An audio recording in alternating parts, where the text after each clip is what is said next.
Hello everyone, how are we today? Thank you for joining me. Welcome to stream. It is Saturday. It's Saturday and it's Final Fantasy XIV day. It's Saturday, it's Final Fantasy XIV day. It's also just the worst. I'm gonna be honest with you. I made some mistakes in my life. I don't know why I do this to myself, but I do. I didn't go to bed till like 8 o'clock this morning. 8 a.m. I'm tired as fuck, y'all. Let me tell you what. After like having an entire ass day on Friday and then not being able to fall asleep till like 8 a.m. Golly. What in the world happened to me? Let me tell you. Let me weave you a tale if I can for a second. I am one of those people, just to start off with. Two little things here. If you give me the opportunity, I will always stay up. I just enjoy being up at night. It's always been a thing that I've enjoyed. It will probably always be a thing that I will enjoy for the rest of my life and struggle with for the rest of my life. The other thing about me is, for whatever reason, my brain loves to learn a topic that I normally would not give a flying shit about after 2 a.m. I could be learning about Genghis Khan, Attila the Hun, you know, like the geopolitical natures of, you know, whatever. The things that I just don't normally care about. I don't care about history. I really don't. I'm gonna be honest with you. I know a little bit of it, but like it's not my favorite subject. But after 2 a.m., I become like a history connoisseur. I'm gonna watch all the videos, read all the articles. It's insane. So what happened to me last night? I got on stream around 11, I would say 11:30 or somewhere around there. Started setting down. I had to wash some dishes from earlier. Started settling down, got into bed, and this is always my mistake. And I need to get away from this. I brought my phone up into bed, and I started looking at my phone, and I was surfing either Reddit or Reset Era. Couldn't tell you which one, but someone happened to bring up BuzzFeed Unsolved. Now, I have not watched BuzzFeed, I have not interacted with BuzzFeed probably since college. I'm saying 2012, 2013. It's been years since I thought about BuzzFeed. But for whatever reason, and this is not normally me, I decided that I was so invested in BuzzFeed Unsolved. It's their paranormal, unsolved, true crime YouTube channel. I normally don't even watch true crime. I don't think I've seen a single goddamn episode. It's not something that I normally care about. But guess what? Guess who is up watching season 4, even though he's never watched anything of it, compilation or mega binge watch or whatever they call it. All of their episodes put into one video. It was like 3 hours, 40 minutes. Y'all, I was up till 6 a.m. watching that shit. Let me tell you to be honest. It was like 6 a.m. before I stopped. It said, I should probably go to bed.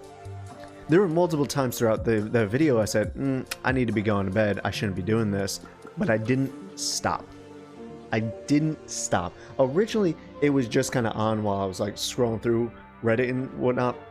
But I'm one of those people who, again, another weird quirk about me, if I put something on like a movie, a video, or whatever, and it even is the slightest bit interesting, I've got to stop what I'm doing. I can't multitask. I'm watching that. I'm invested now, right? And I can't leave it unfinished. That's just blasphemy. So 3 hours and a 40-minute video I had to watch until 6 a.m. And then for whatever reason, I was just like, it's okay. Like I can go to bed now and wake up at 12. That's a good solid 6 hours, right? I couldn't fall asleep. After it. It's not because I was scared, nothing like that. It's just I had all the idea, every idea I've ever had since my childhood up until now flooded my brain at 6 a.m. I was thinking of stories I wanted to craft. I was thinking of things for work. I was thinking of all of the things that I had no business thinking about at 6 a.m. when you're trying to fall asleep. It took me until 7:45, the last look at my clock, to actually like feel like I was gonna go to bed. Help me. Help me. I don't even have words for it.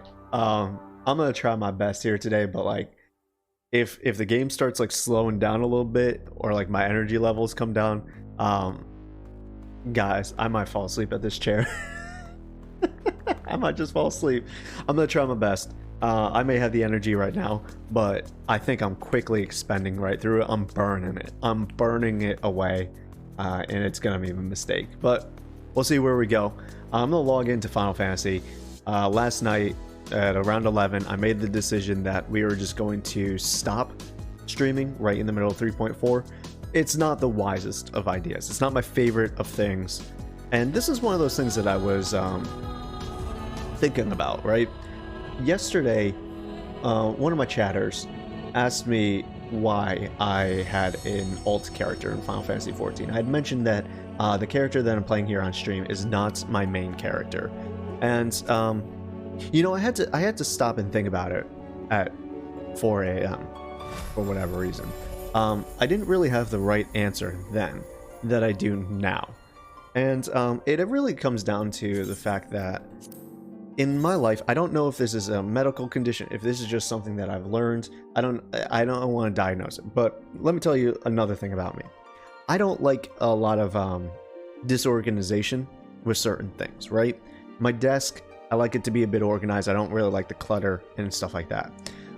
In games, when I'm recording, I do not like, for whatever reason, for all my online presence games or whatever, I really don't like, hey Kit, how you doing? Having clutter and starting things halfway through and showing that process. Now, take this journey with me. When I first started streaming for this Final Fantasy XIV, when we were first talking about it, there was the debate in my mind whether or not I would replay A Realm Reborn. I played it 3 or 4 times. I had it recorded over on YouTube. I didn't know if that was a thing I wanted to do. I eventually justified it to myself because I don't like starting things halfway through and having people come through and be like, hey, where do I find this? What's going on here? Blah, blah, blah. I can always now, because I played A Realm Reborn on this character on stream, I could be like, hey, go watch the stream. It was over there. Instead of like, well, we didn't stream that and you missed this and you missed it. It just makes me feel weird. Speaking of, on that other character, I have all the classes unlocked, but I have like level 1 Gladiator, level 1 Pugilist, level 14 Lancer, level 54 Bard, level 77 Scholar and Summoner, level 60 something White Mage. Like, I didn't want to start a character here on stream that has 40,000 MGP already, all the purple quest unlock, halfway through Heavensward, just like all this random nonsense. So I figured I'd just start over, clean slate.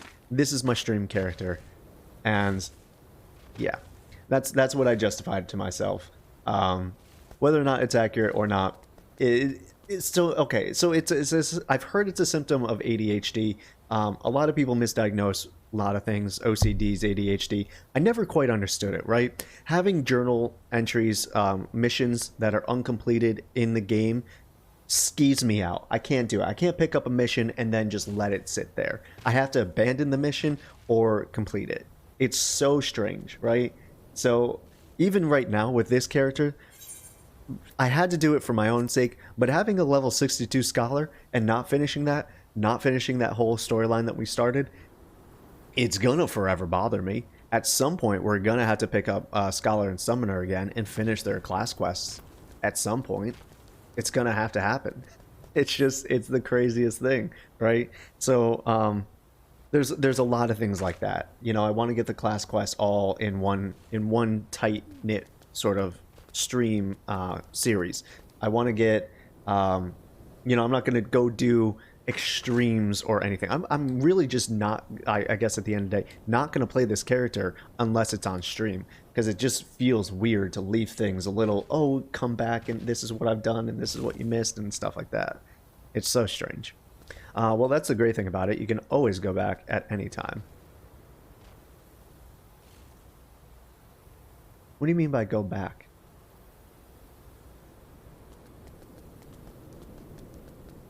You mean like back to the class quest, like Scholar or whatnot?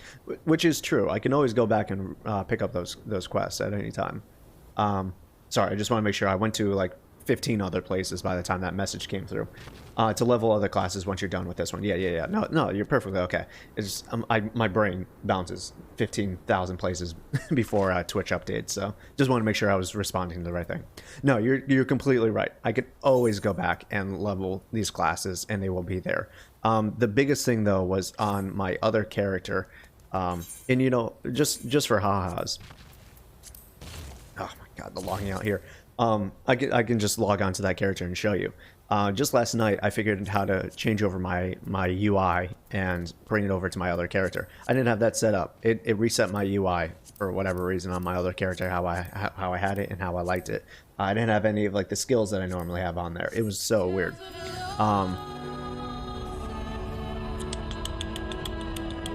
Hold on, let me just see.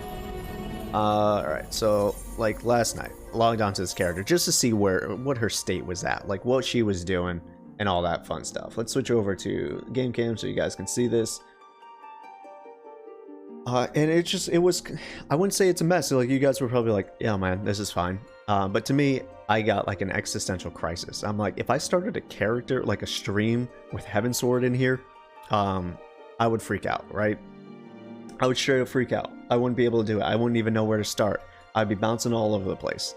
But I am trying to get this character up to where we are in Heavensward, so I can keep her as my main character with current content.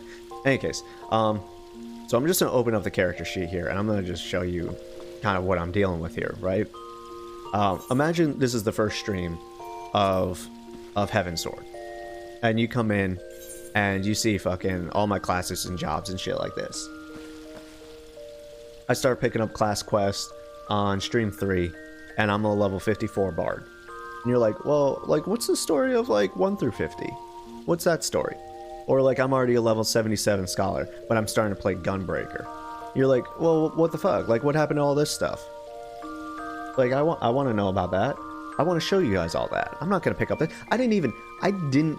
At some point, I stopped paying attention to these white mage class quests. I was just skipping through dialogue. I was just skipping through it.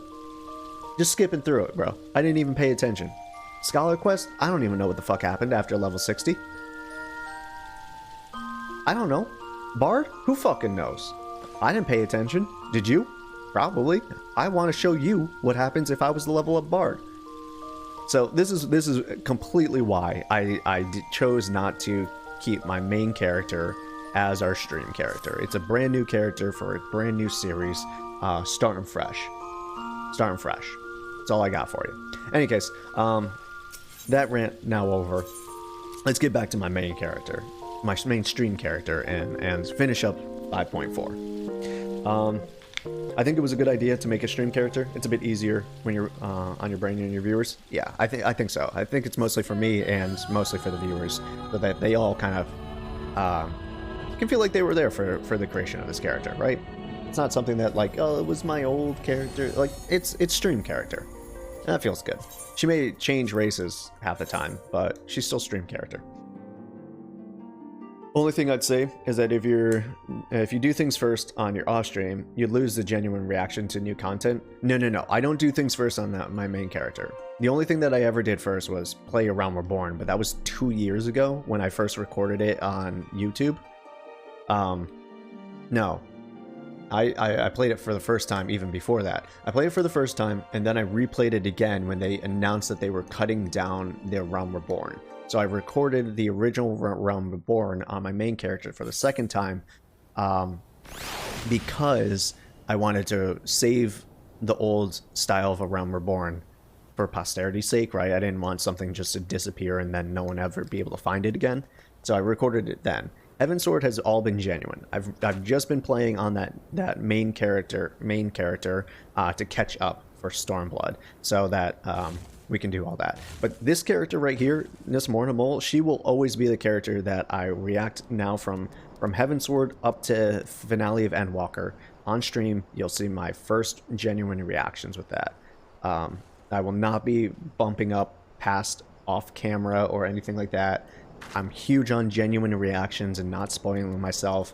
I think you guys can tell, like, just based off my reactions and theories and stuff, like, I don't know what the fuck is about to happen in this game. I feel like maybe I do, right? Maybe I'm starting to piece some things together. My theories may be completely out there, but it's been fun so far. Something unrelated. You know how to replay cutscenes? Yes, I do. I do know how to replay cutscenes, but it just don't feel the same. It just don't feel the same. I'm just gonna be honest with you. I can sit there and watch a 3-hour level 1 to 60 scholar, whatever. It just don't feel the same. It bothers me in a way that I cannot fully describe. Besides how you originally said, the ADHD manifest in things that are uncompleted bother the hell out of me. I see this achievement thing. Get the fuck out of here. Don't tell me I got uncompleted stuff. Ugh. Agreed 100%. However, if you're doing theory crafting, you need to recheck things. It's handy. That's true. No, okay. I thought you were talking about the class quest stuff, just to ease that burden. No, that's true. The problem really comes down to is not always knowing exactly where to go look, right? Which cutscene gave me the information that I'm looking for. Also, I understand I'm just a big idiot, right? I'm just gonna throw it out there. I'm a big old idiot. Even if I'm not sitting here with, you know, Sherlock Holmes level detective notebook, scrutinizing every little bit. I'm gonna let the story tell its story. If I miss some bits, I'm gonna hope that chat fills me in on what I'm missing here at some points. But I'm just gonna go along for the adventure, and then after we're done, if I have my theories, I have my understanding, and I'm gonna go with that.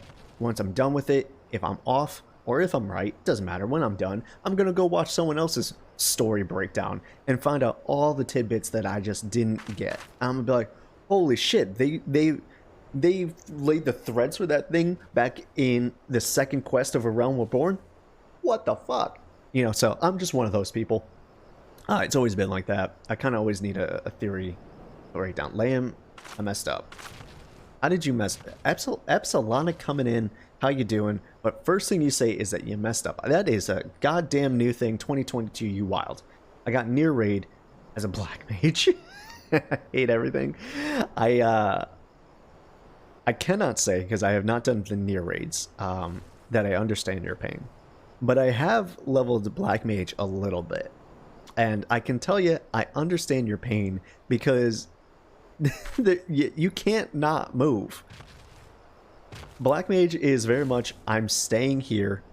Do not tell me to move. I will stand in an AoE if it means that I get to get my big bowl boom booms out. And so with a near raid, yeah, when you gotta dodge stuff, it's bullet hell. Yeah, I could only imagine. That's some garbage poo-poo. That's some garbage. I'm so sorry, brother. I am so sorry. But thank you for joining us. In your pain, we send you a nice glass of orange juice. We'll send you a nice glass of orange juice. We'll drink for your misery. Dude, we ever send Lamb that video? I'd love to see his take on stream. What video? There's probably I haven't been on the Discord in a while. I've been kind of busy. There's a lot of things to manage as a person online. Kind of sucks, yeah.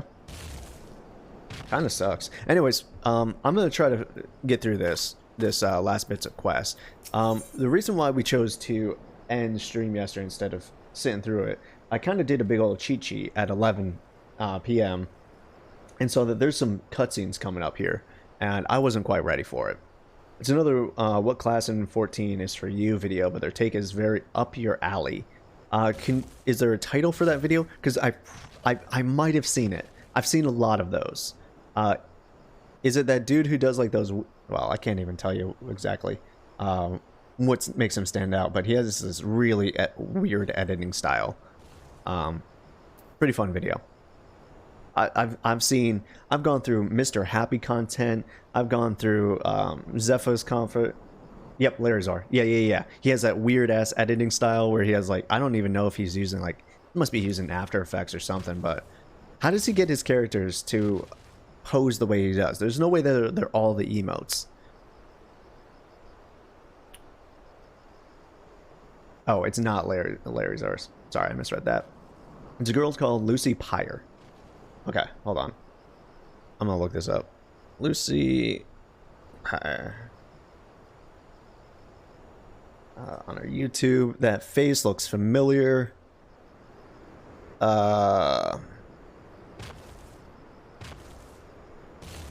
She got a lot of videos, huh? What video am I looking for exactly? Is it one of her most populars? Who's your waifu? Cat girl means what? Exposing your Final Fantasy XIV characters.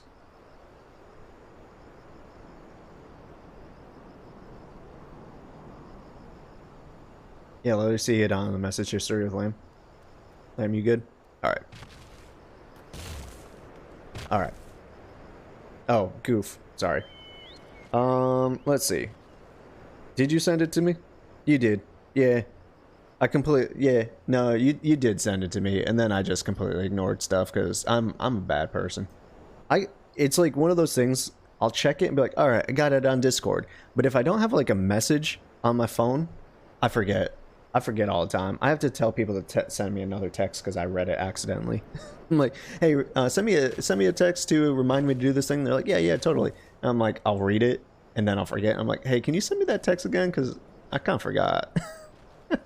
I'm the worst. All right, let's see here. Epsilonic. Start this video. So you need help choosing a Final Fantasy XIV class. Ew, ads, not good. Nobody likes an ad. Alright, let's get ready for this. Oof, a 20-minute video. Y'all,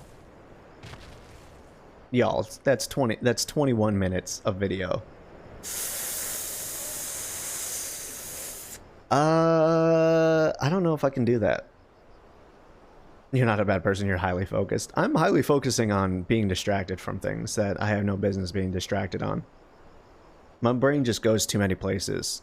If you don't catch me in the right moment, like, good luck, right? That's why I say I gotta have a notification on my phone so when I look at it, because if you're not catching me at the right moment when I have time or have the interest in looking at a thing, I will forget to look at that thing. Y'all, it's 21 minutes. I ain't got time for that. Do I got time for that?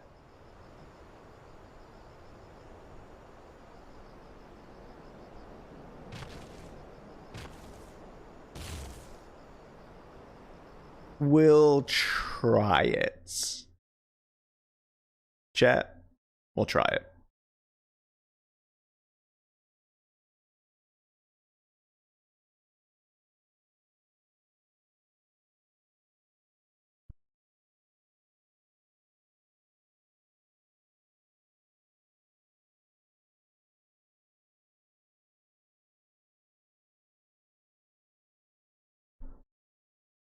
She's got a voice.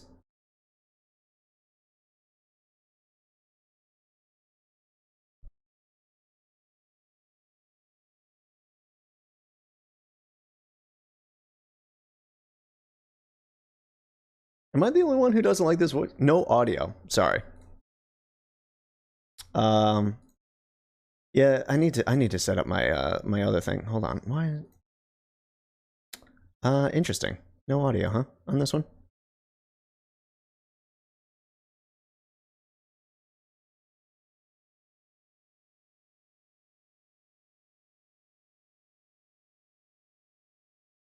Best person for it? I'm not an expert on every single job out there. That should come through, right? What? I have leveled almost all of them to 90. Can you guess what I got to show for it? That's right. Opinions. Possibly of the bad variety, but I'm confident that at the end of this video, you're gonna be able to look back and say, yeah, those were definitely some opinions. But first, a little disclaimer to help guide you through this video. One, in all seriousness, nothing I say can be completely objective. I mean, I could be objective by only talking about their spells and skills in depth, but I don't think that helps people choose a class. Generally, people are interested in how how a job plays, not the rotational details that they'll have to learn in-game anyway. So while you can take this with a grain of salt if you want, I am right on the edge of being a filthy casual. So I think my perspective is as close to a sprout as a veteran can possibly get. Too, the visuals in this video are not a representation of the actual job rotation, but more of a skill and spell showcase. Only use the rotations you see in this video if you've gone completely feral and want to be reported for griefing. And finally, number 3, remember that the best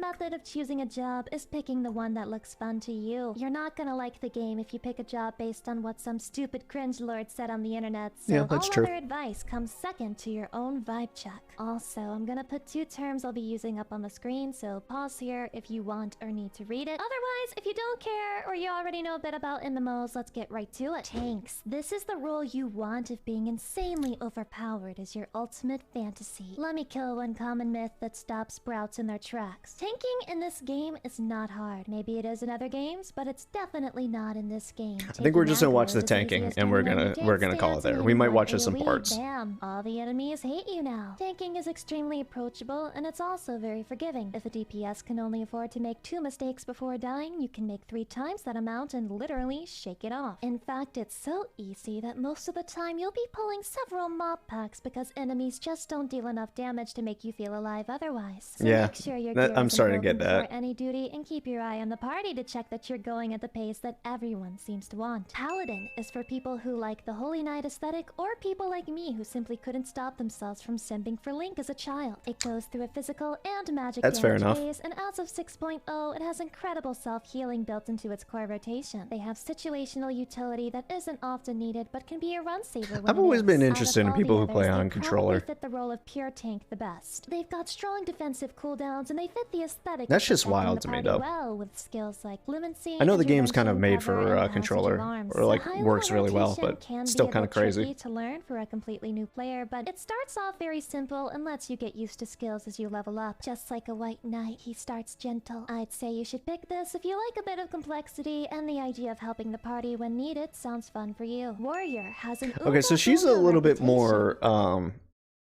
informational. Like, she's actually given, and she did kind of warn us. I was thinking this was going to be a little bit more jokey. I'm going to be honest with you when you first start linking it. I understand the reasoning that you might have wanted me to watch this. I ain't going to sit there for 20 minutes. Maybe we watch that later, towards the end of stream or something. But no can do, cowboy. She's just giving general information. Which is fine. It always reinforces my thoughts on certain classes. Look, she does like to joke about it, but this was legit. Okay, no, I mean, that's perfectly okay. And it's a very good video. Like, there's certain things that, like, help me ease my anxiety about certain things, right? How she was just saying, yo, just AoE spam. Like, everything's gonna hate you and you're gonna be fine. And it's just like watching the stream of us doing Sephiroth. 1, I understood why I was dying. 2, I actually finally understood, because I never had to deal with it, and I guess no one ever really explained it to me. I was looking at the party list, and I realized that it tells you who has the most aggro, in what order. A for aggro, and then everyone has a number listed by their enemy generation. So I was sitting at like, I was sitting like 6 or 7 half the time during that trial, because I didn't have any... I didn't have my tank stance on, nor was I doing my rotations correctly, so I wasn't doing the most amount of damage. So, you know, it's just rewatching certain things like that kind of helped me. And someone can tell me to do something all the time, and if I don't do it, I'm not going to remember it. Mostly I was asking if it was on my radar. It is now on my radar. I will watch it. It's just one of those things that, like, it is helpful. It really is helpful to see those types of videos and stuff like that. And I definitely will watch it. It just, not here on stream. Yeah, not here on stream. I can say that. Okay, so we have to continue 3.4. Let's do honorable heroes. Hold on, let me just make sure real quick. Gaming PC is on. Cool. You should hear all audio. Everything should be good. Hopefully I don't have that chipmunk voice that I had at the start of yesterday's stream. That was super unfortunate. If, as you suspect, the Griffin is indeed plotting to summon a primal, we must needs obtain confirmation while there is yet time to act. To that end, I propose we question his double. Oh, right, better not queue for stuff for a bit then. Oh, shit, okay. There's one more way to see your aggro. That's more live and better for groups, but I'm just going to send a pic in Discord. Is that like when the enemies, when you see the diamonds? Or like that little bar? Not quite sure. Given his role as the group de facto mouthpiece, I should not be surprised if he were one of the Griffin's closest associates, and while he may not be aware of the most sensitive details, he can probably tell us the masked plans in broad strokes. Like the man whom he impersonates, however, he is wary of outsiders. He will not expose himself without a suitable incentive. My plan is as follows. You and Alfino will pose as adventurers fallen on hard times, inspired by his words to take up arms for a noble cause. I feel like it's probably like the two most popular faces in all of Eorzea right now. We really shouldn't be doing this. Like, I don't care how you dress us up. Tancred's playing words at the beginning of A Realm Reborn because nobody knew us. I've taken down Ultima. I've done some fights. I'm known as a quantity, as the Warrior of Light. Alfino was the captain of the Crystal Braves. He's been all around the world doing some stuff. We are not the right people for this, Papalimo. They're going to know who we are instantly. Anyways, Eden and I, as members of the Resistance, will recount tales of your past achievements and testify as to your usefulness in the struggles ahead. With our enthusiastic assurances still ringing in his ears, he will decide to welcome you in person, and we will arrange a meeting. You will need to look the part that we might maintain the charade until we have him cornered at least. Here, this should be enough to purchase suitable garments from Tailbots and to have him rub a respectable amount of dirt on them for good measure. Any questions? Yeah, this is not going to work. Papalimo, this is a bad plan. It all seems simple enough. Thank you. And with that, Morna, let us be off. Alright, well, we're going to see where this takes us. Whether it actually works or not, I don't believe it will. Because I'm pretty sure this true Griffin is Ilberd. Ilberd the traitor here. Maybe you can sneak in a trial? Possibly. I did not see any mentions that there's any trials or dungeons to end this patch. So I think you should be good. 3.4 looks pretty barren.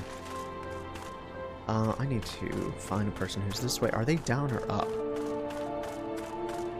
They are down. Now we got a bit till last dungeon patch. Gotcha. Gotcha.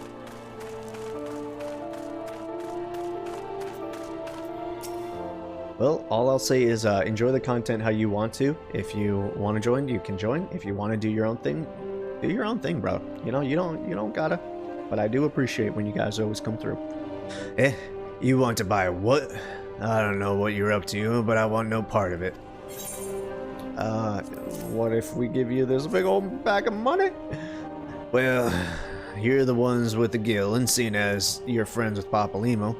There, tunic and sloths are the both of you, tailored and, treated to your taste. Now off with you, before someone sees us together. Oh, I'm so down for the next dungeon. That one's a trip. Alright, fair enough. Clothes make it the man, as they say. Right then, I will go and change and see you at the spot Papalimo marked on our maps. I'm gonna be honest with you, I didn't actually see which clothing item I got. Maybe? Was this it? Shit, I was not paying attention, y'all. I'm gonna hope it's this one. Maybe I don't need to actually wear it. Do I need to wear this one? Shit, was this the one I needed to wear? Fuck. Weathered sauce. Alright, I'm gonna assume that everything here for the weathered stuff is what I needed. That works, right? It'll be in my chat log. Nice. Alright. Honorable Heroes objective fulfilled. You obtain a pair of weathered shepherd slops and tunic and slops. Those are the two things I got. So, you know, looking classy. Looking classy. Cool.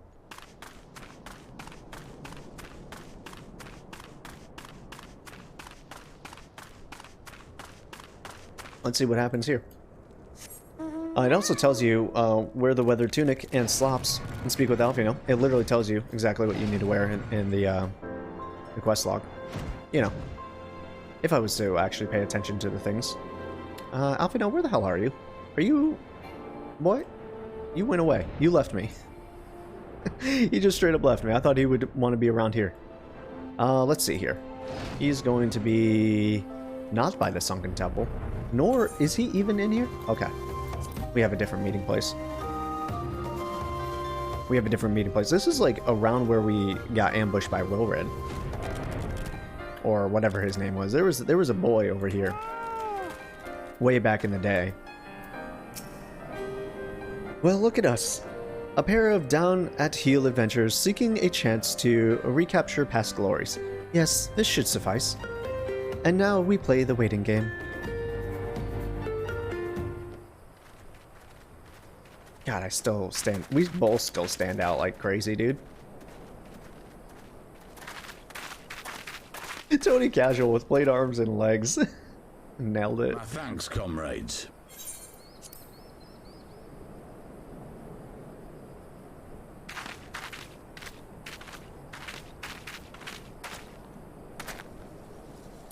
You must be the esteemed adventurers of whom I've heard so much. I understand you have taken an interest in our cause.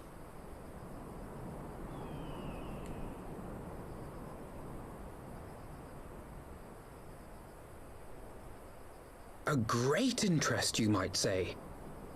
Your words have certainly made quite an impression on my friend and I. The Resistance has long, and some would say wisely, avoided open engagements with the Garleans, but you and yours seem confident against the world in arms. I can only assume you have good reason to be so bold. Why, one might even think you are planning to summon a primal.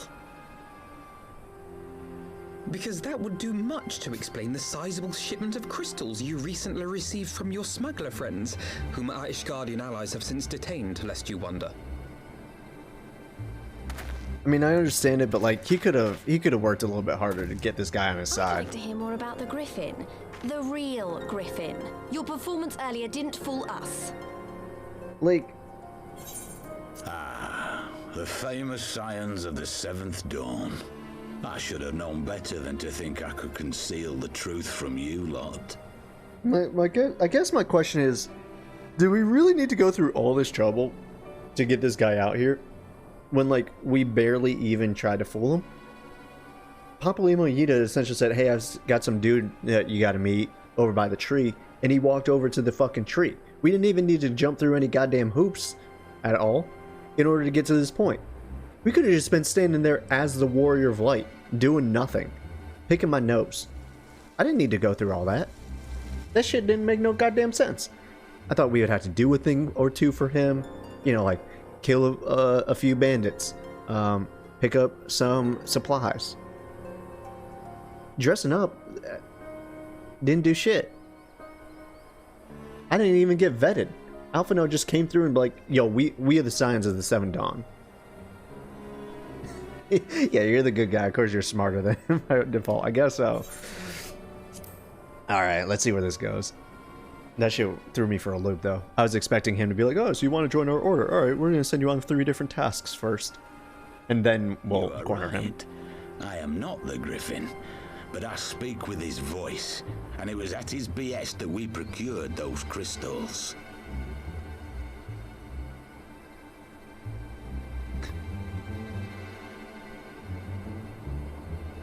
You are wrong, however, if you think that we procured them to summon a primal. We used them to reach an accord with the Amalja. In exchange for crystals to summon their god, they will aid us in the fight for Alamegan liberation.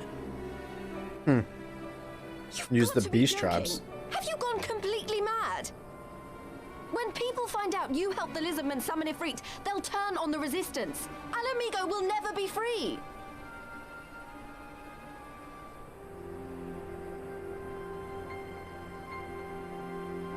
This This isn't a fairy tale, girl.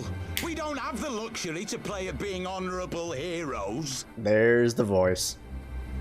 It's because the likes of you wouldn't sully your saintly hands that Alamigo's been under the yoke for the past 20 years. But the Griffin won't stand for it, and neither will we. We're ready to do whatever it takes.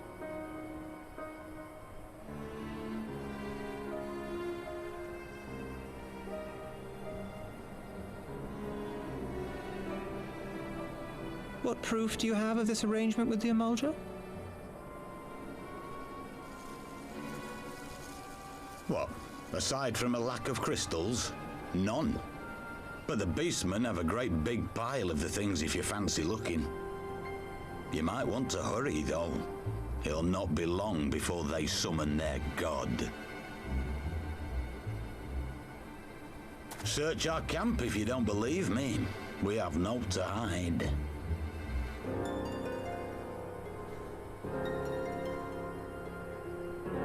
If there is a cache to be found, Ida and I will find it.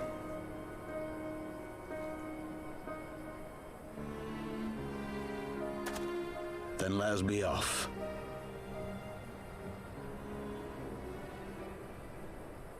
Are you perchance the Warrior of Light? Okay, maybe my theory was wrong. Maybe this isn't Ilberd. I have to believe that the real Griffin is Ilberd. But this guy definitely ain't. I thought so. You should know that a great many who have joined us did so because you saved them. Because you showed them that one brave woman can make a difference.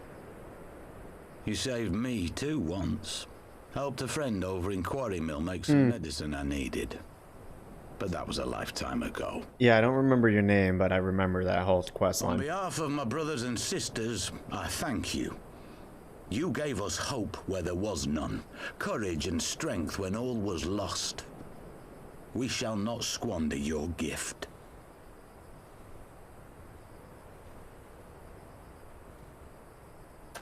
So when he started yelling at us, I was like, okay, there's the real Ilberd voice. There's I know the... that look, Ida, and I do not like it.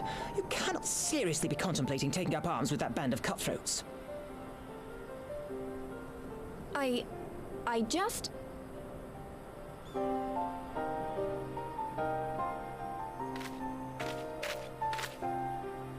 If the Griffin and his men have their way, it is only a matter of time before the situation in Alamigo comes to a head. Your homeland's future teeters on a knife edge, and any reckless action, however small, could have irrevocable consequences. You mustn't lose sight of that, Ida. When the time comes, we must all make our choices, but we must do so in full possession of the facts. Now, let us away. There is work to be done. Wait, is Ida Alamigan? Or is he talking about Homeland as in Eorzea over here? Anyways, when the fake Griffin started yelling, I thought that was like Ilberd. I thought that was his voice from what I recollect from it. But then I was like, wait, maybe they changed it for like the new Heavensward patch because we haven't seen him in a while. But apparently not. I still have theories that the real Griffin is Ilberd. We haven't seen him in a long ass time. But I am now convinced that that fake Griffin is not, because he didn't know who the fuck we were, and he also pretty much said who he was. That's why Papa is the only Lalafell I've come to respect all through the story. Not even Cryle. You don't like Cryle? Everyone was singing the praises of Cryle before. Quarrymel, he said. Do you remember? Forgive me. You cannot be expected to recall every name and face, besides. It's not as if it matters. I've long admired how you live in the present, how you focus on the problems at hand, and always keep moving forward. So let us keep moving forward together, Morna. We must find and secure those crystals. This is no time for looking back. I'll take the silver pieces. I love that you call him Papa. Cryle elevated beyond Lalafell status. She's a god now. Gotcha. I still need to talk to Alfie now. I'm sorry. It's fair enough. One life for one world. Alright, so before we interrupt the dialogue, my theory is this is Urianger being weird. I don't really know. Masked characters to me in JRPGs are weird, right? They're masked for a reason. They want you to not know who they are, but we all know who the fuck they usually are. But we've never seen Urianger's hair, we've never seen his eyes, but we've seen his mouth area. So it's very pointed that he's only wearing a mouth veil and not like a full face mask like the Griffin or anything like that, or like we only see him from the back. Also, like he talks in a way that only Urianger does. That frustrating way. So I'm pretty sure this kid is Urianger. I still can't figure out what the fuck his plan is though. That one confuses me. But hopefully it'll be explained in One Life or One World. If we take the Griffin's double at his world, then the crystals are now somewhere in Zanrock, ready to be put to use by the Amalja. We must appraise Alizé of all we have learned. I will join you both in Little Alamigo after I've changed. Yeah, me too. Real quick, I just realized that I need to move this over just a bit. There we go. Should be fine. Okay, Little Alamigo. I should also change my clothes. Doop. There we go. So yeah, since Kryl has been elevated, Papalymo is the only Lalafell I respect. He does good work through all the patches. Good, because he was kind of annoying in A Realm Reborn. Like, I understood Yida was just like the weird one, the wild child, and Papalymo was there to hold her back, but he was a little too smartsy for his own good, in my opinion. He didn't come off well in A Realm Reborn. Also, I'm really mad that they made Alizé's outfit tan. I hate it. Now that Thancred has finally arrived, perhaps you could share your latest findings. You mean to tell me that while we were worrying ourselves sick, Yida and Papalymo were here all along? Well, Y'shtola will be relieved and also angry. Mainly angry, I should think. As for the crystals, what choice do we have? We cannot very well leave them in the hands of the Amalja. For all we know, they could be preparing to summon Ifrit even as we speak. We must make for Zanrock without delay. Agreed. If there is naught else to discuss, let us depart at once.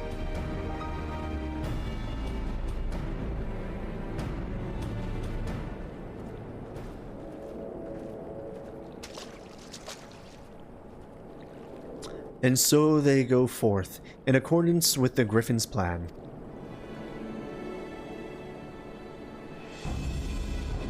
The players gather to assume their marks on the stage writhe in flame. Ere long, the curtain shall rise, and the drama of which I am author, gods forgive me, shall at last be performed. Naught else remaineth, save to stand at the ready and pray that the chance is seized, for never shall we know its like again. He's got to have a reason, right? It's gonna be if it's some dumb bullshit anime reason, where like he's redeemed at the end, I'm gonna be so mad, dude. I'm gonna be so mad. I have a feeling they won't get rid of Urianger. He's a member of the Scions, but like, it's such a tired anime trope, dude. It's so tired. But I did get to work with Papalymo. My first character was a Gridania native, the one that I had before, my main character, and then the one that I recorded the LP on. So I have had exposure to Papalymo and Yida beforehand, just not on the stream character. I just think that he was a little overbearing in A Realm Reborn, personally. He may have always been right, but he always just kind of came off as smartsy, you know, like one of those people who just knows better than everyone, and it just kind of is annoying. Gridania for life, I agree with that. Gridania is definitely the best starting city, in my opinion. I mean, he had to deal with Yida. No, that's fair enough. That's completely fair. You're not wrong. I guess just in like a party of Y'shtolas and Thancreds, I look at Papalymo as like not as good. I always felt like Papalymo was like discount Y'shtola in a way. He was smart and he had plans and he could think of things, and he was like level-headed, but so was Y'shtola. And she was my wife, so you know. +1 for Y'shtola. He's a bit of a know-it-all, right? He's a bit. Yustola, like, makes you... She's one of those people who, like, has the idea, who always, like, comes up with the idea, but she, like, plants the seed that it makes you feel like it was your idea all along, and, like, then you'll say it, right? And she'll be like, oh, wow, Warrior Light, that was a great idea. And I'd be... It was a great idea. Thanks, Yustola. Even though you thought of it, and I just repeated it. You're making me feel strong and powerful right now, and I appreciate that. Someone to stroke your ego. That's Yustola. But she'll also call you out on your bullshit immediately. Anyways, I confess, I expected a warmer greeting, but we must not jump to conclusions. Not until we have braved the bowl of embers. The bowels of ember? The bowls of ember, Lamoura. We must be ready to engage the enemy at any moment. If you would make any final preparations, pray do so now. I shall await your signal. Upon proceeding to the Bowl of Embers, several cutscenes will play in sequence. It is recommended that you set aside sufficient time to view these cutscenes in their entirety. Let's fucking go, dude. So I do need to do the duty, though. We should be fine. I'm gonna turn up that volume. Get ready for this shit. This isn't right. The Amalja would never leave this place so poorly guarded.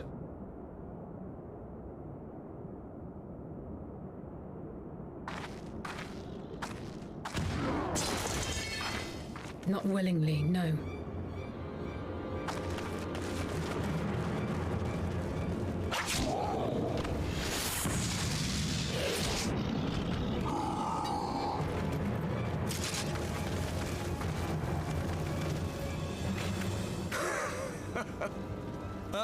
The saviors of Eorzea. Slow as ever.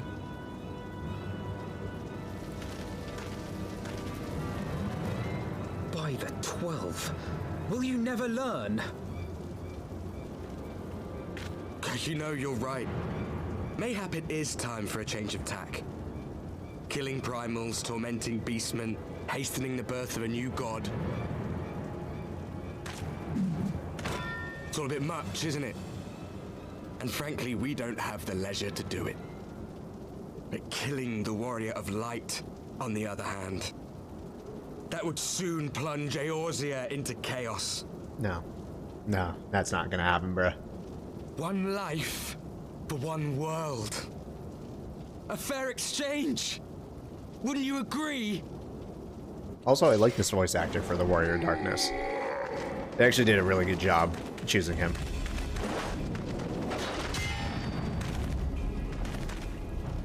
Lest you forget, you've more than one opponent. Hell yeah, Thancred. Hell yeah, dude. What a fucking badass, bro. How do you become, like, my favorite character so quickly?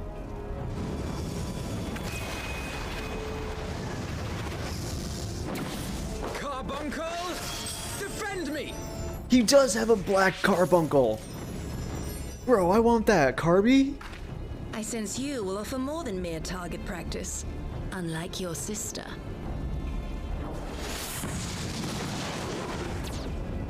Alizé!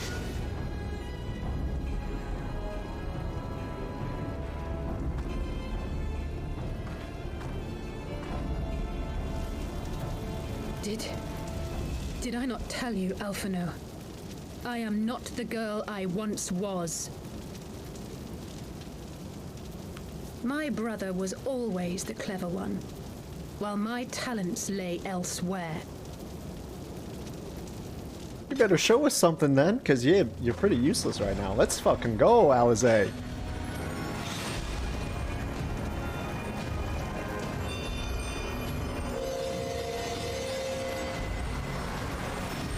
What?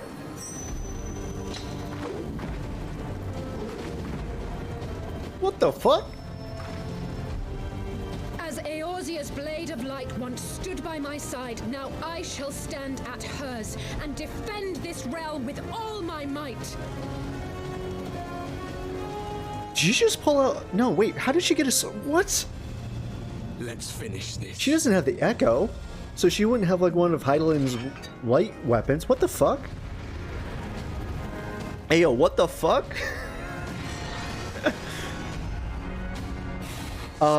Okay. Shit, where's the healer? Okay, the Devout of Darkness. Okay, that's fucking weird, bro. I have no idea what Alizé just like threw out right there, but I ain't gonna worry about it too much. Someone's tethered. I think I need to get rid of this guy right first. Now let's still get the healer. They're tethered. I think that's one of their skills going on right now. All right, we'll figure that out in a bit. I hope they explain that, because I would definitely like to figure that out. We're just gonna take out all their extra shit, dude. All their weak people for now. Holy hell. Okay. They have a bunch of AoEs going on. Thank you. No, thank you. Alright, you're dead. I don't know what the hell that thing is over me, but we're alright for right now.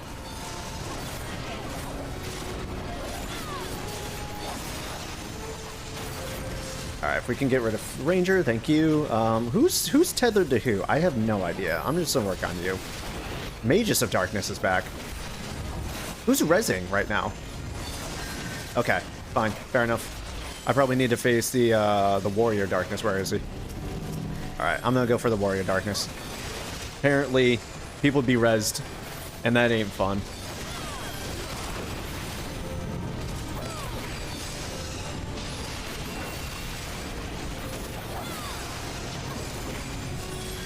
No, he's completely invulnerable. Okay, so I need to take care of this guy. Shit, bro. These guys don't fuck around, huh? I know you guys are probably going crazy right now. You're like, he's not paying attention to mechanics.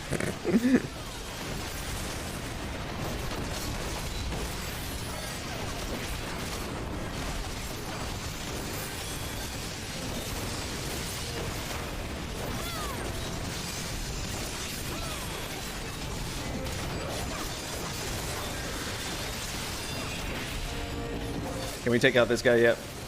Is he dead yet? Alright, he's kind of dead. Warrior Darkness, where'd you go? There you are. Everyone else is fine, right? Alizé? Yeah, everyone's fine.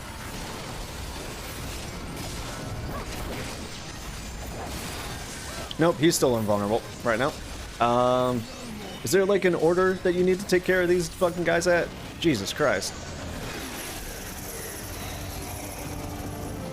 What the fuck is that? God damn it, can't break free!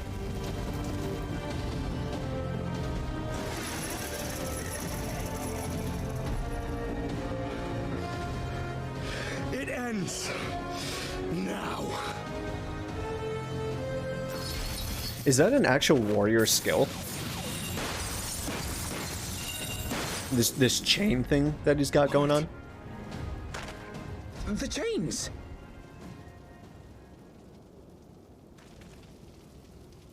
You snake! Home gang, You would okay. betray us as well?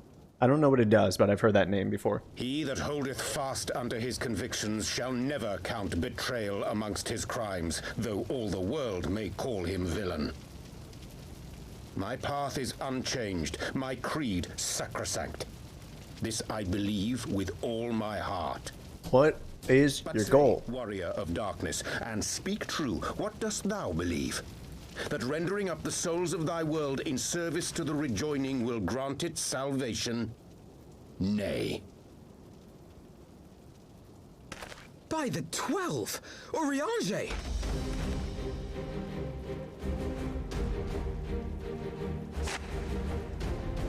I mean, it wasn't that much of a reveal. Mine apologies, Master. But all right. Alphino. That the brightest light might shine, duty did compel me to walk in darkest shade. Why is his tattoo black versus everyone else? Fool, I was almost willing to believe you had turned against us. Is it because he went to the dark side? A full explanation when this is over. For now, may I assume you have turned your cloak for the last time?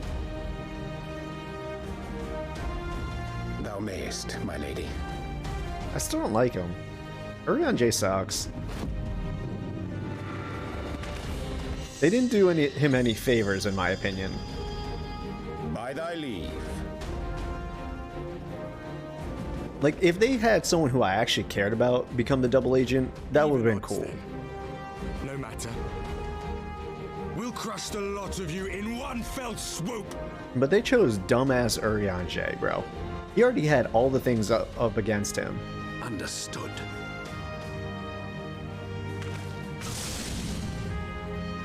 to me. We only have one chance. Channel your ether into my blade that I might strike before the mage casts his spell. I cannot do it alone, but together we can defeat them. What kind of weird ass summoner skill did they like get rid of that she's using? Because like even Yustola will use stone skin still, and that's not even in the game no more.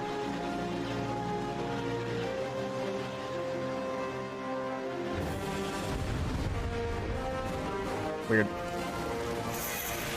Red mage? What the f- what? Why'd she have the book? Okay. Weird, okay.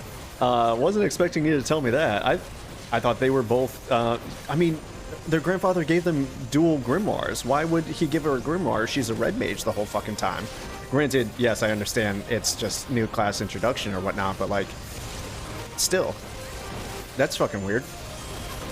It's cool, but still kind of weird.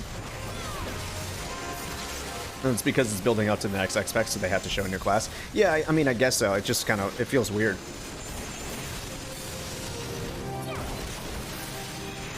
But, I mean, it's fine. I just figured, there's no scholars in this group, is there? Is Urianger a summoner or a scholar? Because they usually wouldn't have two different people be the same class, right?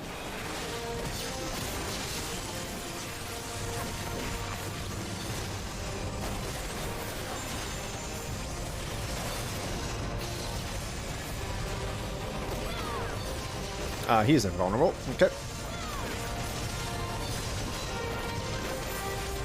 Now do the mechanics or you wipe. I completely missed to see if there was actual mechanics I should have been paying attention to. Morna, give me your ether. How do I give her my ether? What do I do with... Oh, Blade of Light? Interact? Okay, fair enough.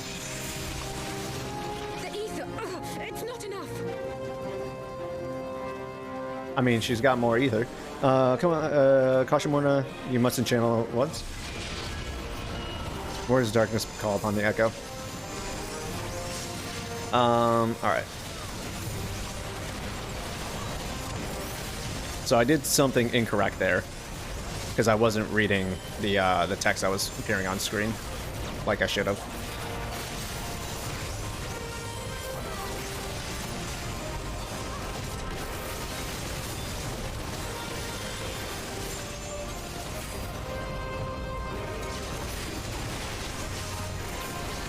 Enter a blade to render the ether. Fortune. Okay, that's Urion J doing it. Hi, Warrior Darkness. Thank you. Feel the strength welling up inside you. All right. Nope. Can't do it while they're interacting with me.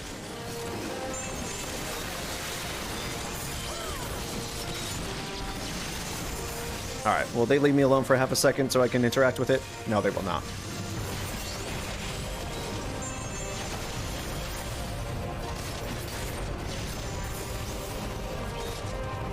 Hello? There we go. Just pressing the wrong button. That was my bad.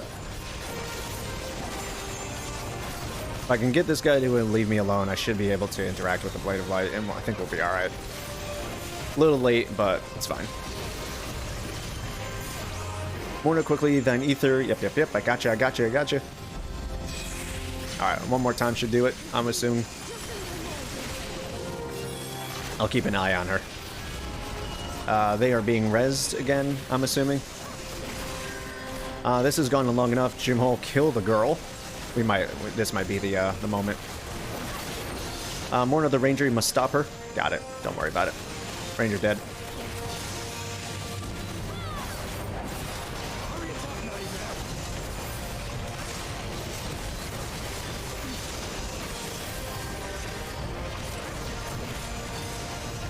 Alright, Devout, you're being fucking annoying, bro.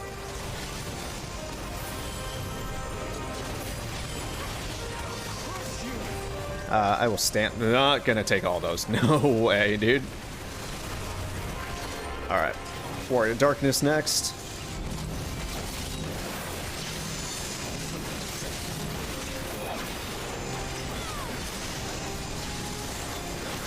and Blade of Light. I think we should be good. No one should be attacking me right now. Oh, god damn it. What? Warrior Darkness. God damn it. He got rezzed. I wasn't expecting him to get rezzed right there.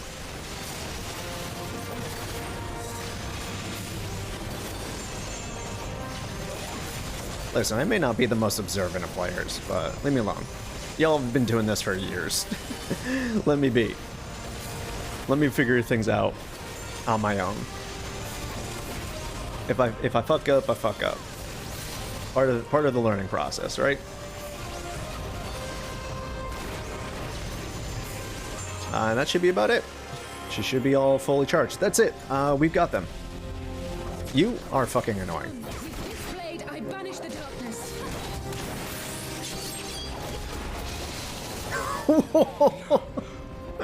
Look at those big ass damage numbers, bro. Sucked at this fight. No judgment for me. Appreciate it. I just want to kill things, you know? I'm a DPS at heart. I don't pay attention to mechanics. I'll stand the AoEs too. Don't get in the way of me and doing big dumb numbers.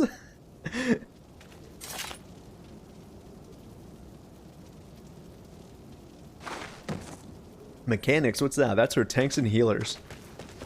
Alize, are you hurt? A touch dizzy, but otherwise fine. Thank you.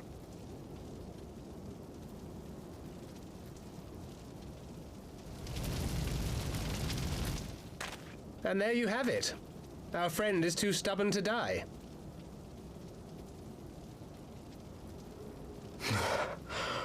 We are far from finished.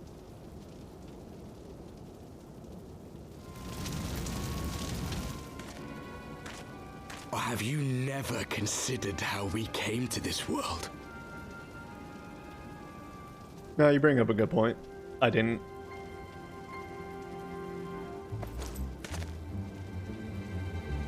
Crystals? You mean, like the Ascians? Just so. As the Ascians flee unto the rift twixt plains with crystals of darkness, so did these warriors come hither with crystals of light. Wait, so can I do the same thing? Eloquent, as always. Aye, like the Ascians, we too are beyond death. You cannot defeat that which is eternal.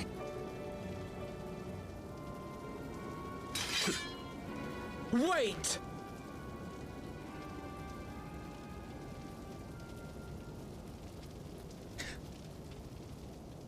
Such methods as the Ascians employ require the renunciation of the flesh. You would have had to...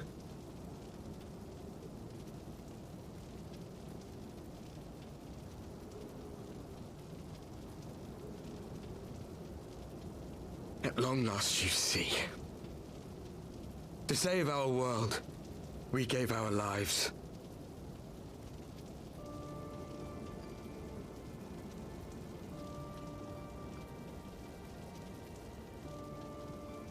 We were just adventurers trying to make our way. An odd job here, a favor there. We never aspired to be warriors of light. But word of our deeds spread, and soon people were calling us heroes. They placed their hopes and dreams on our shoulders and bid us fight for all that was good and right.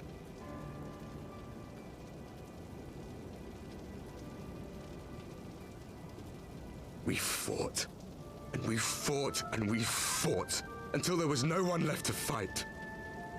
We won. And now our world is being erased from existence.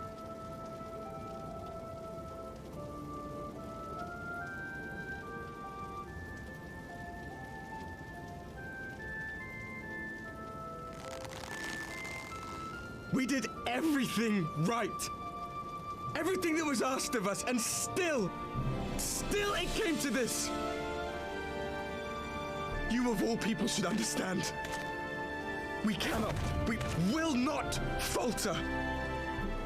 We brought our world to the brink of destruction, and now we must save it. Yeah, they're the ones from the cutscene and from 1.0.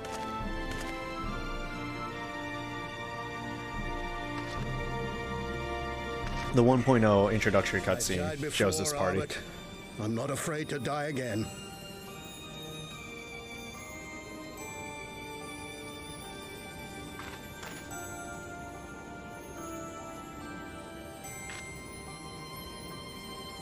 No matter how many times we fall, we must rise and carry on the fight for those we left behind. See, the thing that bothers me is, like, it took him this long to tell him that kind of stuff. Like,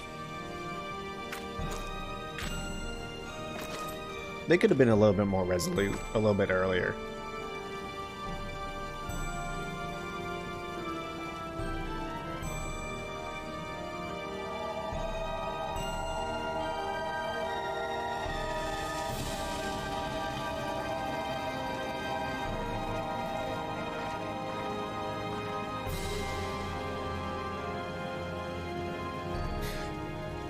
So I do have some questions that I'll need chat to confirm or ignore after this cutscene is done. Master Louis Sois, guide my hand, I pray you, as fate's thread spinneth upon this most capricious spindle.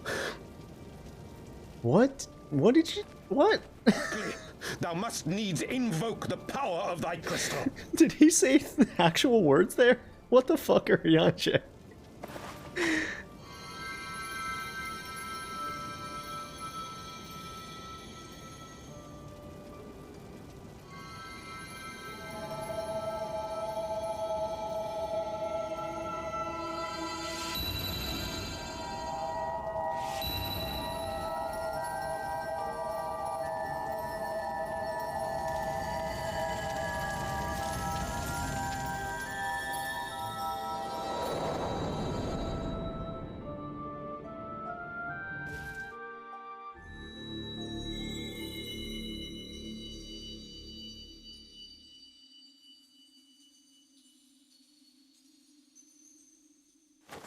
What is this place? Such pain. Such sorrow. Oh, my dear children. It can't be. Mother Heidelin, hearken unto your children's plea. From two worlds do we gather, and from two worlds do we offer a bounty of light. In this desperate hour we do beseech your intercession. We beg an audience with the word of the Mother, with your chosen Minfilia.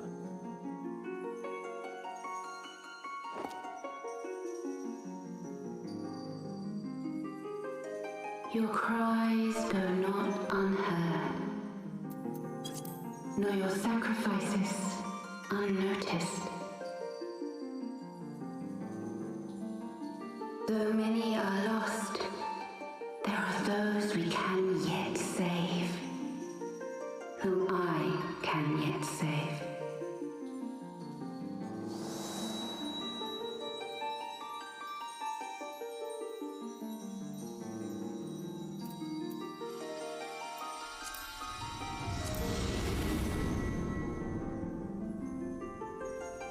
Minfilia.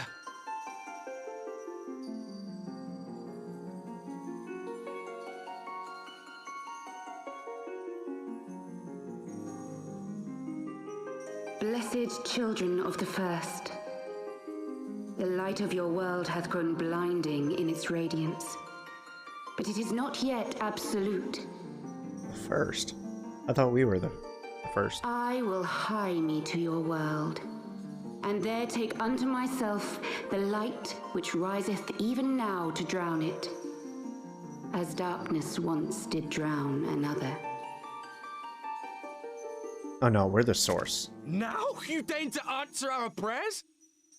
I will suffer this farce no longer!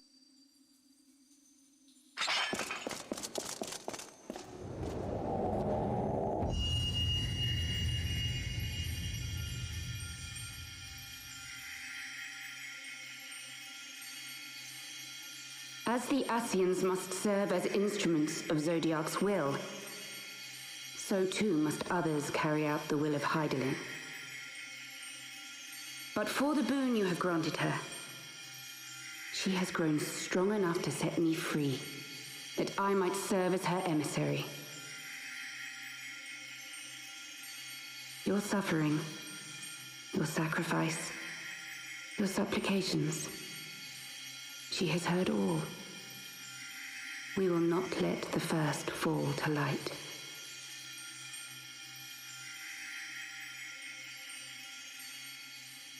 So they're talking about the first as in like the 1.0 world that was essentially erased.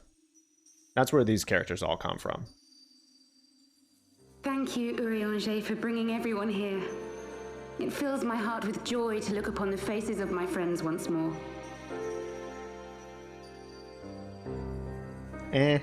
In taking you unto her bosom, I knew that Heidelin had bequeathed to you a sliver of her grace, granting you strength, longsword.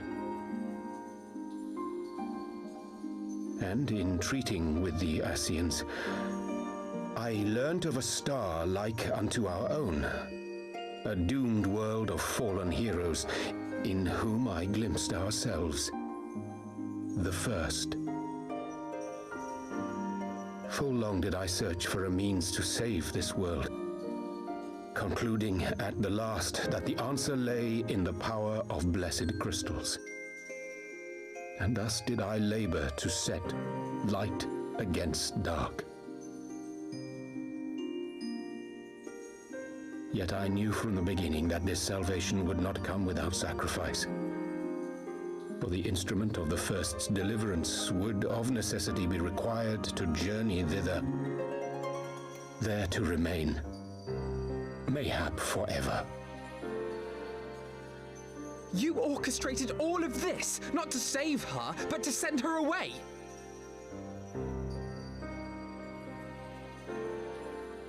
One life for one world. Such was the bargain, and you the coin, though it were not mine to spend.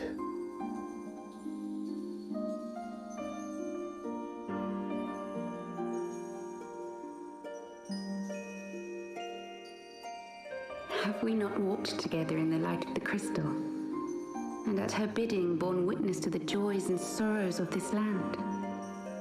Each and every one of you knows my heart. If this be the price I must pay, I pay it gladly. Oh, she's talking as Minfilia, not as the one voice. Holy shit, I just realized that. You would go alone then? My dearest Thancred, you who have ever watched over me, I am truly grateful for all you have done on my behalf, as would my father be. Your kindness, your compassion, your love. These are your gifts to me, and our gifts to them, forming a bond which transcends time and space.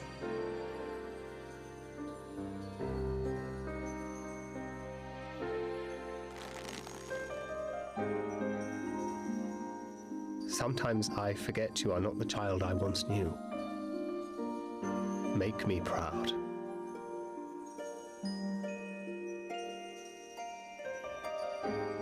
Long have I watched you from Heidelin's side, watched as you nurtured and kept safe the light of the dawn.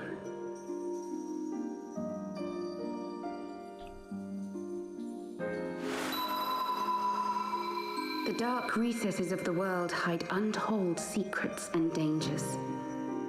Thus do I entrust to you, Tupsimati. I pray you, keep to the path that you may never have need of it.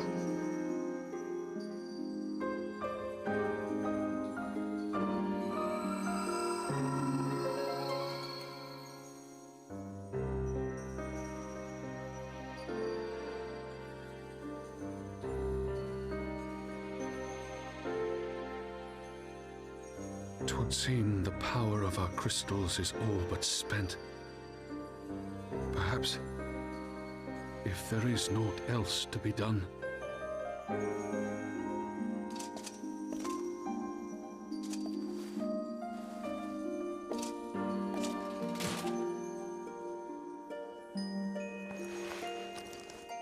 I just don't really care for this redemption because, like, Jumal was, like, kind of a bitch.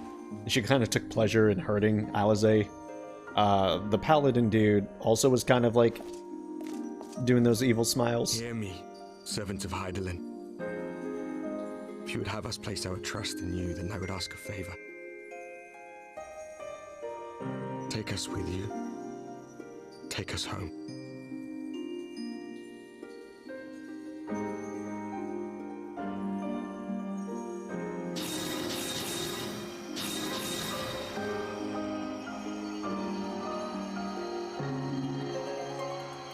We were blind to the truth once, so I tell you this, as one fool to another. Light, dark, it doesn't matter.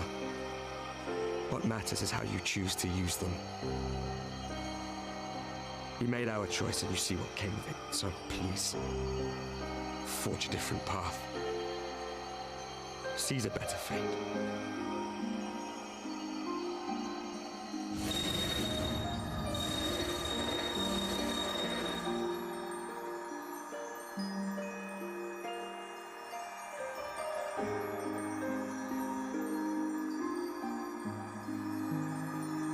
It is a strange feeling. So many times have I watched you depart, my heart filled with worry. And ever did you return to me in triumph. Someday, when I have found a way to free this star from her sorrow, I promise you I shall repay the favor.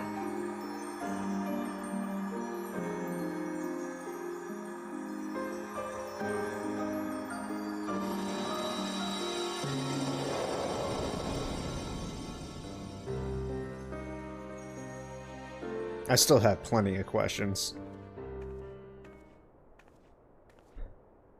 Oh, Flamen.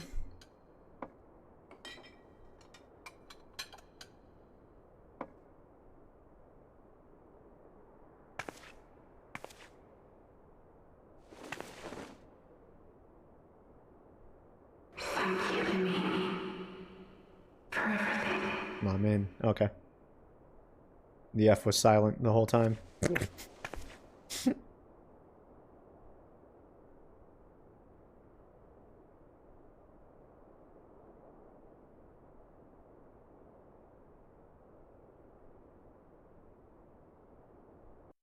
I always see it.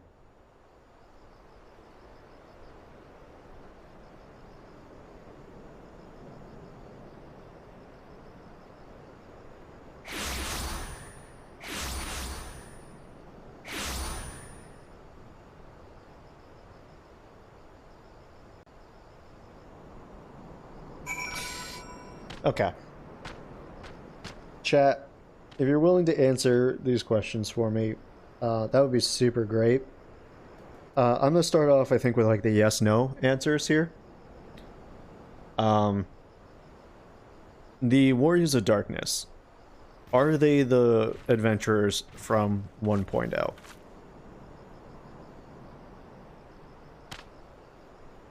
That's my first question that I have. You do love how Minfield looks here? She's alright. They are. Okay. So, the first cutscene that we've ever gotten with Final Fantasy 1.0, where it shows the adventurer picking up Levy quests, is all the Warriors of Darkness. The adventurers who get transported at the end of 1.0 by Louisoix during the Answers cutscene, are those the Warriors of Darkness? The ones who we see at the start of 2.0 for that cutscene, who get transported to a new world or like riding chocobos, we don't know. Okay. Because what confuses me, and I'm sure it's supposed to be confusing, is that for each expansion, we see that Warrior of Darkness, or Warrior of Light, if you want to call them, doing all the stuff, going to Heavensward, starting A Realm Reborn. I'm assuming the same character will also be appearing in all future expansion cutscenes, Stormblood, Shadowbringers, Endwalker, as like the main character. And so that's where the confusion comes in, right? Because clearly that's what the main character is supposed to look like, and that's the Warrior of Light. That's our character, if you will. But I don't know where the disconnect is. Are all those cutscenes that we're watching essentially the path that those Warriors of Darkness took, and then we're retracing those steps? Or is it like, no, that's not what those cutscenes mean. There was a time when the Warriors of Darkness were there, i.e. whenever you see the party all together, and then there are the clear Warrior of Light, i.e. me as the player. Not gonna answer. Okay. Next question, then. Next series of questions, because that seems like it's not leading anywhere.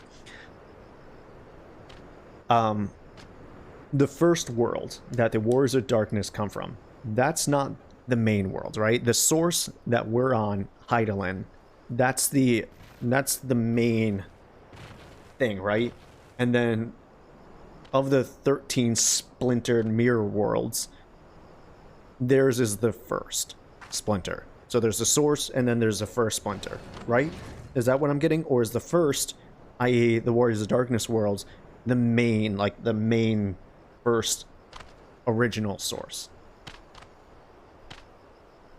Yes. So it is the first splinter world. It's not considered number 1.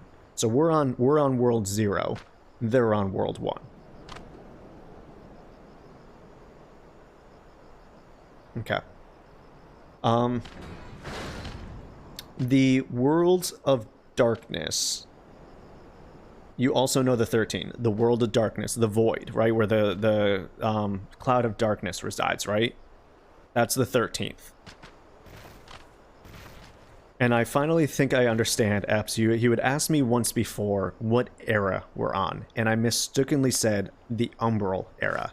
You were trying to tell me the 7th era. I finally understand that because of the calamities.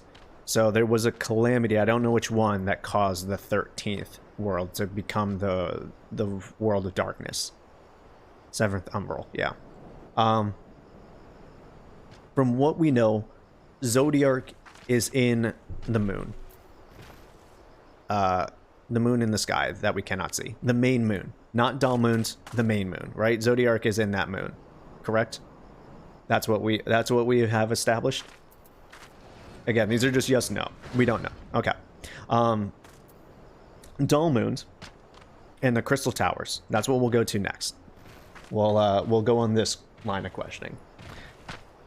Alligans trapped Bahamut in Dalmund in order to get rid of him, but also to use his energy and the energy of the sun from Dalmund to power the crystal tower. Correct? Or is that still something that we can't discuss?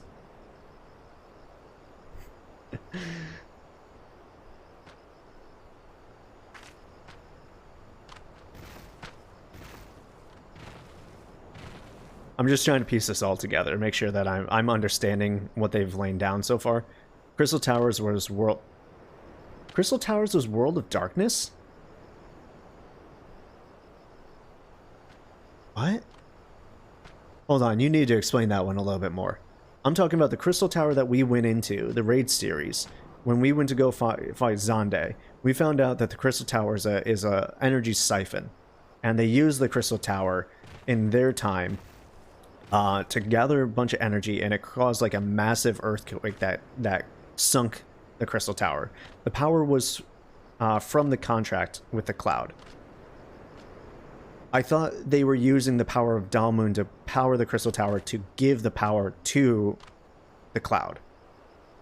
To open the Void. I thought that was... How does the Crystal Tower gain power? There are 3 tiers to the Crystal Tower. You're only thinking of the first, but it's all 3. Oh. Oh. Hold on. I thought the Crystal Tower was the main... You know, I almost like if you think of Earth, right? Earth is the main thing, but then there's continents. So you're telling me the Crystal Tower is just a continent, essentially, but there's something else completely. Like, there's the World of Darkness, there's the Crystal Tower, there's... Shit. Okay. I thought the Crystal Tower... I thought all those raid series were in the Crystal Tower. Hold on. I need to look that up. I'm not gonna... Nah, that's gonna be... I'm gonna look up the name of the raids that we did. In the Crystal Towers, we did Labyrinth of the Ancients. Quests. Labyrinth of the Ancients, Cypress Tower, and then World of Darkness.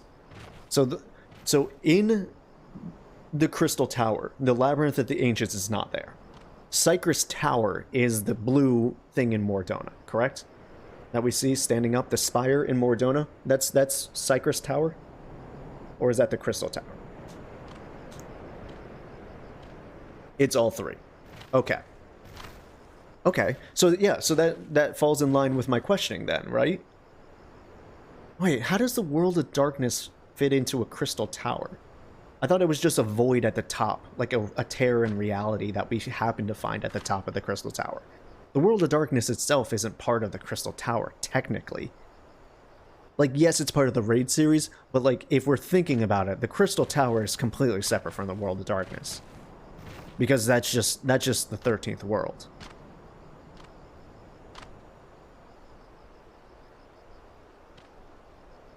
God, I want to pull you guys into a Discord call. I just want to, like, hear your answers. But I know you'll be like, I don't know. I don't know. I don't know. We'll figure it out.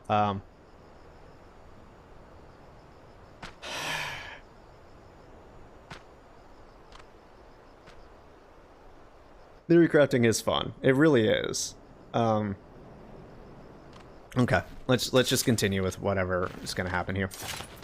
Oh, boy. It's just, like, it's fun theory crafting.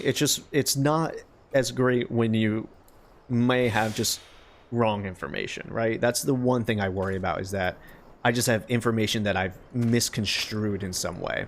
And so, my theory is just leading me to the wrong direction. Anyways, it doesn't really matter. It would seem we are in southern Thanalan again. Minfilia's doing no doubt. May the 12 speed her on her way, and the Warriors of Darkness too. I cannot help but wonder what awaits those wayward souls. If they gave their lives in order to travel to the source, then in returning to the first, would they not? If they gave their lives in order to travel to the source, then in returning to the first, would they not? Oh, like, would they not also give up theirs? Okay, I see what he's saying.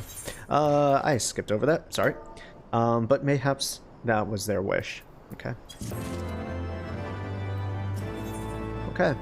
An ending to mark a new beginning. Wind up, Moon Burrito. Forgive me, my thoughts were elsewhere. And this is when I know full well there is yet work to be done. The crystals. Leave them to me. I will go back to Zanrak and secure them. Yeah, it's an easier combo when there isn't a delay. I don't know, one day I'll pull you guys into a Discord call and we can talk about it. The Amalja will still be in disarray after the thrashing the Warriors of Darkness gave them. They are not like to notice a lone bard skulking about. But Thancred, you don't have to do this, I know, but I want to. I will see you at the Rising Stones. Need some time, bro. He just lost Minfilia. I should go and find Yida and Papalimo. They must have finished searching the Masks camp now. Not that it matters anymore.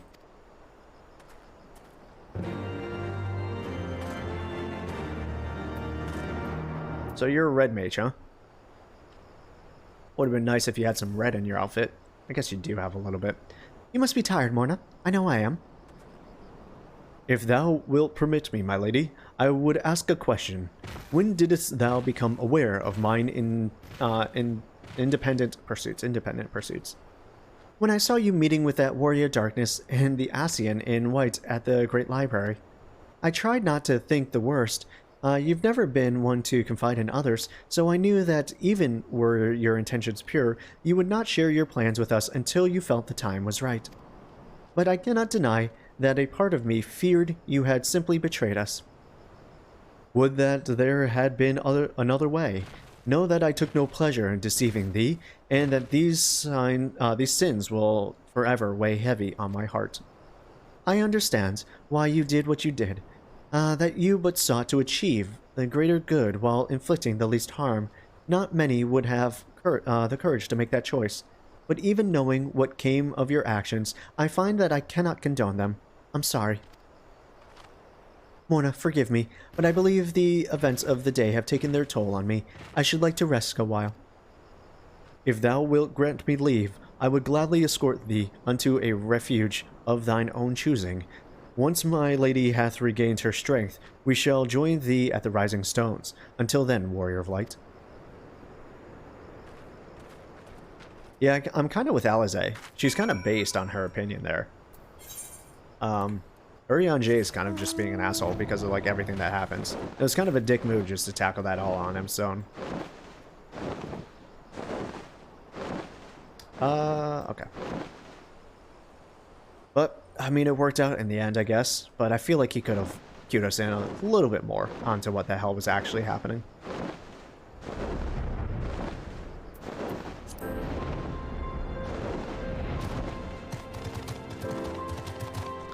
Do I need to go up or down? Looks like down here somewhere. No. We need to go out. Yida and Papa Limo. That's right.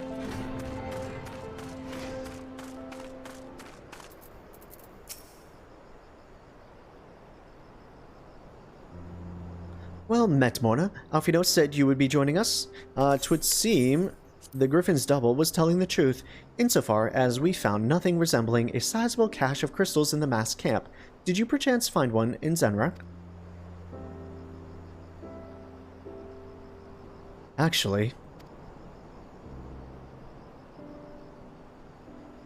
Alright, I'm hoping that, like, Yida doesn't get it and everyone breaks it down for her. Because, like, I totally understand. I just hope someone explains it to Yida.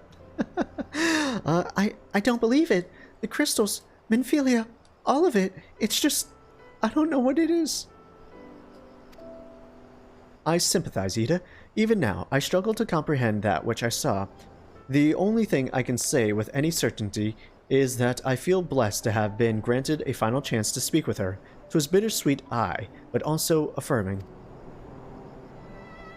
Alfino, I believe it is past time Yida and I rejoin the Scions. We have been away for far too long. Though I am loath to leave the Griffin to his own devices, I feel our investigation would benefit from your more dispassionate perspectives, and I hope that we might, in turn, offer our own opinions on the many challenges that you have faced in our absence. Gods, it has been absolutely ages, hasn't it? I can't wait to hear about everyone's adventures.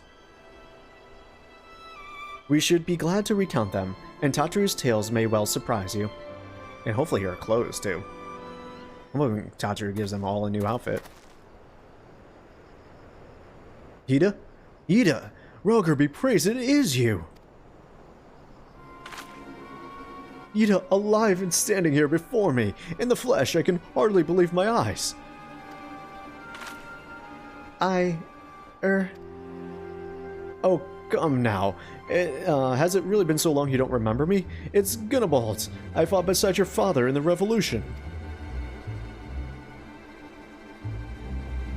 This music does not instill confidence here, yeah? Am I the only one? Do not think less of her, friends. It has been 20 years since the occupation sent us our separate ways, but the resistance were always welcome in Little Alamigo. They gave us hope, and young Yida most of all. Yida here was always full of fire, ever the first to volunteer for a mission, until the day she up and vanished, that is. There were rumors, and we feared the worst, but here you are, alive and well, looking nary a day older. Well, what can I say? I'm sorry for running off like that and making you all worry. It's a long story, but you see, I got involved with my friends here, the Scions. Oh, sorry, we were still the Circle of Knowing back then. Right. Anyways, I wanted to come back and tell you, but it was all very secretive and stuff at the time, and as you can see, I'm completely fine. What the fuck? I know we've got a lot to talk about, and we will, but right now I've got to hurry back to our headquarters. My friends are expecting me.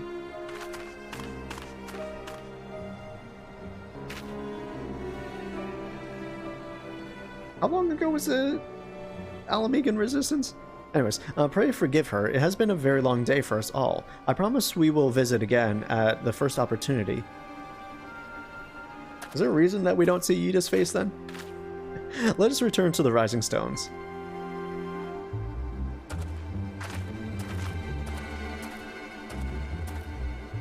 does take me for giving you that mask.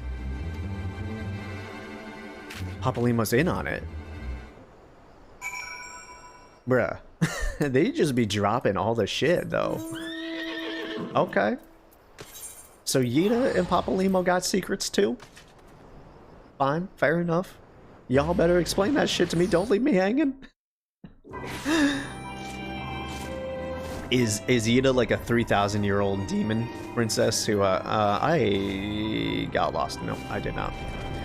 I keep on thinking that we're going to the Waking Sands, but nope, the Rising Stones is Mordona. Okay. Answer like 4 questions, get 20 more. Welcome home, Orna. I trust that your journey was uneventful. You will be pleased to hear that Thancred has secured the crystals. He sent word a short while ago. Once he has delivered them safely to the Temple Knight's care, he will rejoin us here, and we can declare this matter officially resolved. While awaiting your arrival, I took the opportunity to contact Yustola and Kryle. I briefed them on all that has occurred.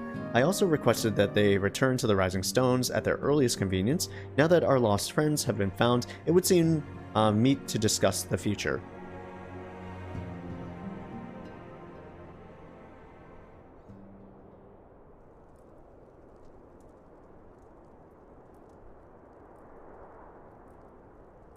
Back in the Solar. It's been too long since we were all together like this. Not since after Minbreda. Much has changed since then. We ourselves, most of all.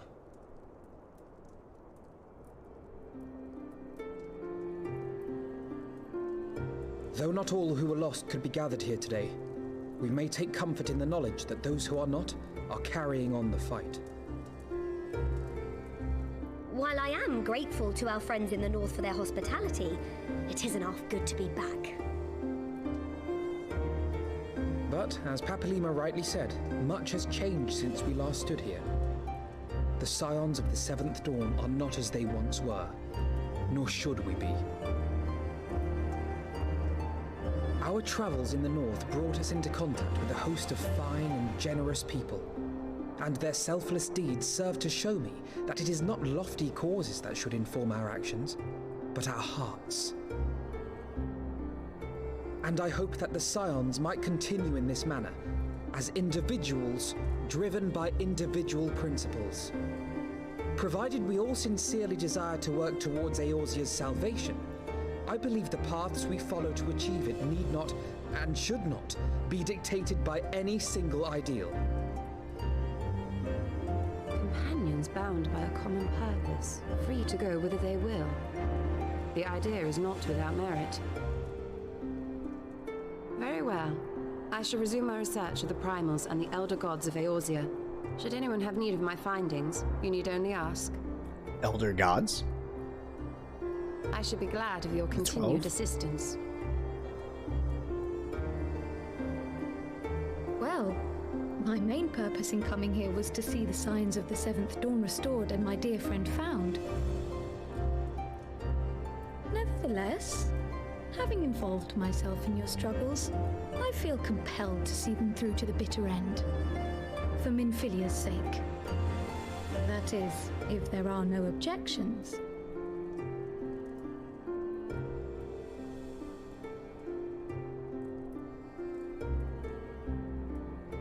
You will always be welcome here, Kryle.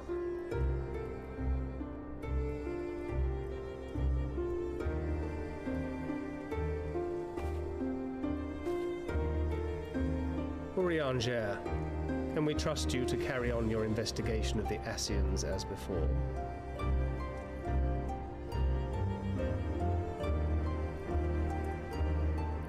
Regardless of mine own desires, I am undeserving of your trust, having so villainously deceived you all. Now, I'll hear no more of that. It would be disrespectful of Minfilia's wishes. She entrusted matters here to us, that we might protect this star and understand the truth which hides at her heart. Mayhap I can handle the former, but I think you far better suited to the latter. No?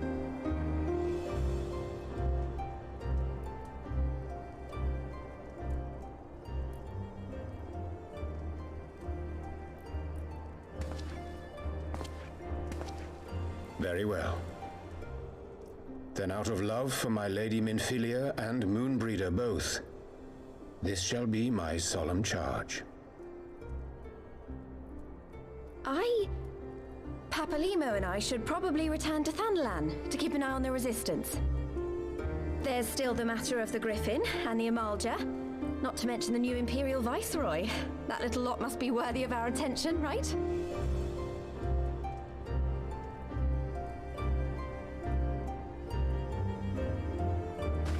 And what will you do, Alize? You know I have no great love for organizations and formalities.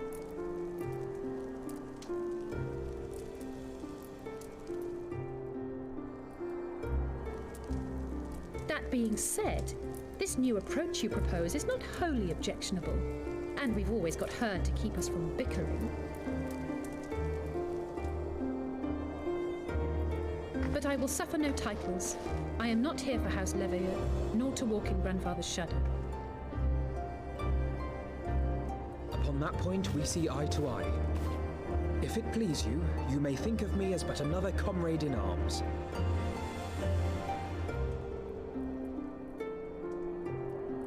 Well then, Alfie, I, for my part, shall see to the paperwork and the finances with my characteristic aplomb. I would not have it any other way, Tataru. And we mustn't forget you. What now for the Warrior of Light? Yeah, that's a good fucking question, though. I don't know what the fuck we're gonna do.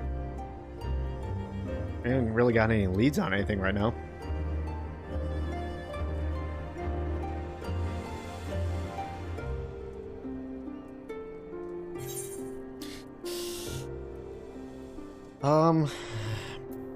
I don't know, some lofty bullshit, I guess.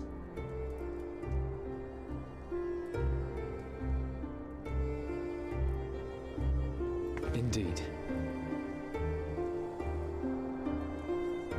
The path behind us was fraught with hardship, and the path before us will be no less unforgiving.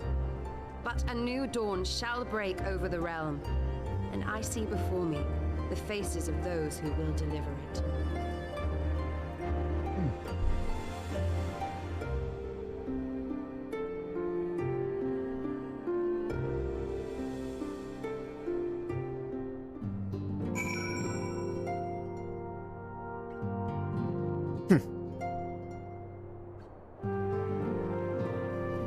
Okay. Not quite done with this patch. Look at them, Morna. The signs of the Seventh Dawn. Look how far we've come. The people we've met, the moments we shared, the losses we've suffered, the tragedies we've overcome. All of it has made us who we are today. Where we go from here, and what the future holds, only the 12 know. But I know that we will find out together.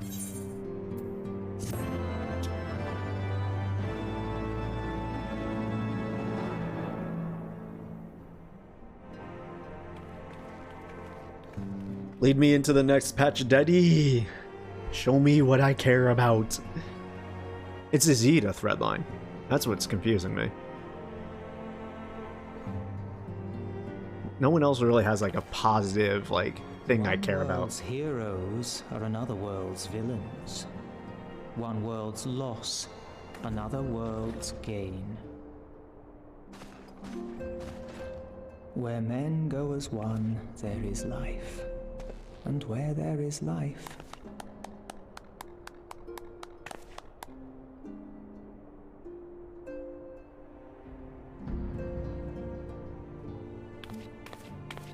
Also, who the hell is narrating? I don't know if I know this voice.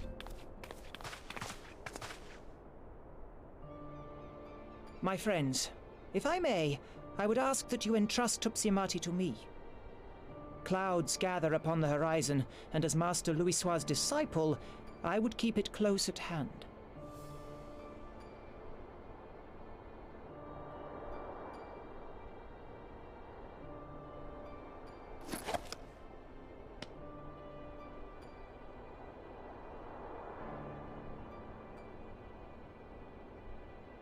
Thank you. I shall guard it well.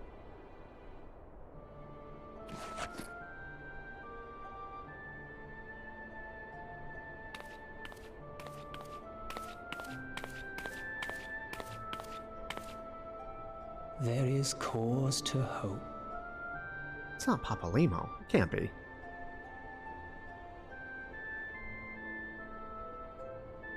For every ending, every parting, marks a new beginning.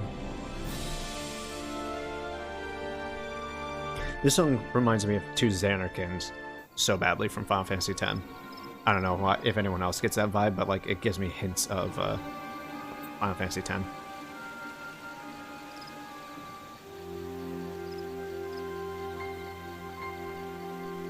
Ah, well done, brother. You may resume your normal duties and rejoin the others. The coming battle shall be our greatest yet, and I intend to stand with you on all that. Stand with you all on that glorious day. All right. So the Griffin plotline, the Yida plotline, and then everything else is kind of on the back burner for now. I'm assuming that's what we're gonna do for the next patch at the very least. True believers are so readily led.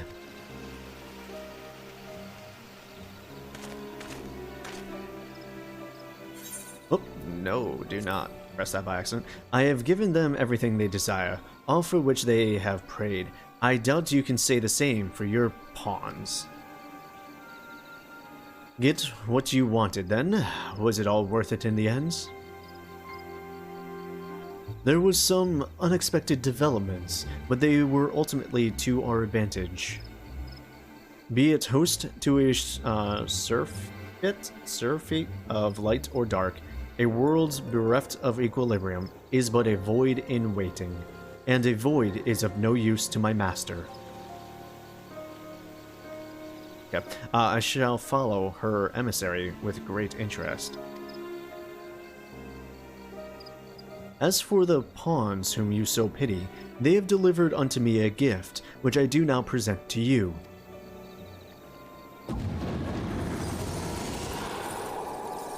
Yep, alright. Cool. Nidhogg's eyes. Great. Dragon shit ain't over yet. Cool. The eyes of Nidhogg. Many were the candidates considered, but your deeds, you have proven yourself, but by your deeds, you have proven yourself the most deserving.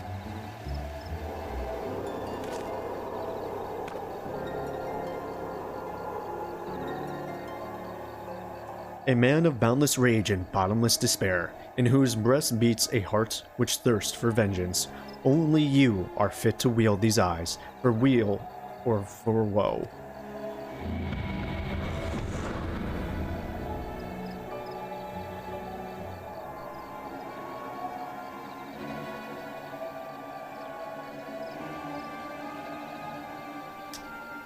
Great. Can't wait to see where this one turns out. Alright. Nidhogg's back. In a weird way. But, like, all the dragons aren't on his side right now, so him coming back is going to be a little weird.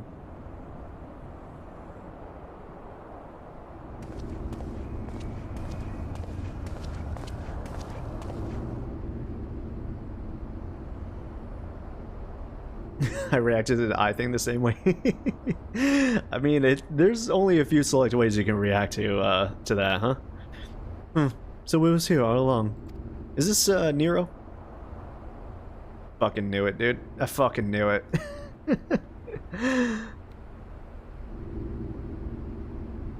Welcome back, my guy. Welcome back. Oh, just you wait, my pretty. You and I are going to have so much fun.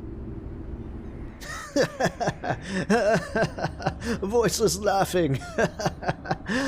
Okay, so this is the Allegan site that Teleji Adeleji wanted, right? That has the other possible Ultima type weapon, Ruby weapon, Emerald weapon, Omega weapon, whatever the hell it's called. Okay, that's patch 3.4, huh? It was alright. I didn't mind it. Let's update this. We're on 3.5. Okay.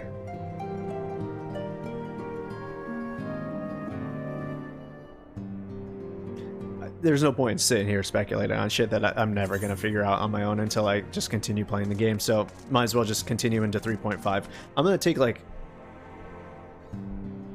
Am I gonna take 5 minutes? I'm gonna take like less than 2 minutes. I'm just gonna go take a quick bathroom break, stretch my legs, and I'll be back. Don't feel like going anywhere all too long, so I'm just gonna make it a quick one.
Okay, let's get back into it.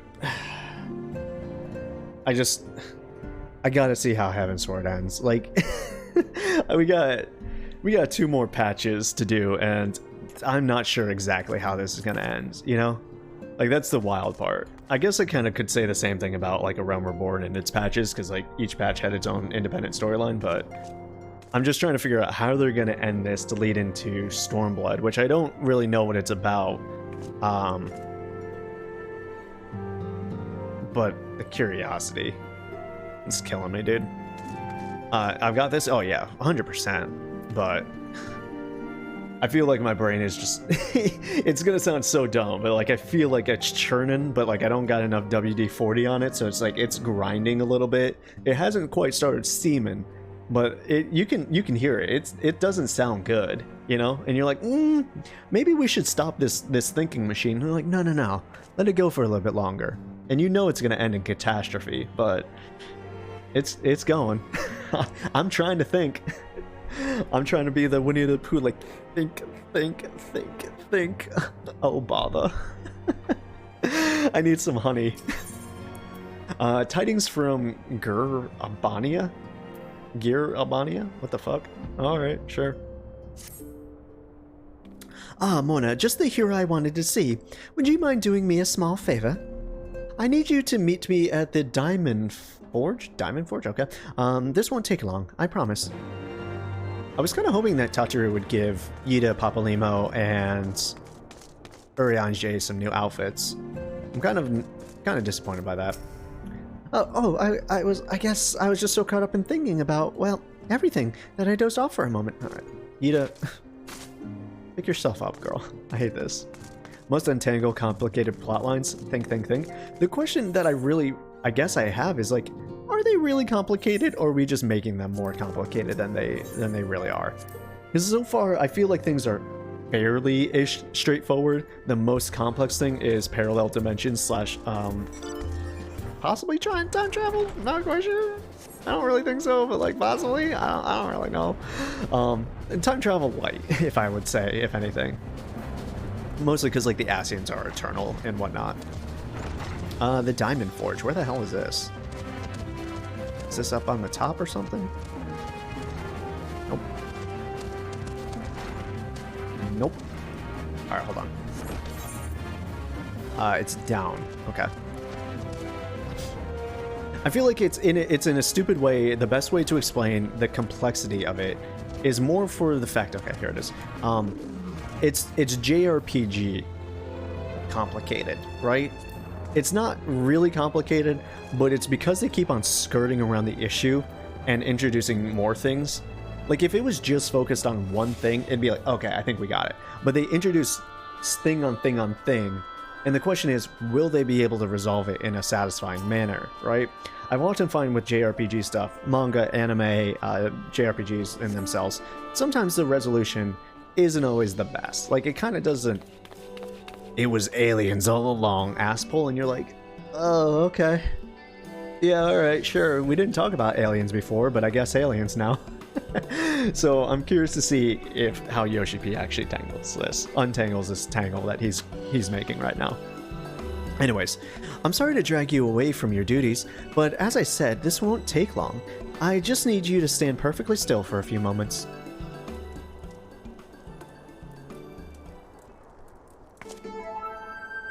The double take. That was perfect, dude.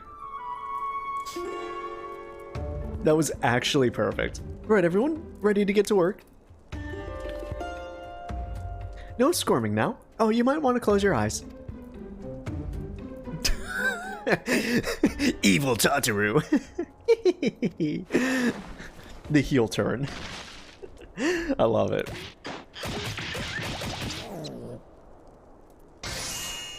So I guess my new question is for Epps. Is Tataru not a Lalafell that you respect? I know you said that Kryl transcended, and Papalimo is the only one that you respect. So if he's still here, if he's still listening, I'm assuming Epsilon doesn't like Tataru then. Tataru is terrifying though, and a bad word. Who knows? She is hated monster to both of us. Tataru is death incarnate. I can't. Alright.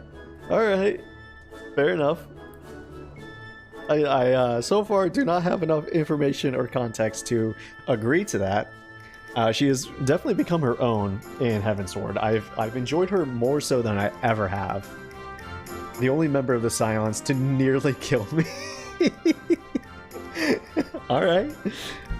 Let's go, dude. Tataru. #1 champ here. You'll understand when you're older. Yeah, I'm a wee lad. I'm just a wee baby, all but 5 years old at this point. Wah, wah. Baba, give me binky. Anyways, there, all finished. The warrior lights every measurement, from heroic head to intrepid toe.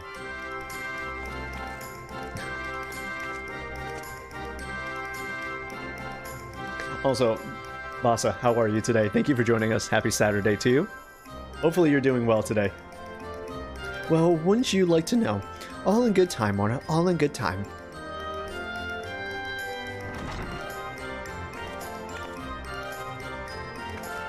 Ah, found you.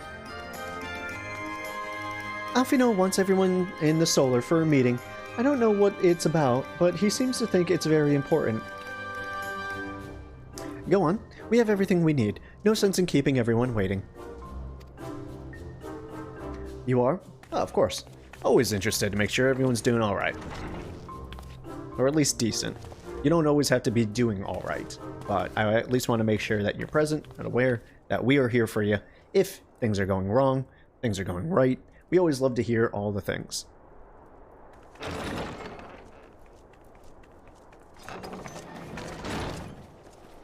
We're here! Did we miss anything?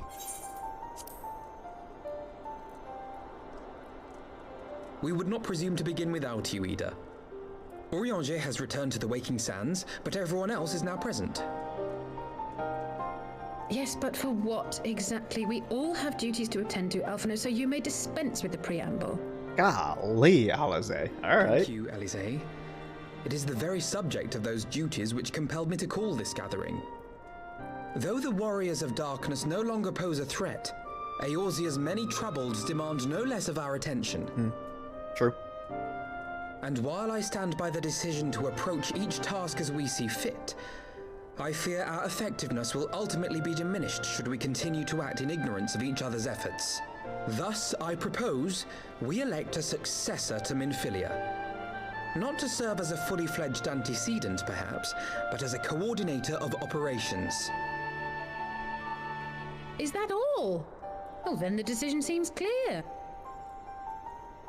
No one else has shown any enthusiasm for the role, and judging by your performance at our previous meeting, you would seem the He's not going to want it. Candidate. He doesn't want it. You always did have a flair for politics. Not after the Crystal Braves.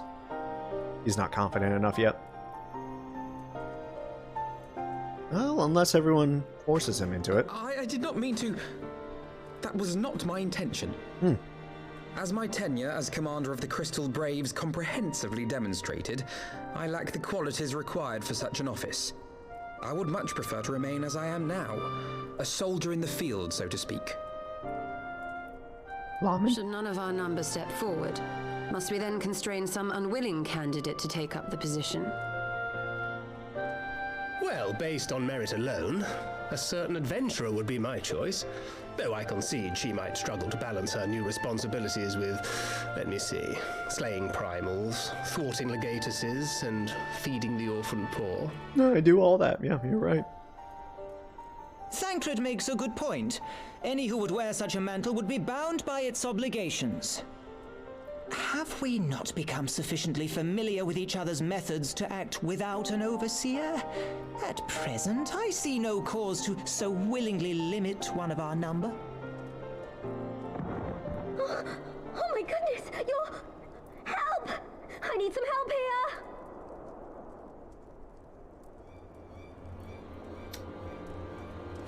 It's not going to be as insidious as the music's making it sound, but... Oh, maybe not. Tataru, are you all right? Me? I'm fine. It's this poor girl who just staggered in and collapsed on the floor that I'm worried about. Narco! God, how did... Yashola! Please, you have to help her. Kral, a hand if you would. Let us see about closing these wounds. Okay. Something to do with Alamigo, I'm assuming.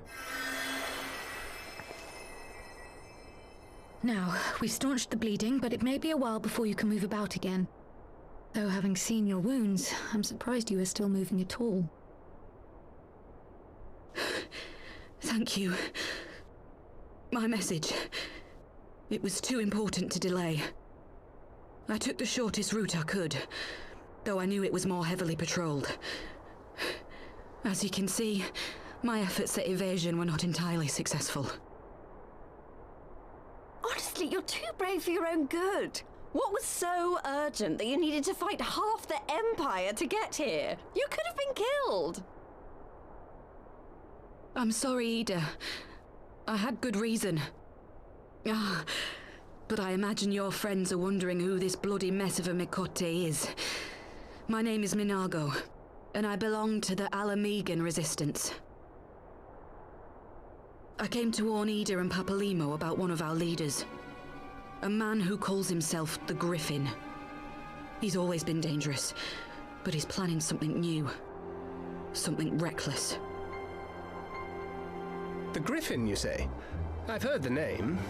Rumor has it your man is eager to test his claws. Aye, and on no easy target.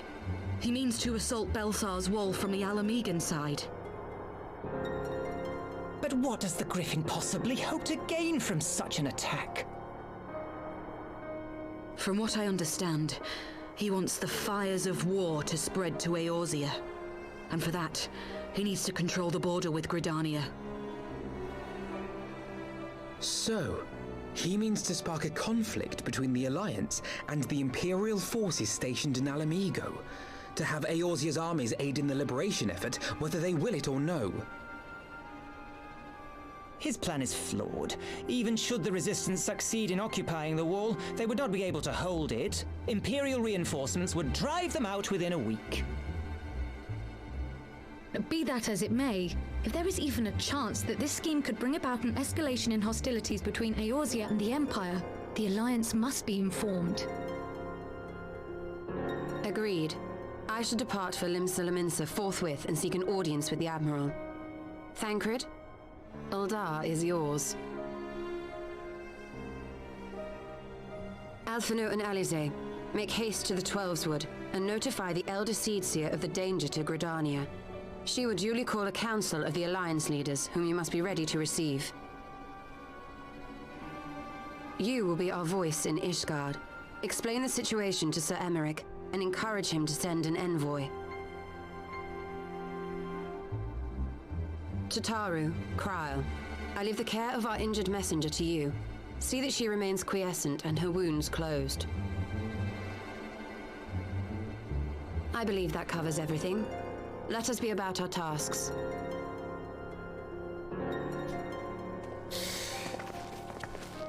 I suspect the ill tidings from Girabania will be held as a turning point. The beginning to a bloody end. Okay, it's got to be Papalimo narrating. Gotcha. The business of war was ever conducted with the coin of self-sacrifice.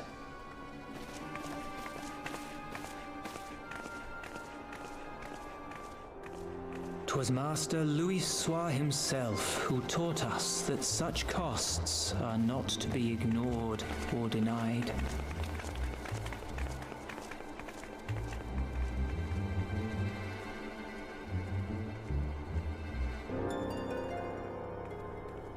And so I shall embrace them. When the time comes, I will make my choice, as you will yours.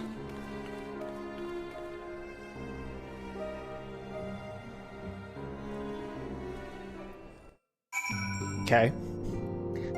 Speak of Lucia, the congregation of our knights most heavenly. So, ill tidings. War on the fronts of, or not little, but regular Alamigo. I don't know if we'll ever take it back.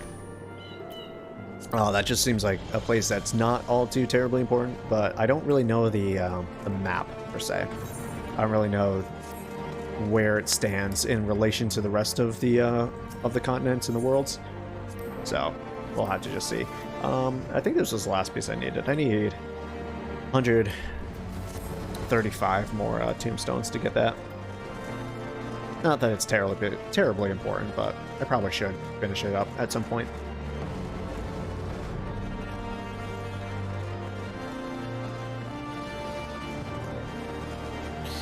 So even though these two patches, these next two patches, this one and the one after, don't have that many quests tied to them, I have to assume this is a lot of cutscenes and stuff to boost out the weight.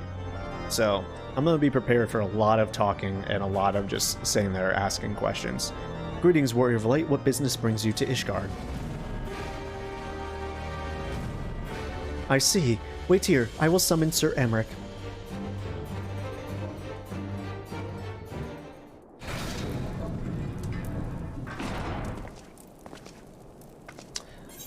It is good to see you, my friend. 'Tis a pity it must be under such circumstances. Had Lucia not informed me of the urgency of your suit, I would certainly have sent for some wine.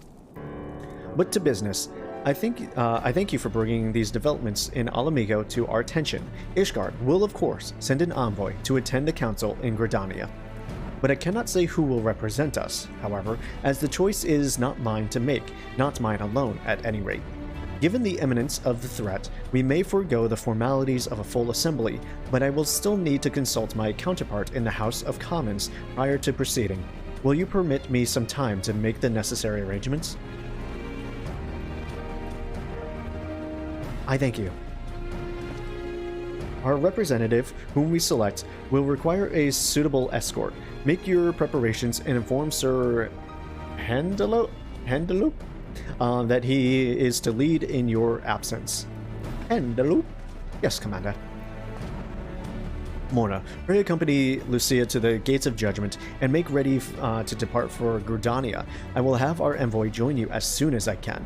Hurry speed you on your way.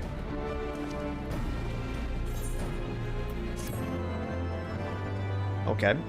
Little bit of hubbub for whoever the envoy is going to be. It's probably going to be someone that we don't know yet, but we'll soon learn to know. We'll see. Before he mentioned Lucia is going to be the escort, I kind of thought it was going to be her, but I guess not. An envoy for Ishgard. If you have no other business in the city, join me at the Gates of Judgment. We must be ready to depart the instant the envoy arrives. I wonder if it's going to be one of the Four Toms boys. I don't think so. They're already... Their house is... It's a little too prominent right now, I guess. They would need to let someone else take over. Otherwise, the status quo is essentially still the same.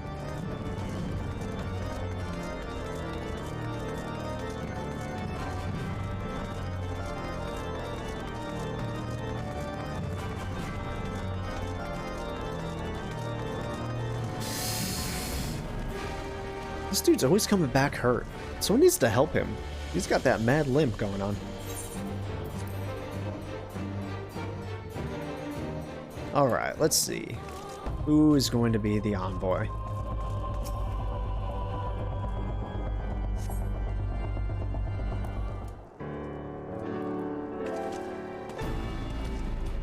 Sir Emmerich, hello? We meet again. As it happens, my counterparts in the House of Commons agreed that I should act as Ishgard's envoy. Oh, okay. Not, I concede, that there was ever any real doubt. As Lord Commander of the Temple Knights, it is my duty to sanction any military cooperation. Be that as it may, I could not in good conscience make the decision alone, not with the ink scarce dry in the Republic's Book of Statutes. I trust you understand, my friend. Alas, I must test your patience still further by making a brief stop at Camp Dragonhead. Given the trouble brewing in the Black Shroud, I would see that the garrison is ready to defend the border.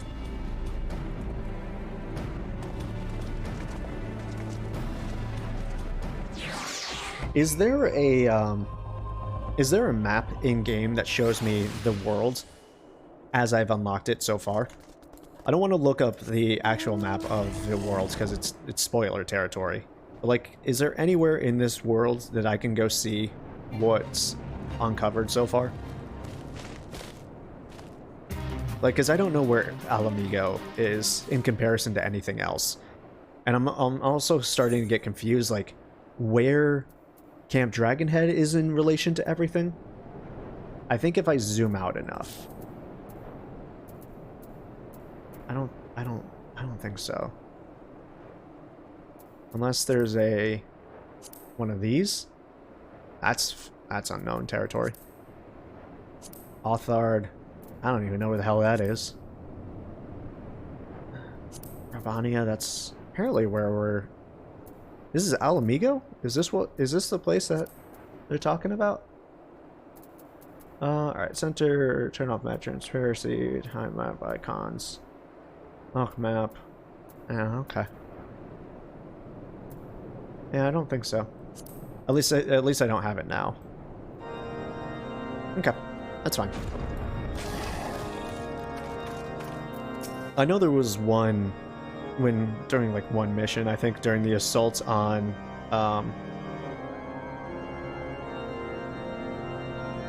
one of the Cashrams. Ascidians?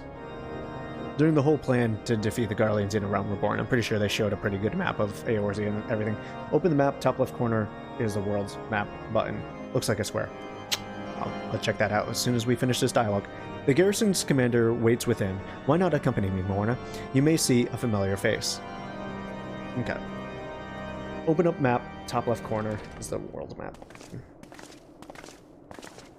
There he is. It was one of the Four Toms. Morna, old girl, how wonderful to see you. And Sir Emmerich, too. To what do I owe these unexpected pleasures? I will have some mulled wine brought up from the kitchens at once, if you will excuse... Nay, do not trouble yourself, Honorate. We shall soon be on our way. Lucia, a brief summary, if you will. Yes, Lord Commander.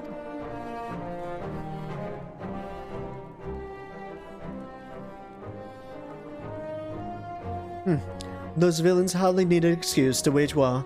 Bloodletting comes as naturally as breathing to the Garleans. Okay, to a Garlean.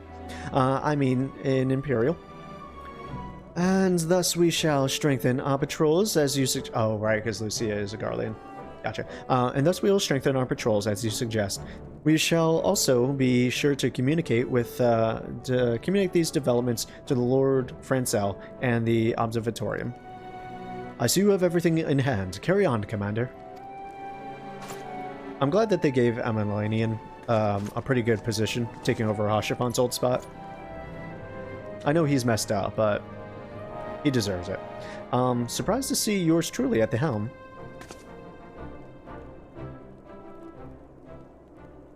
You and me both, old girl. I doubt I'll ever feel worthy to sit where he sat. Ah, the portrait. It's such a good picture of him, too. Yet we can but play the hand we're dealt, and with a little help from the veterans and Honoroid's ceaseless chittering, I'm sure I'll muddle through. So worry not, old girl. Off to Gridania with you. I wish you the best of luck, my guy.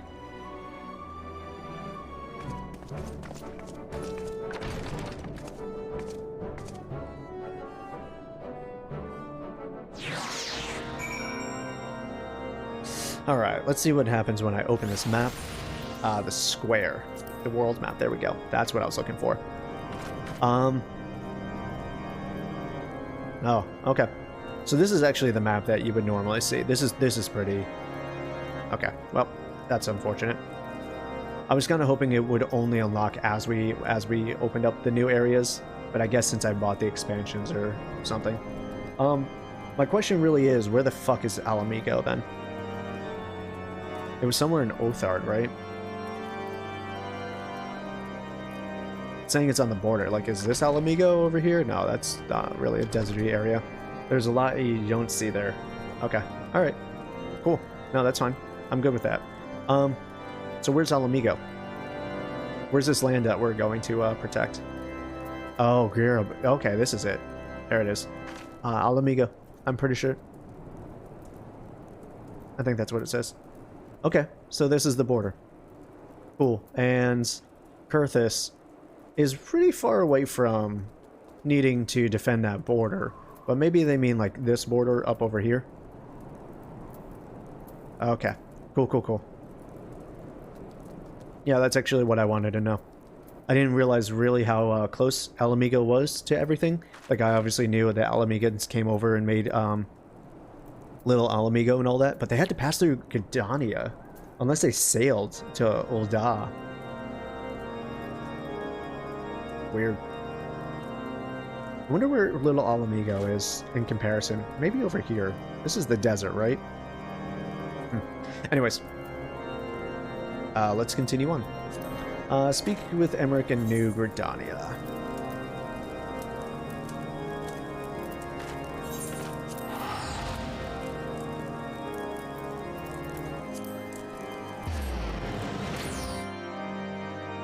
No, I understand that there's a lot of map that still isn't unlocked, but I guess it would have been nice to still have all that land clouded over and not know that we were literally going to cross the sea in order to go to the next expansions.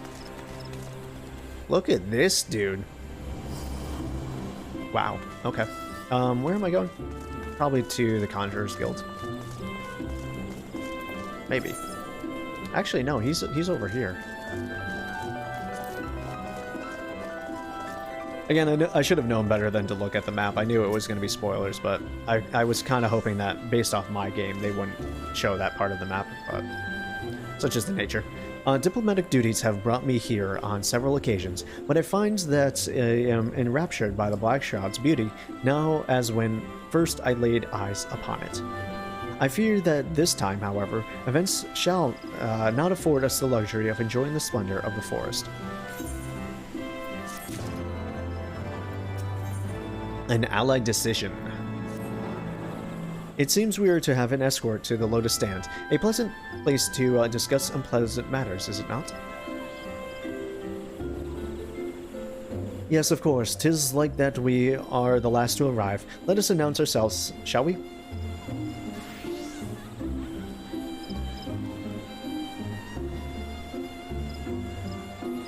Alright. I'm just gonna fast travel over to the Conjurers Guild. Because I don't know the best route to actually get there. Okay.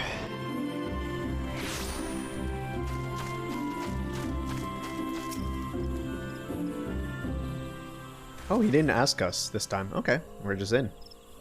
The envoy from Ishgard has arrived. Very good. This way, if you put... Ah, the Laminzan party as well. What's up, Yugiri? What's up, Lamoura? I had hoped to slip in unnoticed, but I see I was not the only one delayed in my arrival. Greetings, Sir Emmerich. Admiral, always a pleasure. And Morna, I trust you are well. 'Tis a day of for reunions, it seems. I believe you are well acquainted with my escort. Lady Morna, I was glad to hear from Riol that the missing scions have now been found. There is much and more I would discuss with you, but let us first attend to the issue at hand, shall we? I didn't realize that Yugiri had ponytails. I thought she just had, like, straight blonde black hair.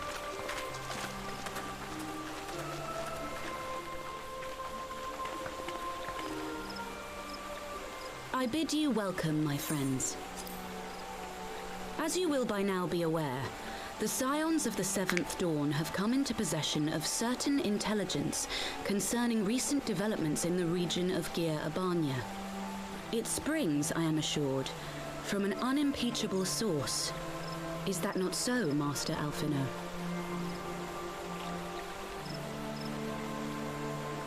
Indeed, Elder Seedseer. Our information comes directly from a member of the Resistance's inner circle, and we have no cause to doubt its veracity. This griffin of theirs is a fool if he thinks he can hold Belsar's wall against the Empire. When the Imperials move to take it back, they will come in force. And the resulting fighting is all but certain to spill over into the Black Shroud. At the Battle of Cartano, the combined might of 3 grand companies labored to contend with the remnants of but a single Imperial legion. Alone, Gridania would be hard-pressed indeed to hold back the tide, should the Garleans turn their minds from reclamation to invasion.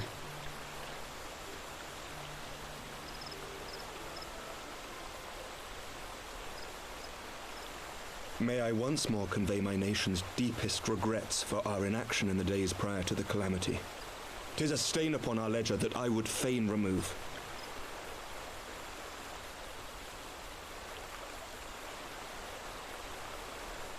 Elder Seedseer, I do hereby request leave to deploy a defensive force within the borders of Gridania. Ishgard's return to the Alliance shall be honored by more than mere ink upon parchment. The Doman people, too, would join any effort that weakens our common foe. We are few, but our most seasoned shinobi are at your disposal. On behalf of my people, I offer you my humble thanks. Gridania welcomes your assistance. It is time we set our contingency plans in motion. Is the Alliance agreed?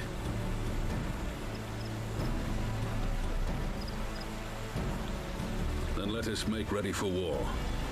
Victory favors the swift. There is much to be done.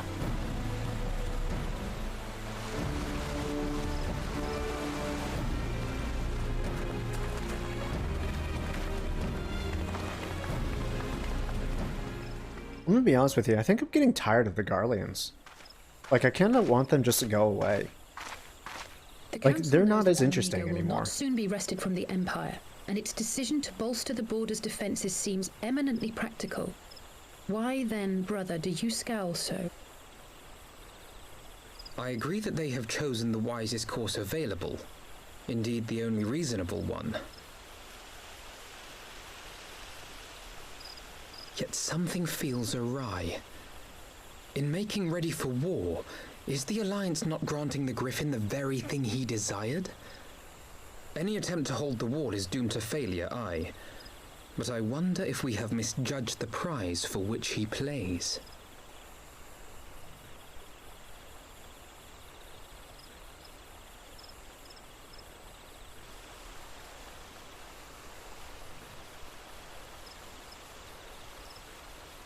You know what I think my problem actually is with the Garleans? It's the politics of it. I think I'm just ready for Final Fantasy to take that Final Fantasy turn where, like, you're fighting, like, fucking Sin and weird-ass Sephiroth alien creatures and shit. And I'm tired of, like, because, like, the first few hours of every Final Fantasy game is, like, a slow burn into, like, the real weird shit. And I think I'm ready for Final Fantasy to become weird. But I don't think it's ever going to be. I think there's always going to be the threat of Garleans and war and politics and all that. And that's fine.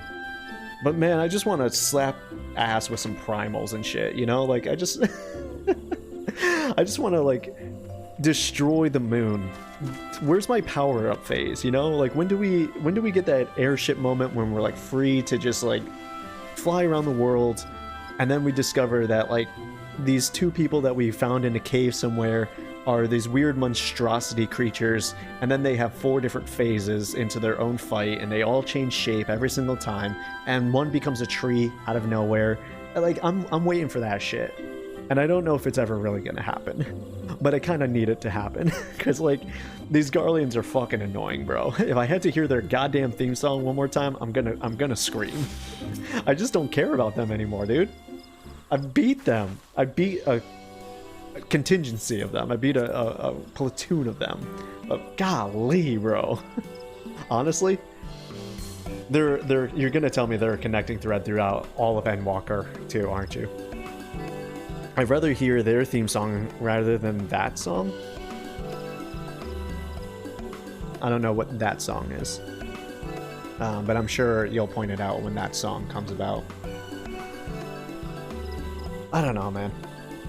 Maybe they'll do something to make me like the Garleans a little bit more as an enemy in total. But right now, they are a Realm Reborn remnant. You know what? I'm sorry. They're a 1.0 remnant that needs to fucking die. They just need to go away. That's all it comes down to. That the Council was able to reach an accord so swiftly is a heartening development in itself. I only hope my misgivings prove unfounded. Ah, good, you have yet to depart. I feared I had missed you. Sir Amaric. Master Alfino, a pleasure as always. And Mistress Alize, how wonderful to see you thus recovered. Pardon the interruption. I had hoped to thank Morna for serving as our escort before other duties called her away. I also wish to thank our Doman ally. Forgive me, my lord, I was but awaiting an opportune moment to join the conversation, and force of habit made me keep to the shadows. No apologies are necessary, Mistress Yugiri. I was most grateful for your interjection when I offered Ishgard support. My nation's historic failure to heed the Alliance pleas for aid is a matter of record. Even so, the Alliance leaders were plainly unprepared for my impromptu apology. The resulting air of awkwardness might have lingered longer were it not for your timely offer of cooperation, which allowed the Elder Seedseer to accept us both. I very much appreciated the gesture. I only did my duty, Sir Amaric. The Empire is the enemy to us all, and we are grateful for the opportunity to fight at your side. And full glad are we to have you. Pray convey my regards to the Scions, my friend, and we must return to Ishgard.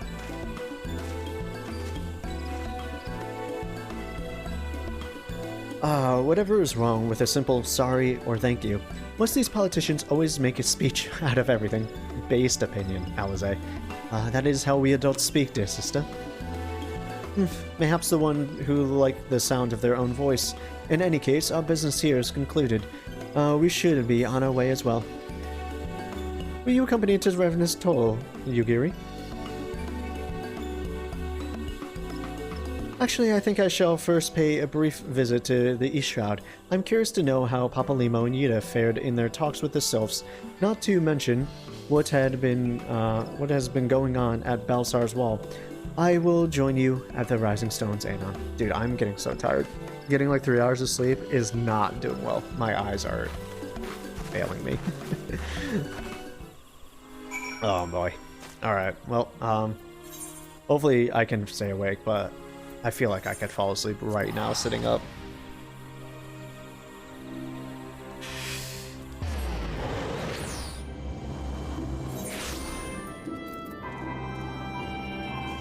Alright.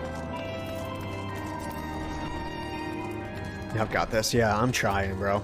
I'm trying. But if I that Garlean song's gonna put me to sleep. If I hear ba ba ba ba ba ba, I'm going right to bed. Snooze.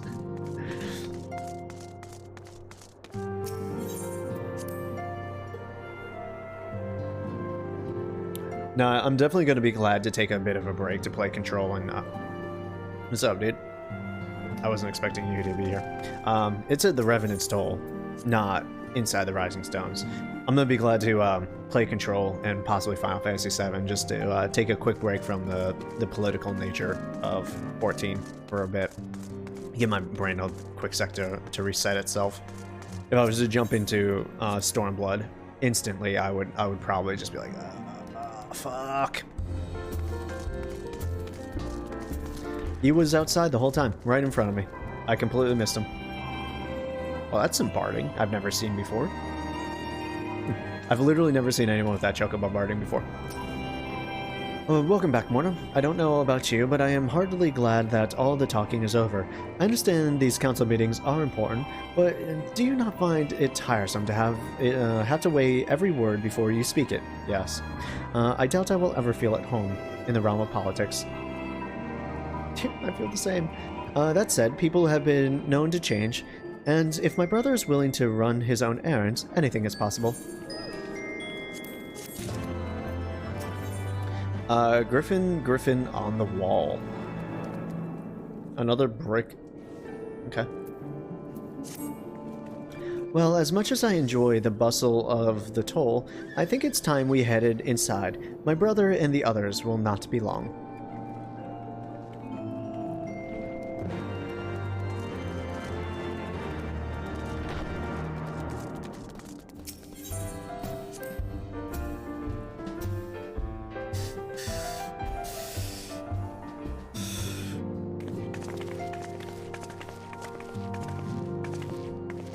Ah, you are returned from the council, but what of Alphino?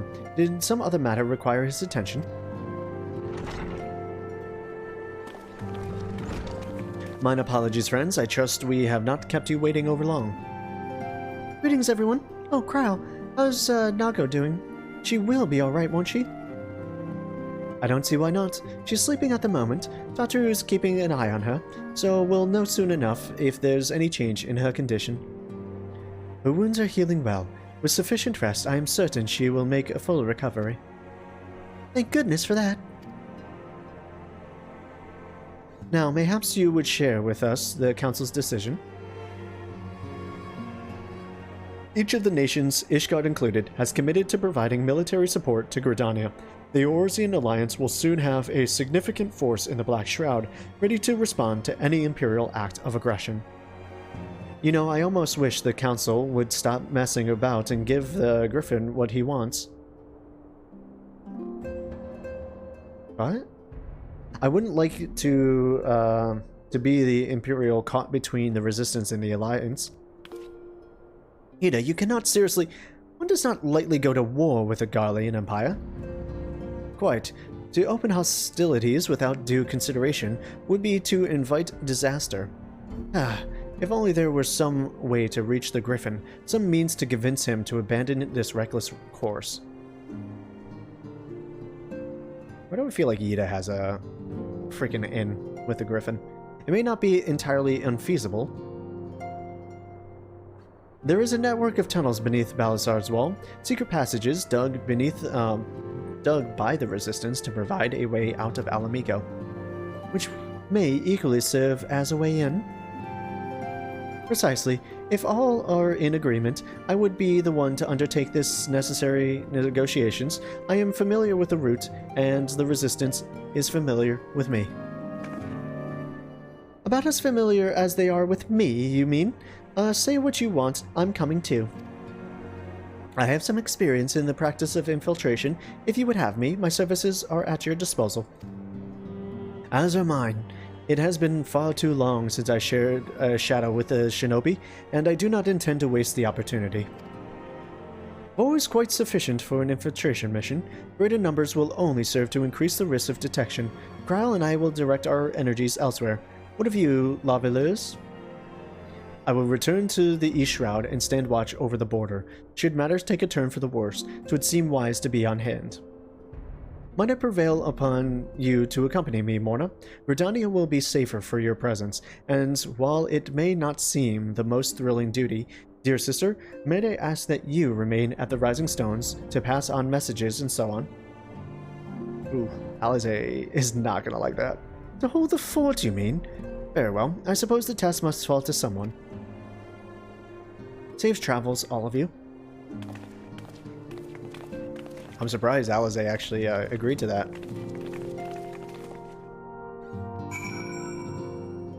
Okay. This is all going to come to a head, right? At some point?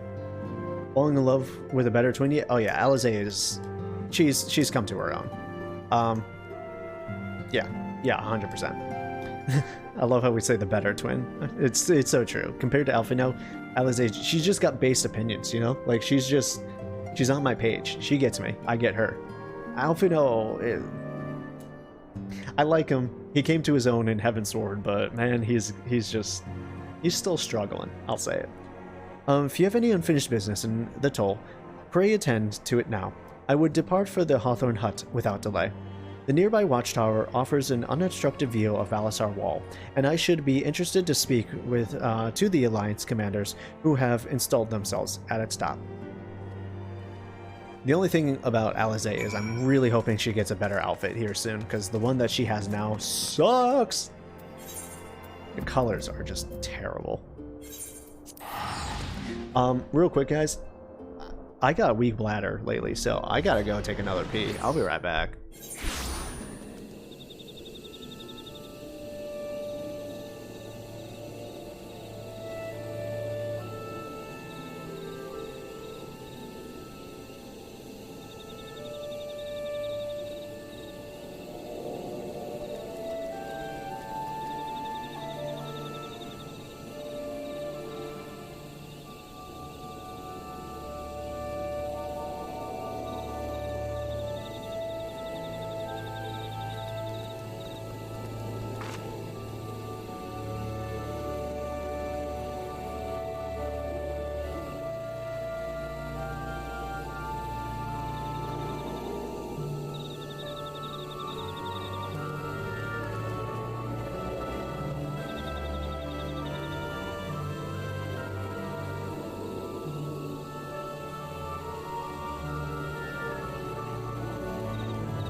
Alright, quick, easy peasy.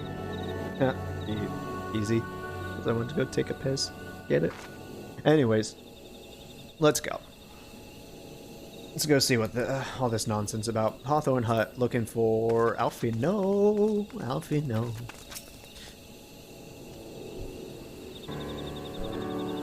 Ah, Morna, there you are. Come.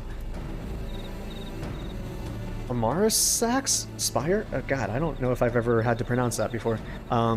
Awaits the Alliance officers on the platform should be able to apprise us of any developments at the wall.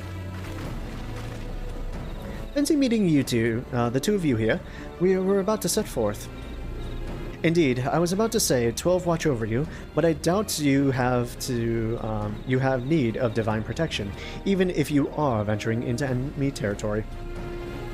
Don't worry, Alphino. We have the Griffin. We'll have the Griffin by the scuff of the neck before you know it.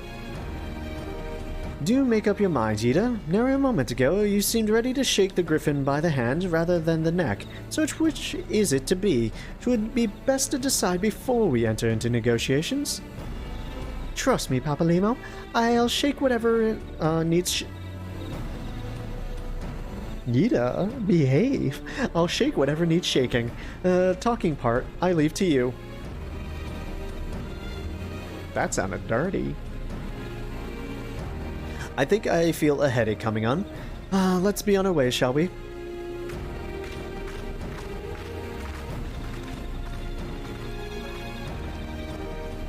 Some things never change. Well then, shall we make for the spire? Our alliance friends will doubtless have news for us. Alright, I'm gonna give up hope that Yida and Papa Lima are gonna get new outfits. I have a feeling... hopefully they'll get one in, like, Stormblood or something, but for this patch, for Heavensward, I've given up. I've given up.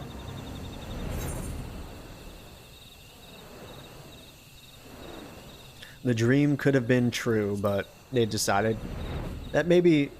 Oh, how many outfits have we... what the fuck is this? Yo, what's up, boys? We killing this thing? Let's fucking do it, bro.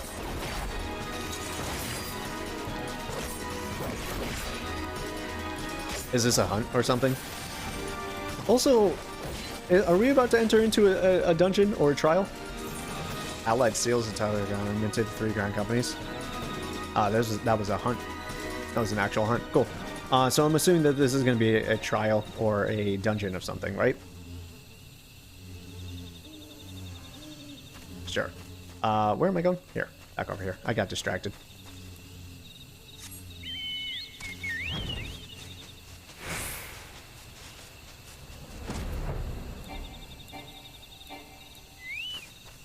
Alright, let's see. Serpent Scouts.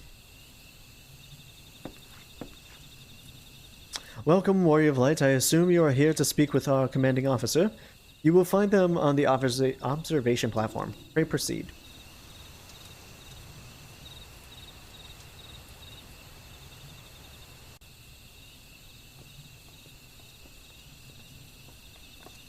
Oh, Hilda? And Pippin.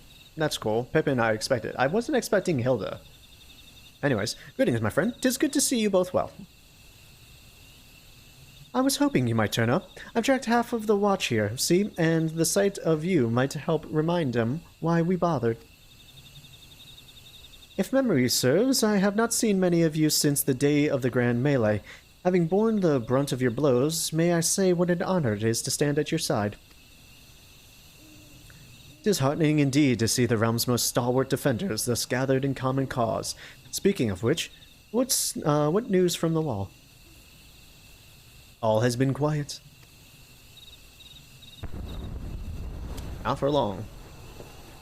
I'm gonna be honest with you, as many times I've been in Gridania, I never knew that there was a wall here. I've never looked in this area. I think I had to come here for like a collection quest once for the Sylphs, way back in the day, but like other than that, never really paid attention. Report! What? 7 hells! Fighting has broke out on top of the wall. A full-scale assault! So the Griffin has made his move. Same, I was like, wall? Here?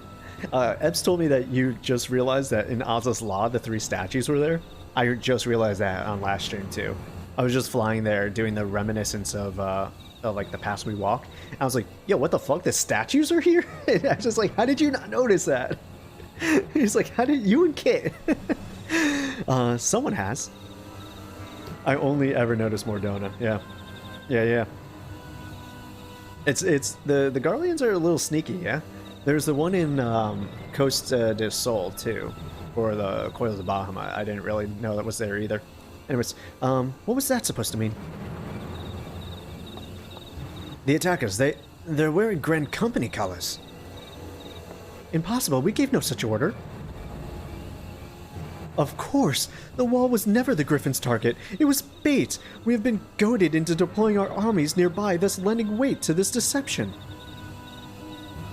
If those uniforms were convincing enough to deceive my scouts, the Empire will surely think we've launched an offensive.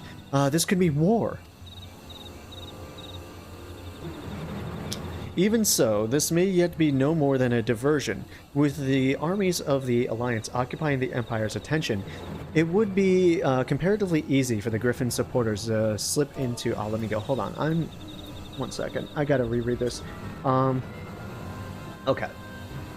All's been quiet. Boom. Report. What? 7 healths. Fighting has broken out on top of the wall. A full-scale assault. So the Griffin has made his move. Someone has. And what's that supposed to mean? The attackers, they're wearing Grand Company colors. Possibly gave no such orders. Of course, the wall was never the Griffin's target. It was bait. We have been goaded into deploying our armies nearby, thus lending weight to the deception. Wait, what? I don't know. I don't know the Griffin's plan right now. So he wanted us to deploy our forces so that it looks like we were invading, so like the Garleans were... whatever. I'm not going to speculate. The story will tell me.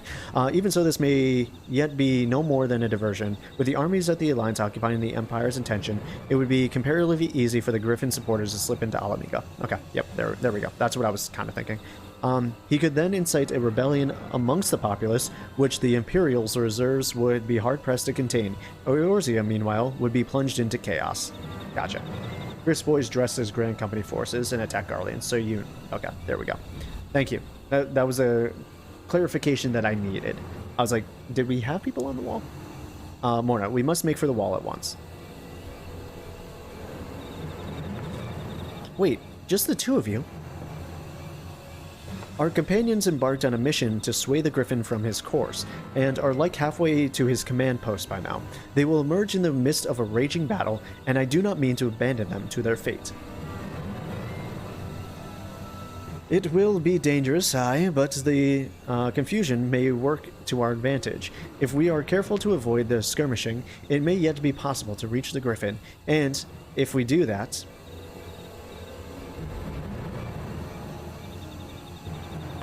Lady Hilda, might I ask that you have an airship ready to bear the Scions to safety? Huh, I don't know who this Lady Hilda is, Marshal, but you can count on me. We must prepare for Imperial reprise.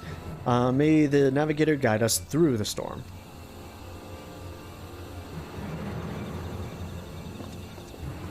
So we just need to stop this whole thing before the Garleans kind of organize and realize who's attacking and get word to their main forces, thus sparking a more all-out war that Eorzea is not ready for.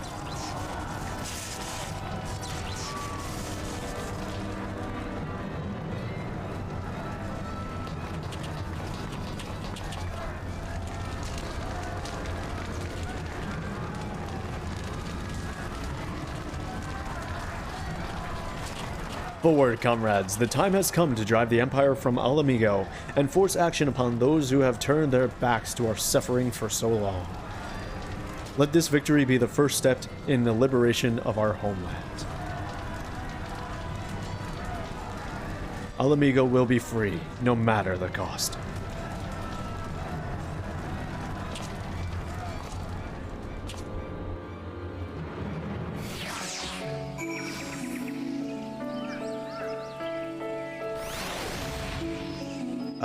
Okay. Speak with Alfino, who is down this way. Fate joins? Yeah, fucking right. Yeah, right. This is what comes of recruiting any adventurer that passes your way and allowing them to simply buy your Grand Company uniform. Yeah, just for real, dude. People to be selling it on the black market.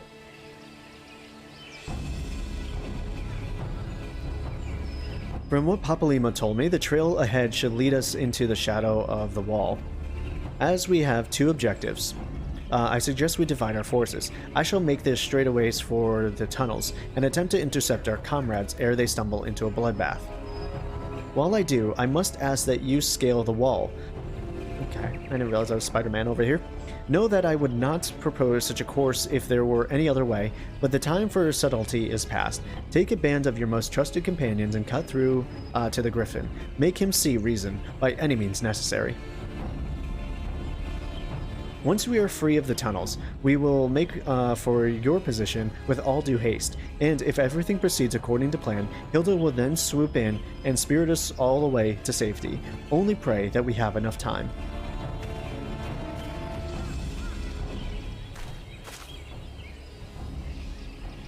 Alright, I'll assume that you two goobers are here to do the Balasar's Wall. I'm assuming this is a duty, a dungeon, not just a trial.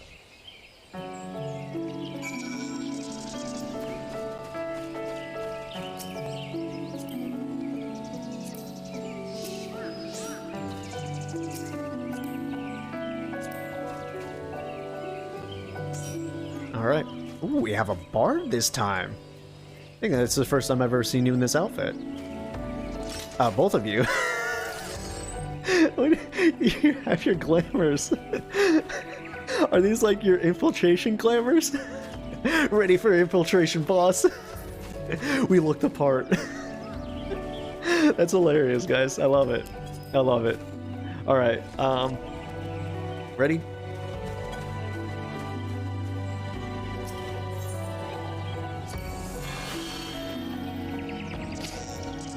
I'll take that as a yes. Alright, let's join in. I love these glamours, guys. I love it. I wish I had enough glamour to be there. Does this make it easier to see why I'm wearing the armor?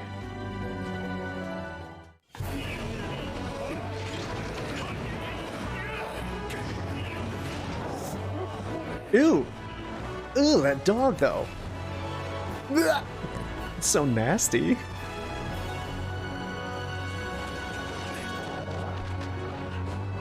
Oh, I hate it, dude. I hate that dog. Oh, I'm gonna kill it. Oh, we have two? Do we have two bards? We have two bards. Let's fucking go.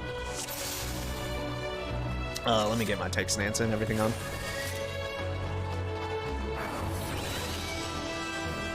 Alright, let's see if I can do this appropriately. I'm still trying to figure out this whole, like, wall-to-wall pull thing. I don't know really the best ways or areas to stop my assault on. Third cohort, I need you to, hi, come here. So I'm just gonna keep on going for a little while.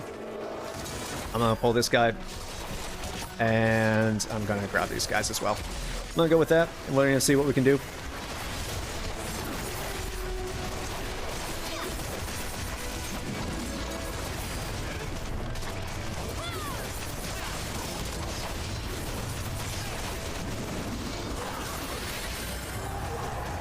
I might not have the best armor for all this. I kind of just realized that. I thought I had like the 270, but...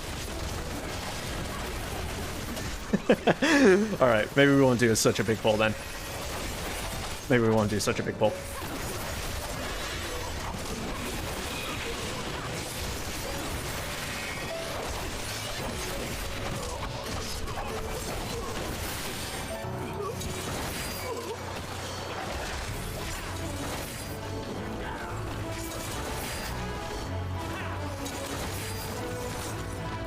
Oh, that was just the last guy? Alright. That was the last guy.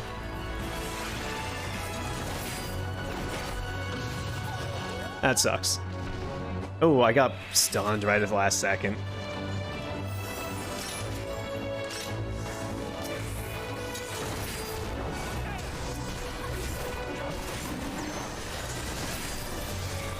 I need to find my provoke ability and start using that a little bit more.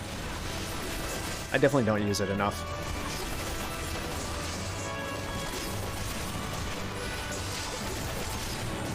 Provoke is... Where's my mouse, first off? There it is. Provoke. Okay. It's Control 2. Gotcha. I need to start using that along with my range skill.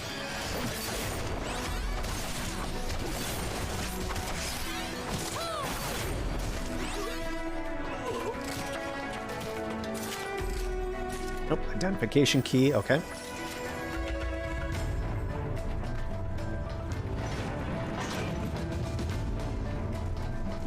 Magitech Predator. I hate that they called it a Predator.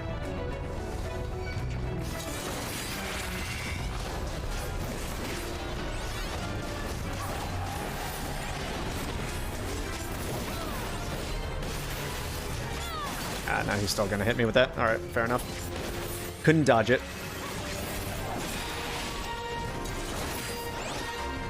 Control 2? No. Control 2. There we go. Alright, let's see if we can grab this guy real quick. Oh, never mind. He's already dead. Alright, those guys are dead.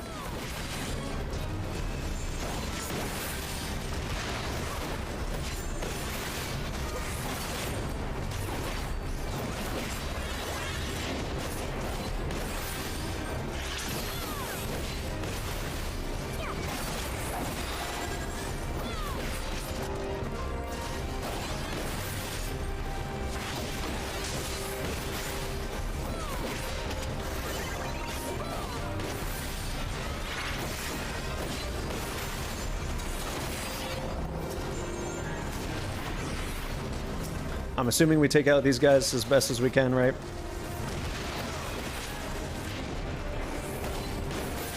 And then focus on this guy. I don't know what the tether specifically does.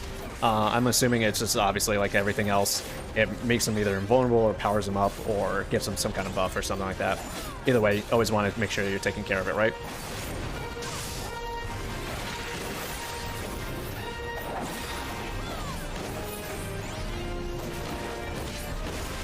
Red orbs? For launching. Okay.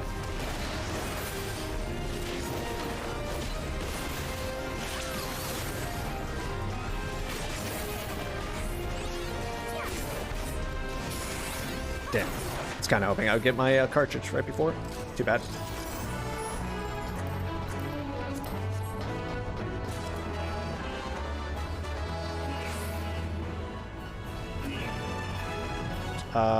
Control panel? I'm assuming? Ooh, okay.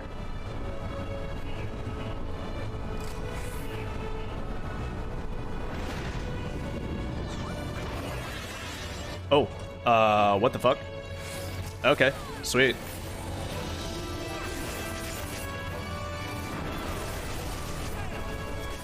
Who's this guy? I don't have his aggro. Why? Thank you.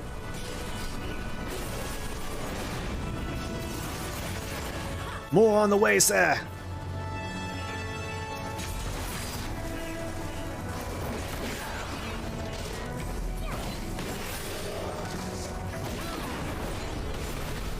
All right. Other side, I'm assuming. I'm assuming it's just gonna come through the other side.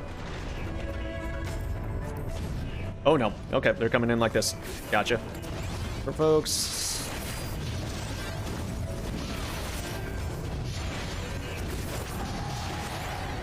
All right. Holy shit.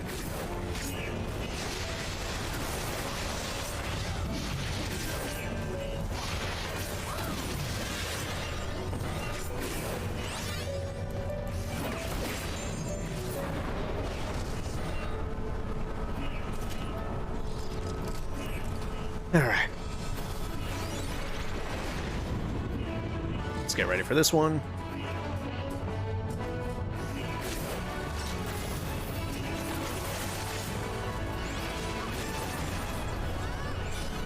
Get ready for the next set.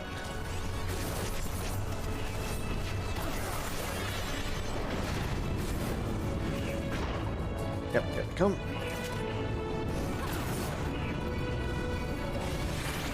Hello? Oh, I was pressing 6. I was pressing the wrong button.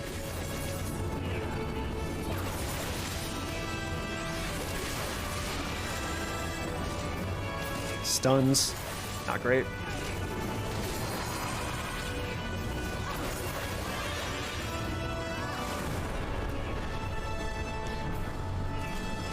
Alright, let's see. Where to next? Just back and forth, huh? Vanguards. Alright.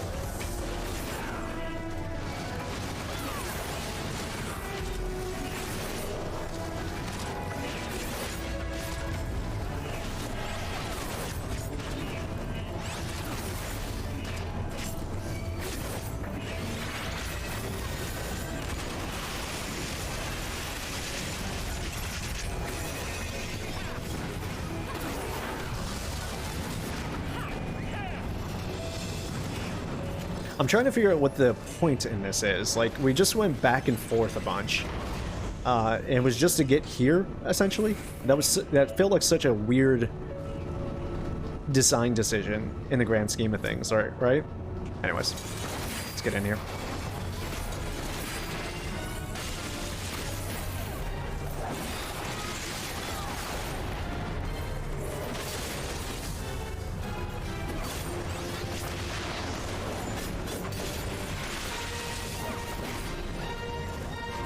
Motion tracking. Oh god. Looks like some more dudes coming. Or maybe not yet. Whoa, okay. Was paying off. Looking off to the other side, wasn't paying attention to anything that was happening there. I don't know if I could have avoided that. I was looking at these things, unfortunately. Expecting them fully to come through and become alive.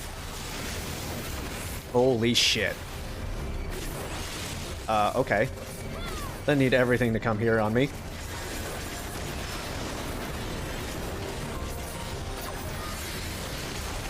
Gotcha. Not as terrible as I thought it was going to be.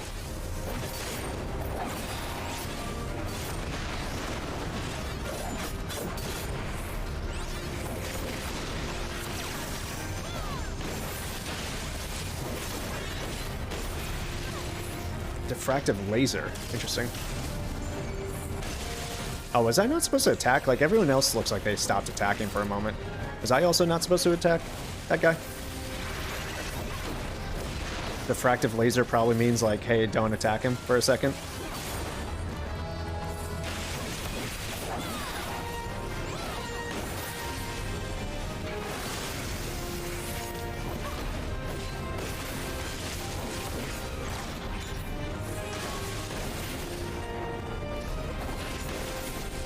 Figured out the motion tracking, yeah. I was trying to figure out what was going on, and then I actually looked at like the skills that were coming through. I'm like, oh, that probably makes sense. Oh well, sorry for my healers. Always sorry for my healers, because I always just run into the mechanics blind as a fucking bat. I'm gonna get hit by every mechanic, just always be wary of that. Is there a mechanic introduced? Lamoura's gonna get hit by it. De facto tank experience.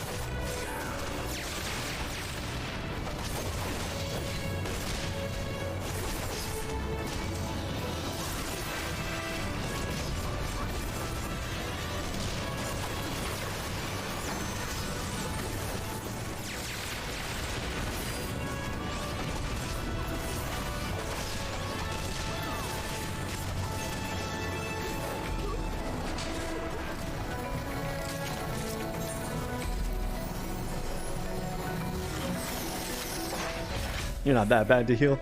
I appreciate that. Not that bad. Definitely not great, but not manageable.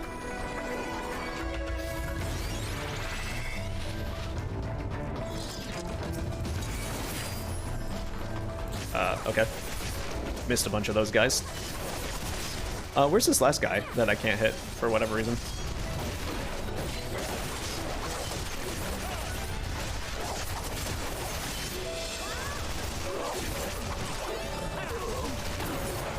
I probably should have pulled this group up, but it's all good.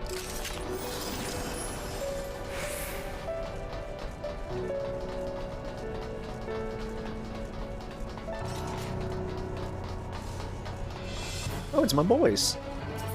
Everyone's up over here. Oh no, these are not our boys. Okay, those are not our boys at all.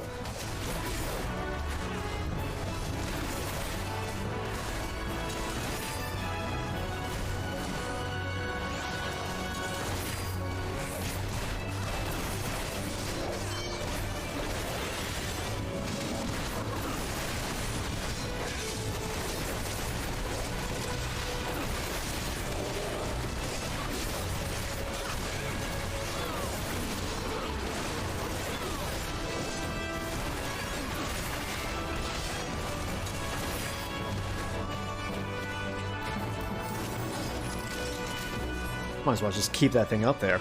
And just keep on finding all these treasure boxes around here. Ah, the Griffin.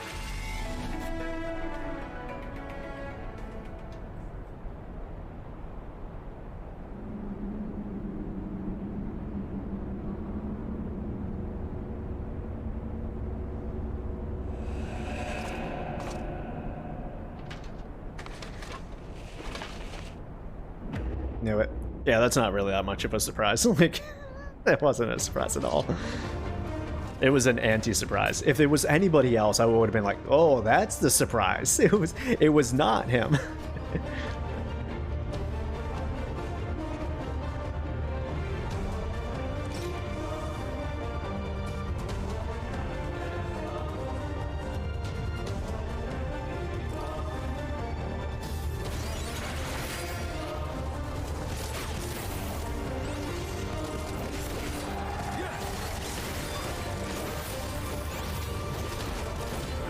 Beak of the Griffin. All right, let's see if we can find out this mechanic here.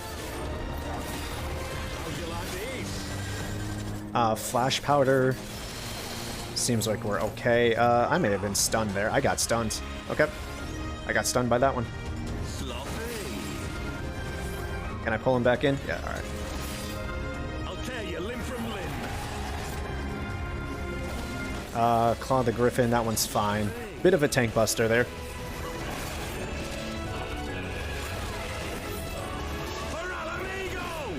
Lines at that was probably really early.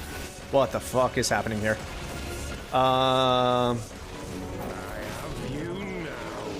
Ilberd? They're fucked, bro. Okay. Y'all? Where are we going? Blade of the Griffin. Okay, hold on. Gotcha.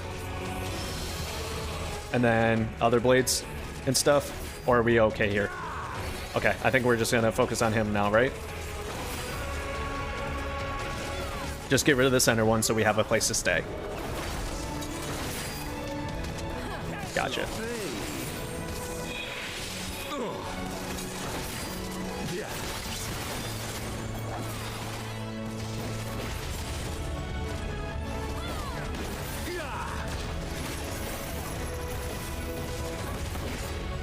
Restraint collar, I'm assuming, next.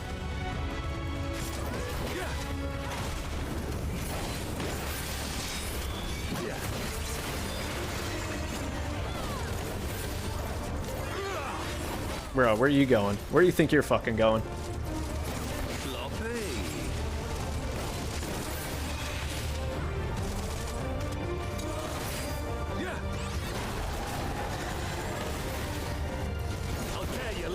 I don't know if there's like a specific spot where we should be pulling him or anything like that. I'm just gonna assume that we just keep him here for now. And this will work out for us.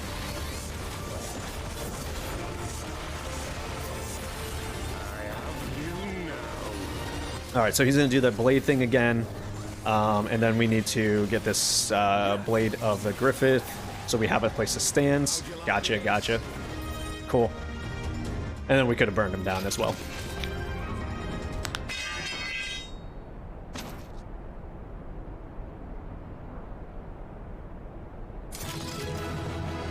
Thank you, team, for helping me through that. I like this archer's outfit, too. I like that blue. I've never seen anyone with that blue before. It's really nice. Can I get this guy before he leaves? Yep. Sweet. Alright, there we did. Ilberd is down. To clarify, are you some awesome elite endgame raid taker who mains his class and knows every which way? No, true.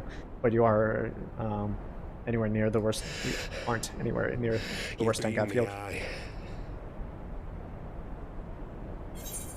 appreciate that. Still learning. Only had it for like, 5 levels. But you cannot stop what I've begun. Behold, a glimpse of things to come.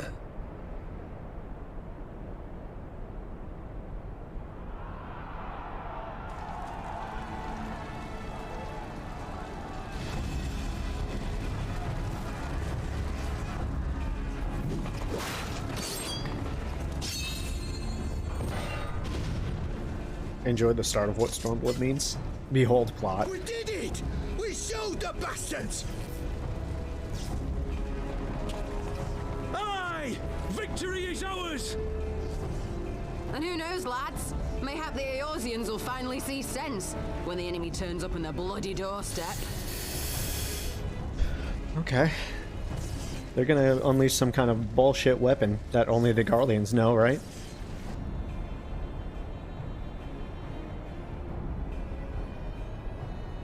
Wilred? No, what's your name? You were the dude from Laurentis. For Eorzea. There it is. Laurentis. They die that others may live.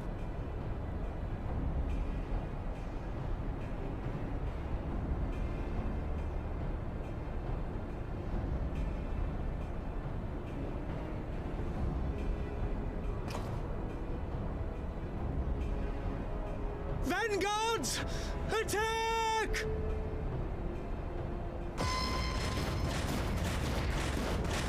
Oh, they were just as Garleans. Okay, I was wondering what that outfit was. 7 hells. Do you hear that? It was the Imperial outfit. What the fuck?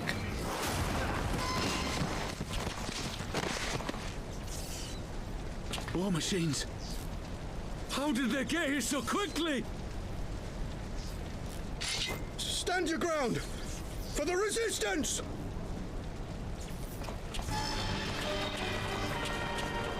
There it is. There's a song. My favorite song.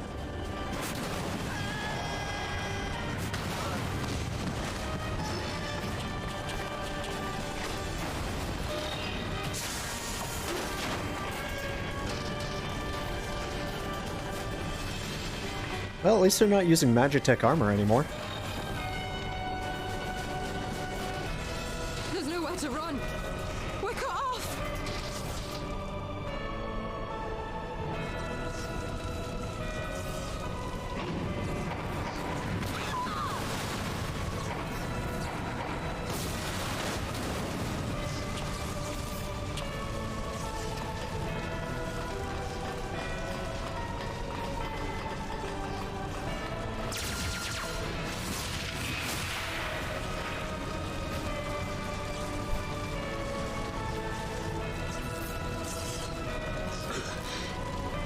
Gods help us! What are we thinking? The Empire's too big. Too powerful. Duh. How have they not known that? They literally lost their homeland because of it. These dudes have shit that you've never even seen before. Like, what the most ill-conceived plan. Unless someone was about to Mighty Rolger, summon a primal. grant us Yep. the strength There it is. to crush our... See, that's what I thought Laurentis was going to do at first. I thought he was going to use himself almost like how Lady Iceheart did to summon a primal. But then I realized that he was wearing a Garlean outfit. There you are.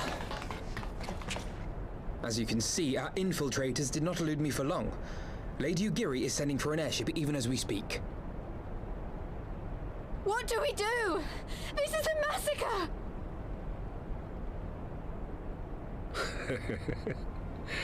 How wonderful to see you, Commander. Illbird. I should have known. This has to end. It has to end now. Do you not see your countrymen dying? Have your ideals rendered you blind even to that? Order the retreat, and we will help your soldiers to safety. Retreat? With the moment of my triumph so close at hand, you truly are a sheltered child, Leveilleur.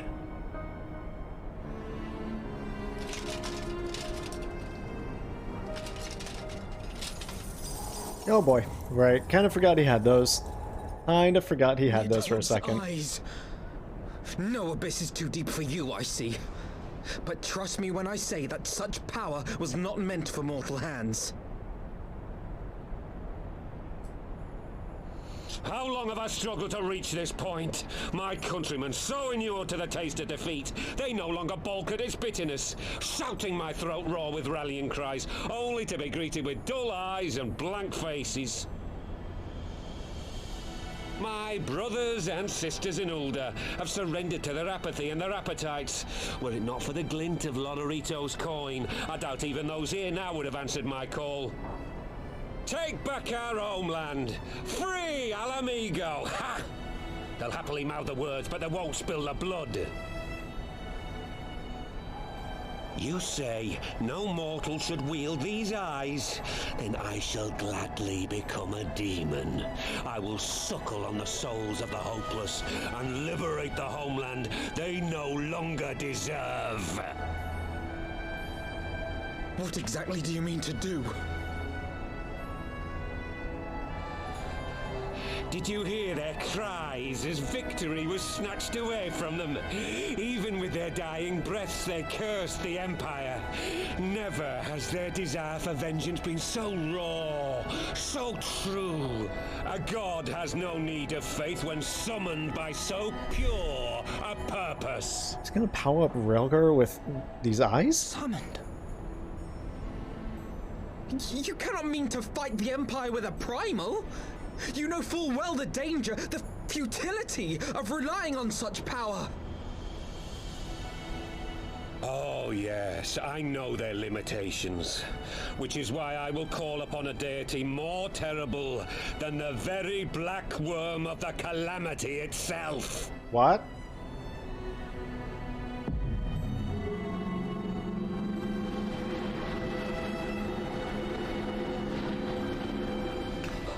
What? Here? Now? Like hells you will!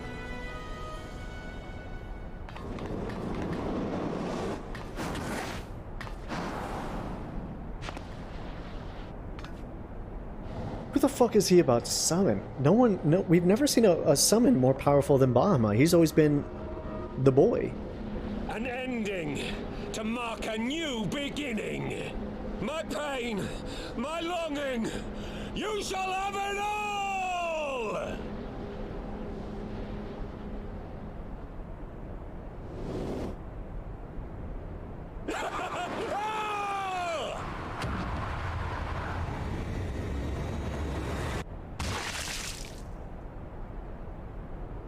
It'd be hilarious if nothing actually came of that and he just died. It's just like the power just denied him.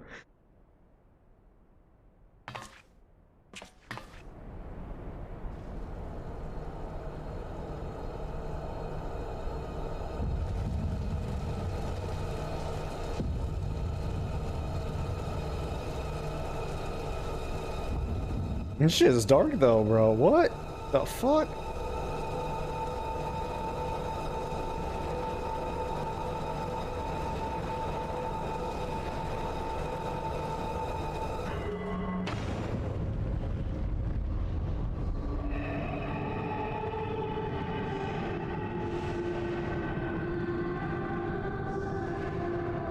Answers is playing? What the shit, bro?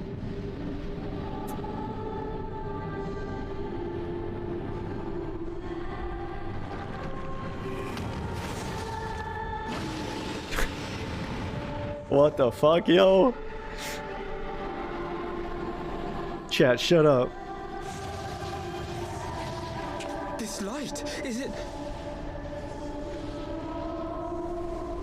His death completed the ritual. The primal is taking shape. Yo, what? Well, can't we stop it? There must be something we can do!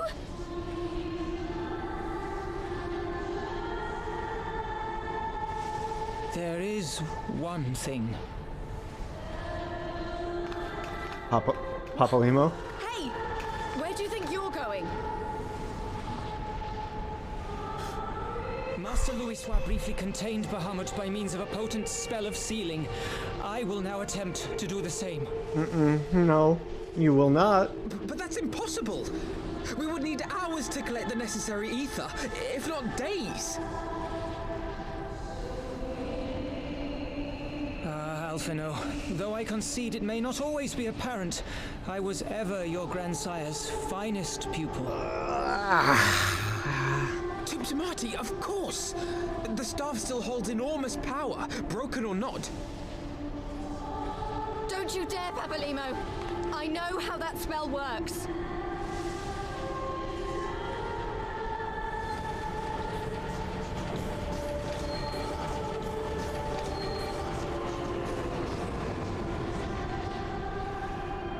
It is time to leave. Quite right. Quickly now, off you go. The further away, the better. No! If you're staying, then so am I. No, Ida. There is a path only you can walk, and it must not end here. Not like this. Boy. We just got you back. Take her. Please, you have to take her.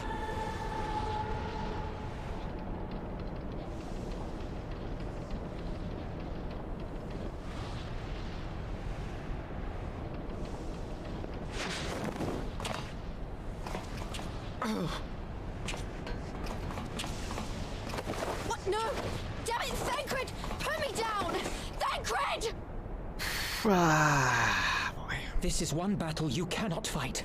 Away with you! Go!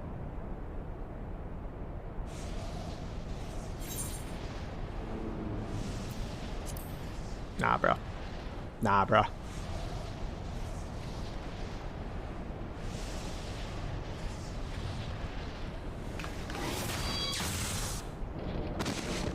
Hilda! I think he means now! I mean, I expected it, but I also wasn't expecting it. I thought he would have some words, like final words to say.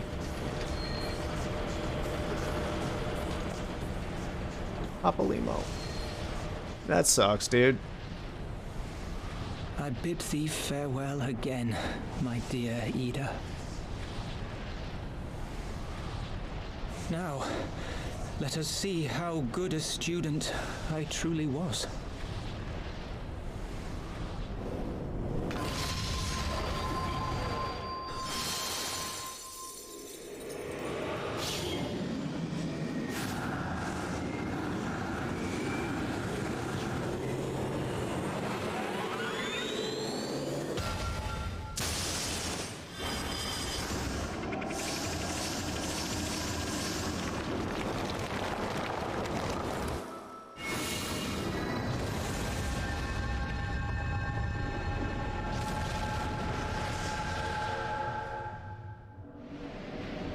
Huh.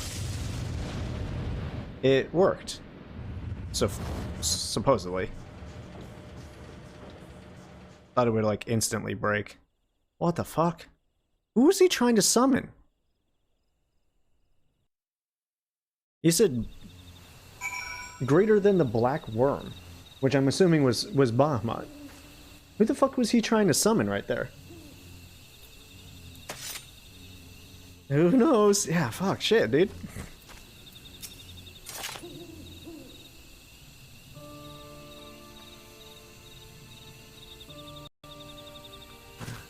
Papalymo. Why?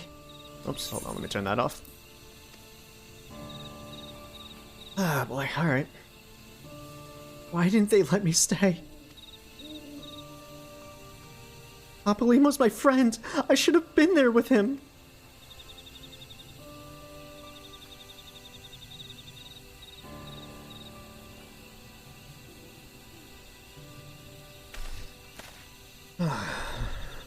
You see it in his eyes. You could see it in his eyes, Ida. He knew what he was doing. What had to be done.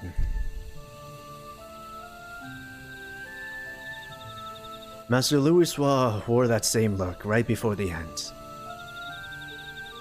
Do you think I don't know that? I know, alright? I know! There is nothing more you could have done. Ilbert caught us off guard. Even Morna was powerless to stop him. If you must blame someone, then blame me. Just promise that you will never forget what Papalymo strove to protect, or the lessons he tried to teach you.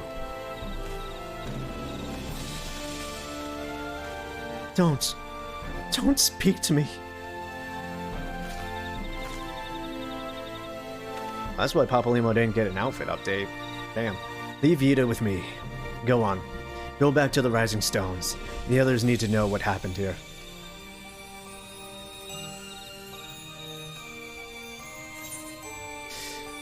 Damn, bro.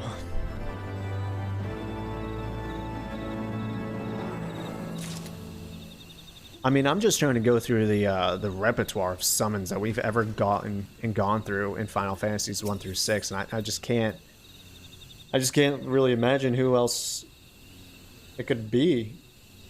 I mean, granted, there's a bunch of summons here that, you know, I haven't really experienced all that much, but in almost every 1 through 6, almost every summon that we've gotten, the ultimate has always been Bahamut. I do like how Thancred has gone from airhead playboy to kind of a daddy figure, you know? Yeah, his character arc has been the best. 110%. 110%. Louisoix's finest student. Once again, I find myself at a loss for words, but Thancred is right. We must return to the Rising Stones and apprise our companions of all of this. Pray make your way there at once. I will send word to Yustola and the others of our immediate return. The answer is in the previous Final Fantasy title. Previous is in, like, remember, 1 through 6 and then 10 are the only ones that I've played. Well, 7 as well, but I don't really remember too many of the summons from 7. Also, that sounds like your princess is in another castle. 110%, 110%. Like, the Aeons, really, from 10 are really the only ones, but I don't know if those count as, like, real Final Fantasy summons anymore. Sin, but I don't know if he really counts either. I don't know if they'll do a 10 summon. I haven't played 9. I haven't played 11. 1, 4, 5. What other summons have we gotten, though? That's the question is, Bahamut's always been the ultimate summon. He's always been, like, the end-all, be-all. And unless I'm just blanking on one of the summons. Odin is, like, the only other one that I know of. But I don't know if he was in 10. Really, it's been years since I played 10. So I don't remember most of the other summons. There's the bird thing. There's Ifrit. I don't really remember any of the others, because I don't really think I use Yuna all that much in 10. There's Yojimbo, but he's at the Gold Saucer. He ain't gonna be summoned for some Alamegan resistance bullshit. You didn't say 6. You're thinking too narrow, son. My brain, I don't have the WD-40 to get the good brain workings. I don't have enough. Don't stress too much, you won't get to know for a while yet. Alright, sweet. Yeah, I'm not going to be able to figure it out, so I don't want to really spoil it. It'll be fun, kind of being like, oh, that's who it was. Anyways, to it seem you bring ill tidings, brother. Was it Dopapa all along? Aye. Behind the griffin's mask, we found the grinning face of an old adversary. Ilbert. I know not how, but he had in possession the eyes of Nidhogg, whose dread power he used to initiate the summoning ritual, even as we looked on. Thinking too narrow, huh? Was it Sephiroth the whole time? By the 12. I don't understand. To attempt such magics requires every ounce of one's aether. No one, not even grandfather, could cast it and hope to survive. Indeed, it was ever a last resort. I am certain Papalimo was aware. Thus did the pupil follow in the footsteps of his master, even unto the grave. I have yet been unable to explain how Ilbert came to possess Nidhogg's eyes. In the depths of the Sea of Clouds, a perpetual storm of water and wind aspected aether rages. No mortal could endure such conditions. Then mayhaps it was the work of the Ascian, but now is not the time for idle speculation. Krile, I have need of your assistance. Yes, of course. We must inspect the cocoon of light that I'm assuming that Papalima just sealed. That's what they're calling it, the cocoon of light. And ascertain the state of the primal trapped within. Between our respective talents, I dare say we shall glean some measure of insight. Understood. I can't promise I'll be able to sense much through the barrier, but I should certainly do my best. I shall certainly do my best. As shall I. Let us be about it, then.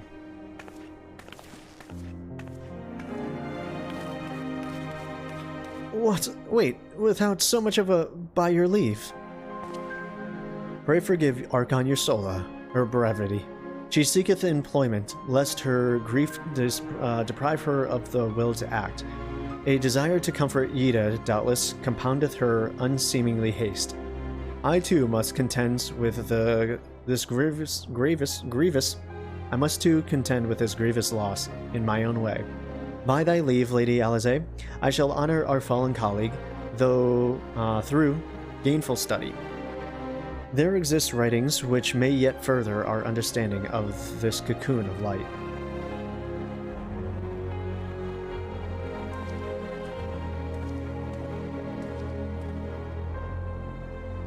Mayhaps I was too quick to judge. Surrendering to sadness and regret would be a poor tribute to Papulimo's sacrifice. Quite. and we must begin preparations to face Ilbert's accursed creation without delay. What time we have was purchased too dear a price for us to squander it. Alright, and that's the end of 3.5, right? I think so. School's out forever? Jesus. Alright, on to 3.6 then. 3.5.6, I'm sorry. Right? 3.5.6, yeah. Let's update that. Whew. Alright. Not that many quests in this one, so we'll see what kind of bullshit they throw at us to lead us right into Stormblood. The obvious solution. Morna, I wish I had more to tell you, but the situation in the East Shroud remains largely unchanged. Meaning, we still have no idea how long it will be before... A communication from the Alliance. One moment.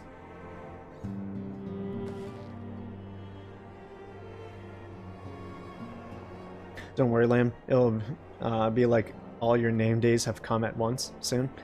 Yes, of course. Our representatives will be present. My thanks.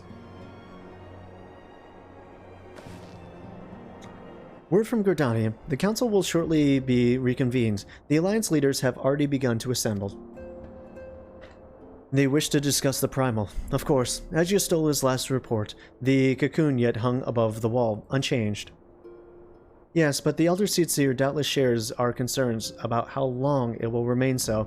I am told that Sid Garland has been called in to aid his expertise to proceedings. A wise decision. The more minds we have working on this, the better. Well then, I suggest we leave the Rising Stones in Taturu's capable hands and make haste for the Lotus Stands.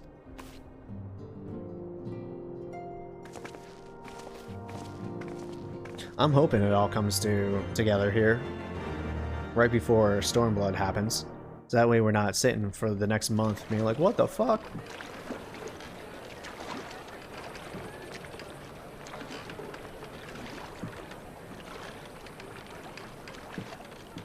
That's an unusual outfit. Samurai!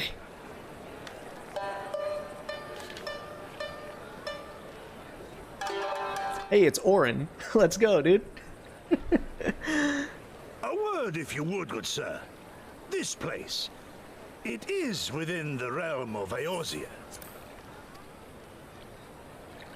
Oh, you're an odd-looking fellow, aren't you? Still, takes all sorts, I suppose. This here's Vesper Bay, Thanalan's door to the ocean, as some folk like to call it.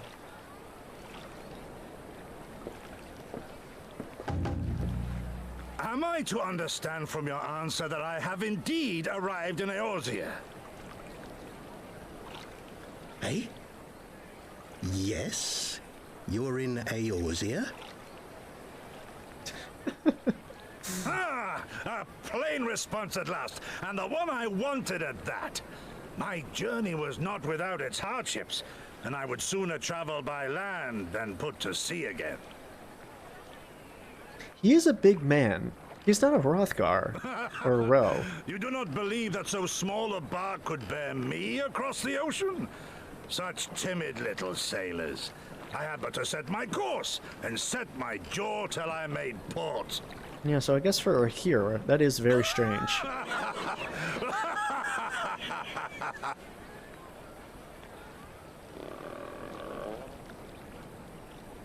Though, 'twould perhaps have been wise to lay down my oars a moment to sup on more than the spray of brine water. By the trembling of my limbs, I sense a brief repast may be in order. Nay, I will not hearken to the feeble grumblings of an empty belly. Duty comes before all.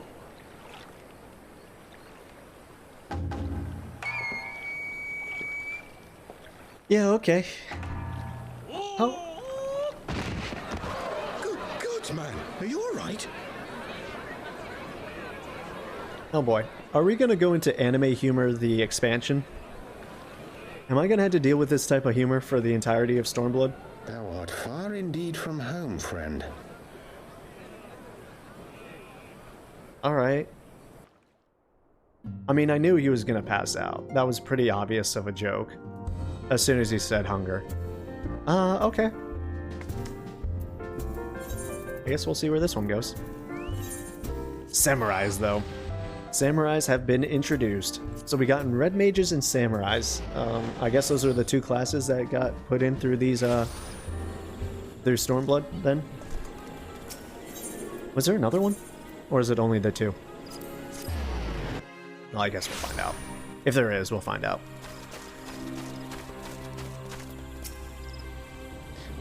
This way?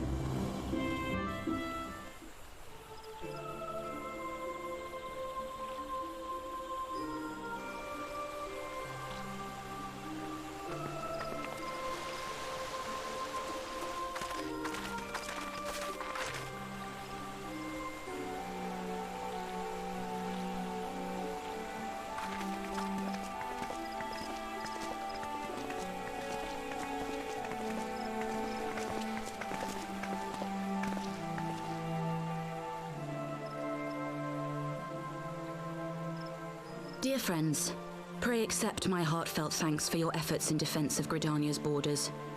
I would fain dwell longer on my gratitude for the support of the Alliance, but the situation at Belsar's Wall demands that we forego such pleasantries.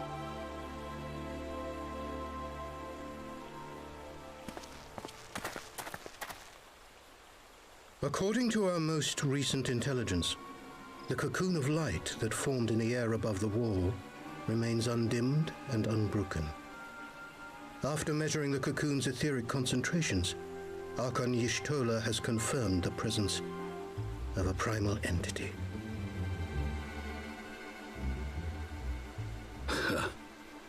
So we must assume that Ilbert's thrice damned god is indeed trapped within. And what news of the Imperials? They're not like to ignore such a spectacle. Sir, a Garlean airship was observed making an approach, but the vessel was destroyed when it drew near. The Empire appears to have made no subsequent attempts to reach the object.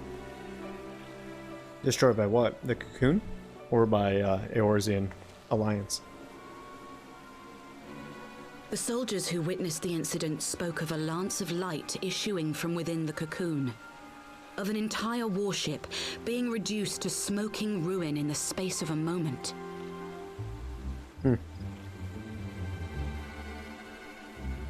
Veterans of Cartano, meanwhile, likened the destruction to that wrought by the fiery wrath of Bahamut.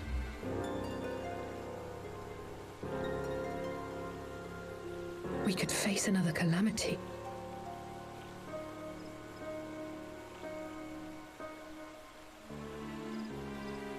So the Primal is awake then? Contained, yes, but for how long? We must destroy it now, lest it break free. Agreed.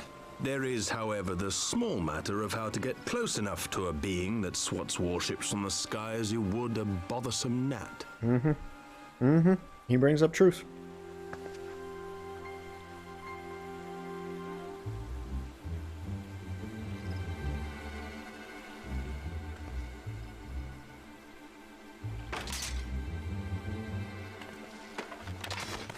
Is this truly so complex a puzzle? Or have you no stomach for the obvious solution? We're gonna use one of the Allegan weapons. What in the hells are you doing here? A pleasure to see you too, Garland. Now, if you'd be so kind as to explain to these good people why you should be begging me for my assistance, that would be most appreciated. I don't know how I feel about it, but he's gonna try to use one of the new weapons. Or at least propose it. It's the only way that we know how to destroy a primal. Who is this man?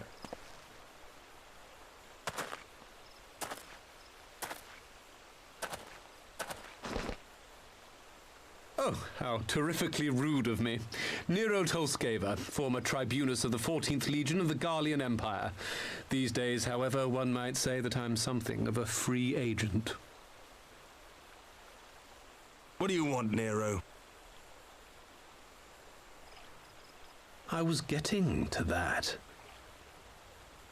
Although you already know what I'm about to propose, old friend. As you have rather belatedly realized, within that frail binding lurks an entity alike in strength to the great Bahamut, and the only force in existence which might conceivably contend with such a foe is the very creation which captured the Elder Primal in the first place. I speak, of course, of Omega. Omega?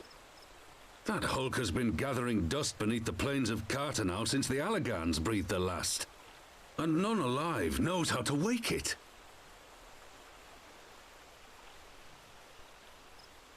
I'm sorry? Do you understand who it is with whom you have the privilege of speaking? I'm Nero Tolskeva, Master Engineer, the mechanical genius who restored the Ultima weapon to full operational capacity. There we go. I was like, wait, what? Omega and Ultima. Thank you. Thank you. But as luck Got would it. have it, I am graciously offering you the use of my considerable expertise.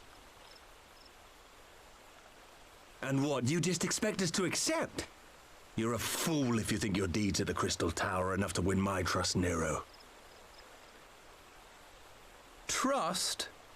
You wound me, Garland. All those years studying side by side at the Academy, sharing both trial and triumph, we were countrymen once, you and I. But sentiment aside, have you a better solution? Or do you mean to send in your vaunted hero there, as you always do, and pray the world is not engulfed in flame?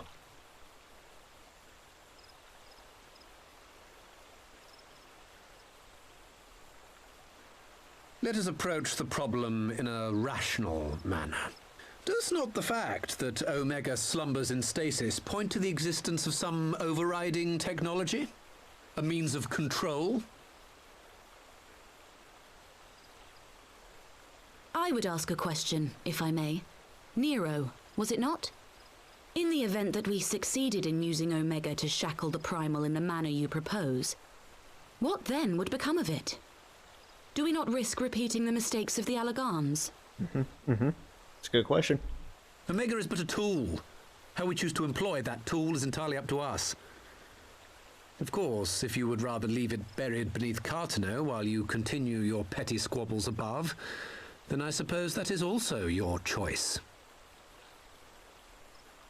Spare us, Nero. The Seedseer's concern is a valid one. He who controls Omega wields the power of the gods, the very power which led the Allagans to destroy themselves. And does it not fall to we engineers to prevent such misuse?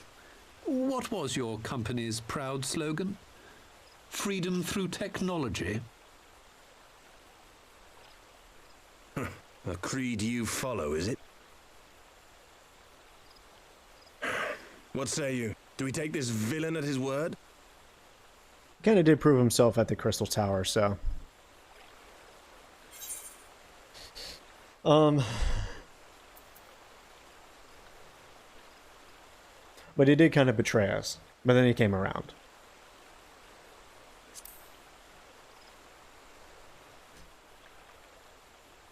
Can't always trust people. But I'll keep an eye on them. I'll watch out.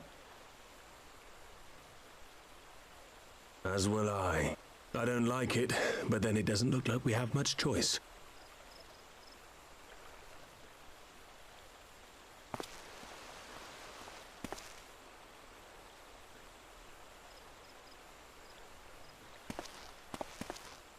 Would the Council be willing to entrust this matter to a pair of former Imperials?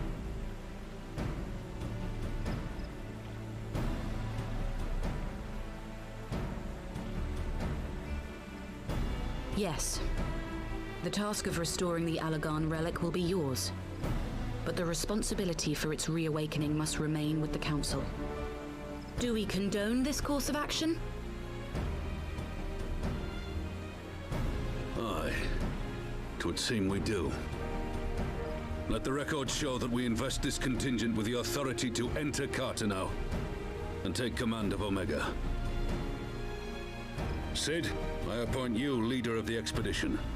Scions, I would ask that you assign some few of your number to escort Master Garland, and supervise the other one.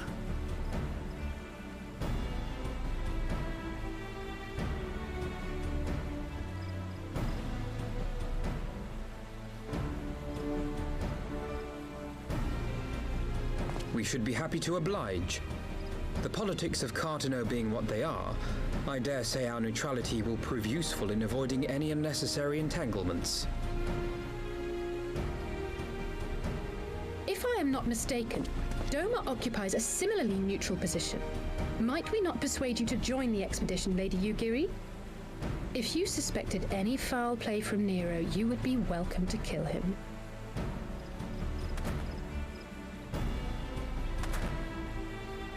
My blade is yours. Not a moment's hesitation, eh? You'll forgive me if I do not shake your hand.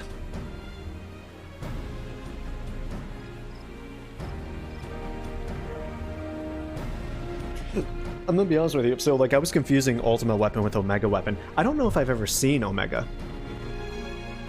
I don't know if I've ever actually seen Omega.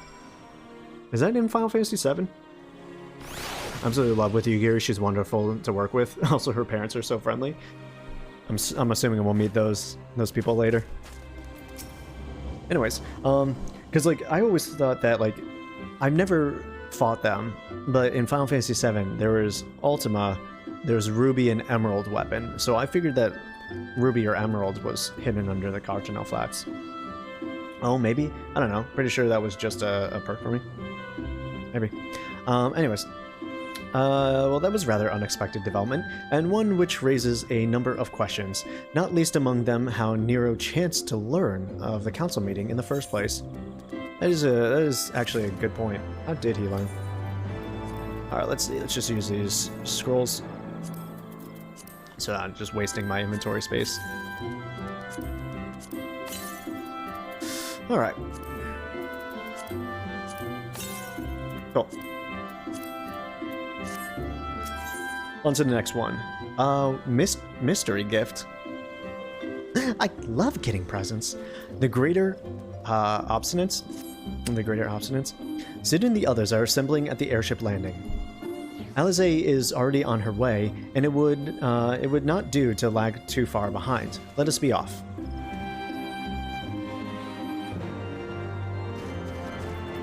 I think I can't really port there, unless I use one of the Aethernets.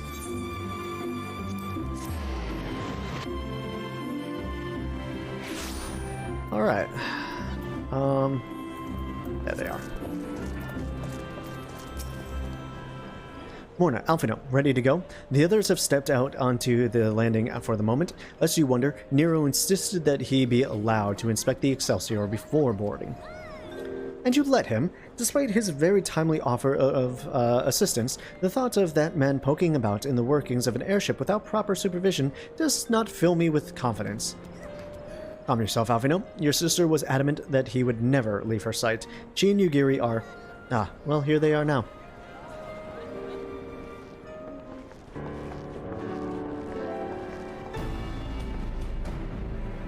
Right, I think that's everyone. Shall I set course for Cartano? Might I ask that we delay our departure slightly? I require no more than a few hours at most. Our colleagues are studying the cocoon even as we speak, and I would hear their latest observation ere we proceed. It would seem wise to gain a clear... Don't they have link pearls for that reason? Anyways, it would... Oh shit, that was an auto scroll. I missed it. What did he say? Understanding of the situation is possible before forming... no. Studying cocoon as we even speak, and I would hear their latest observation ere we proceed. It would seem wise to gain a clear understanding of the situation as possible before formulating our plan. Oh, I thought time was against us. How foolish of me. Hold your tongue. When we want your opinion, we'll ask for it. Forgive me, my lady. I shall keep my counsel until such times as you have finished procrastinating. All right. Well, while Alphino speaks with his colleagues, I shall fly the Excelsior over to Mordona, and we can reconvene at the Rising Stones. Mine apologies for the troubles. I shall visit Yastola and the others forthwith, and rejoin you as soon as I am able. Morna, pray accompany Alizé back to the Rising Stones. I should feel safer knowing you are present to entertain our guest. Right, everyone heading over to Mordona is welcome to travel aboard the Excelsior. I'll clear things with the girl at the counter here. Let her know when you're ready to leave.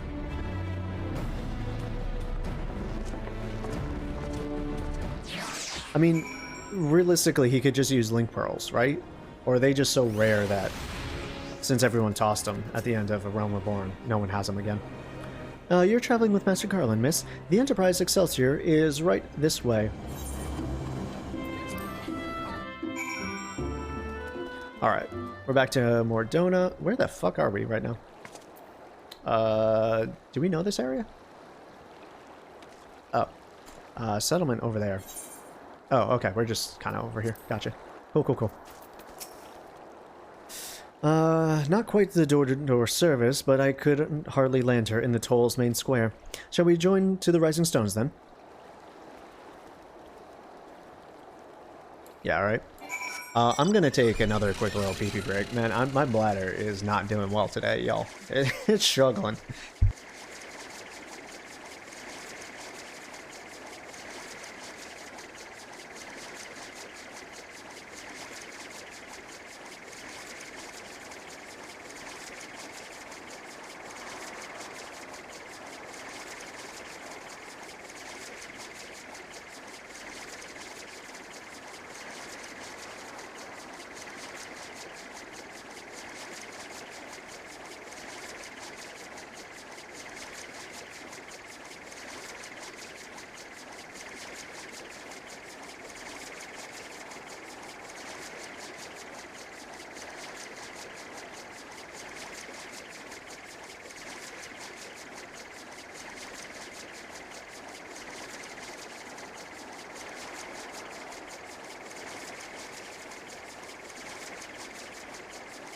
Honestly, I have to assume it's because I haven't eaten anything today.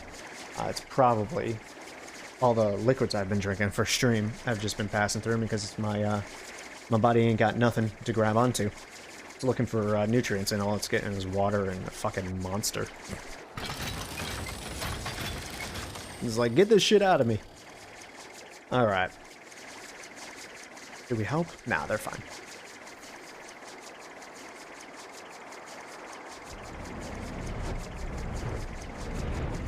Alright, back to the Rising Stones.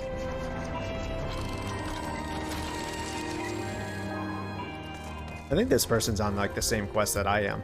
We keep on running into them. It's just strange that they're still in A Realm Reborn looking garbs. Maybe they're not. Maybe we're just coincidence.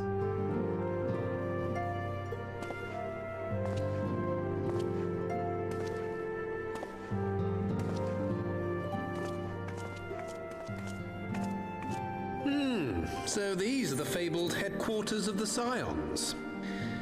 I confess I would have expected an order of self-proclaimed warrior scholars to surround themselves with the fruits of man's enlightenment. And yet there's not so much as a single piece of magitech in sight. It never ceases to amaze me how primitive you Eorzeans truly are. Oh, I'll have you know that the Rising Stones is home to the very latest in magitech innovation.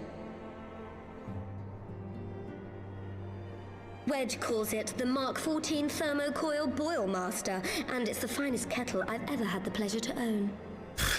I knew it. Don't try to show off to a Garlean.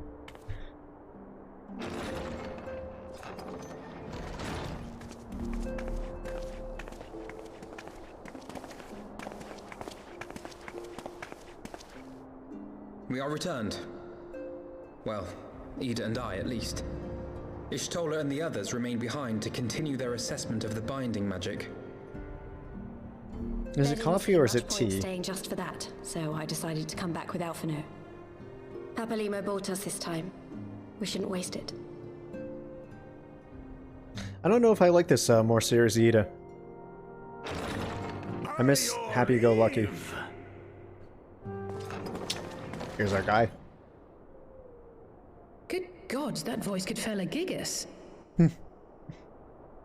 This is the Rising Stones, domicile of the Scions of the Seventh Dawn.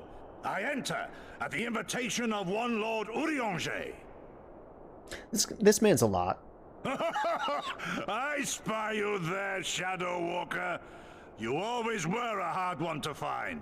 This man's a lot. I don't know if I need a whole expansion with him. Yugiri, do you know this man? He's a little too boisterous. Gosetsu, why are you come to Eorzea? Gosetsu, okay. In search of you, Yugiri. For days and nights did I row across the angry sea. I made port in good spirits, only for my own flesh to betray me over the trifling matter of an empty belly. Collapsed in the street like an unfed stray I was, until Lord Urianger came to my aid. Over a most welcome meal, we spoke of the plight of Doma, and I learned of our displaced countrymen's work to resettle this blighted land. 'Twas blind fortune that I was able to locate you so swiftly. But now we must make ready to depart. Our master languishes in dire peril, and Doma calls her daughter home.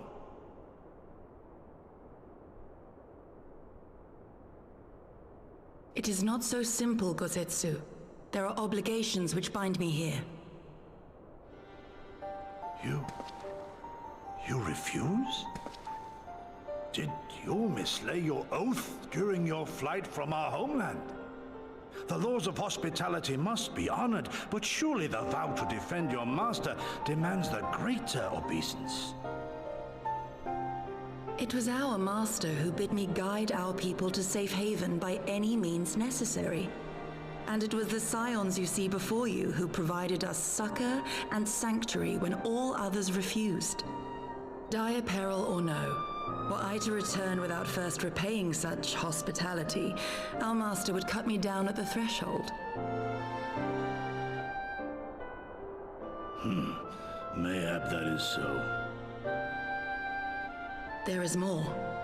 A crisis threatens all within this realm, Eorzean and Doman alike, and I go to play my part in its resolution. I will not bring shame upon our liege by abandoning my people or my duty. How very noble of you. Now, in the name of honor, kinship, and, yes, practicality, might I suggest we get this expedition underway? Or would you rather debate the finer points of duty and leave Omega to the Empire? I actually like this guy. I actually kind of like him. Yugiri, you draw steel against the curse of Garlemald?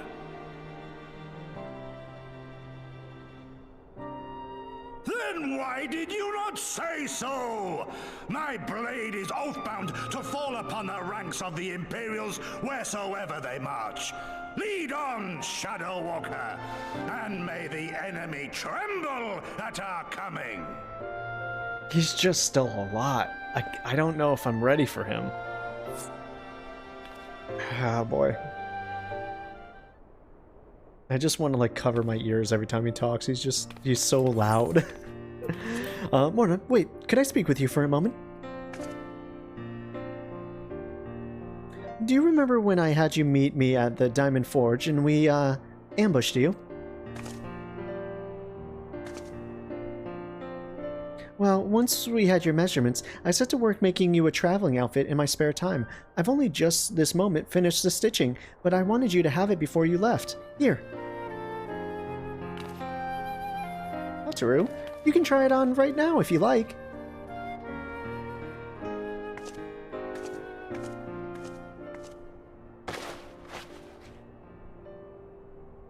Expansion armor? The shitty part is I'm already wearing 270. I love it. I love it. I'm gonna glamour this shit up immediately.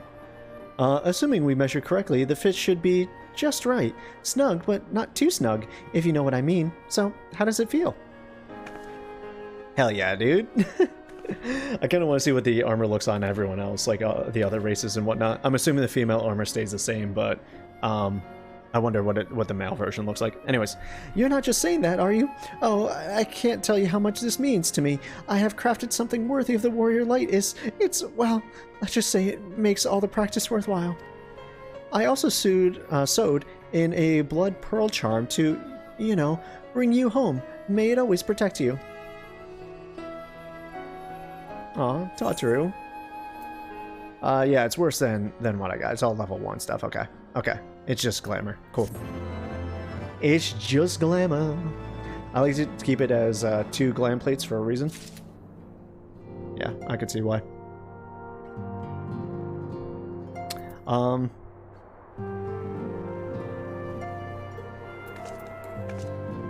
think I'm gonna go put it on. Why not, right? It's story armor. We're expected to wear it. So why not? I swapped to one of them for Rinse later.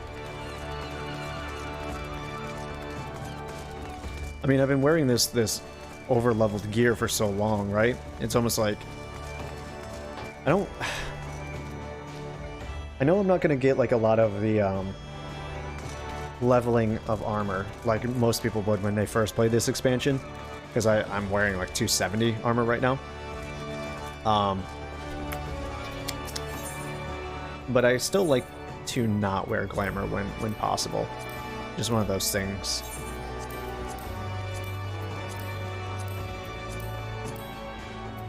Mostly for the fact that, I don't know, I just like being able to upgrade my look. Even if we kind of look like we just came out of the 5-year-old's dressing closet half the time, because everything's mismatched. I think it still looks cool. Now, is this something I can put in my armor, by chance? No, it doesn't look like it. Okay. Glamour dresser it is, then. Alright, it is... No, that wouldn't be that. It would be under head. It would be... Scion's Adventurer monocle. That's right, it's body as well.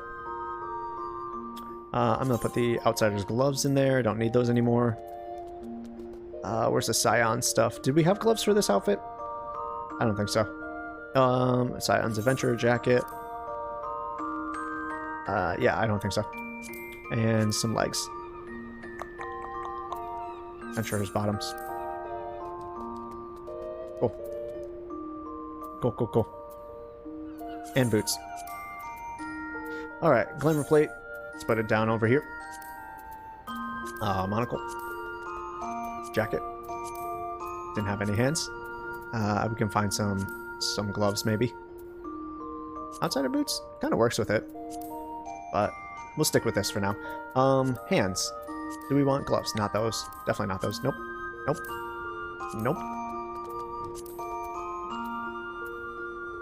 Those don't suck. They're not the greatest. I would prefer like an actual glove, like the scholar's half gloves, if you will. But we'll stick with something rather than nothing.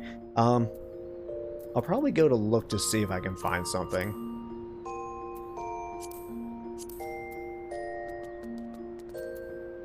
Maybe something simple on the market board. I would like to have a half glove, if at all possible, but I'll chill for now. Alright, let's put that on real fast. Let's update that. I may have some for you. Use the gloves and a lot of glams. I don't want to take away from your glamours.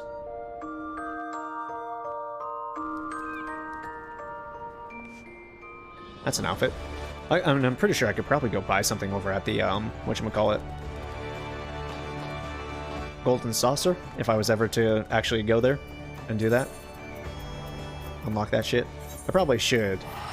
Spares, okay. I think before we end, I think I'm gonna go unlock the Golden Saucer real quick. We'll still do the main story, but I think the last thing that we'll do is go unlock the Golden Saucer. I've been kind of avoiding it for a long-ass time for no reason. Dinosaur leather gloves. Alright, let's see here. Nope, not that one. Is it? It's Control I, right? For armory? Yep. Those work pretty well. Thank you. Thank you, thank you. Appreciate it. Alright, I guess we will go back to... I guess Gridania is the easiest one to get to the inn from. Let's go put this on real fast. And die well, too. I think I'm just going to stick with the simple. The black, I guess, is a... This isn't technically black, it's like a grayish, but it works. It's a fine color palette. I'm not going to worry too much about it.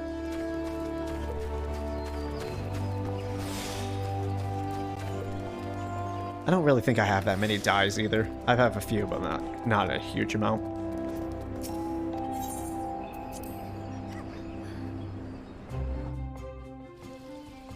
But thank you, I really do appreciate it.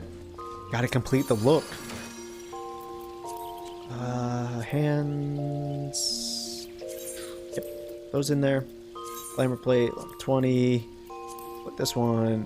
Ba-ba-bing. Nope. I did forget that I had some stuff in the armor. If I dyed those with white, those actually wouldn't have been too bad. What else do I have in here? Strife gloves. I could have used the strife gloves. That's actually not terrible either.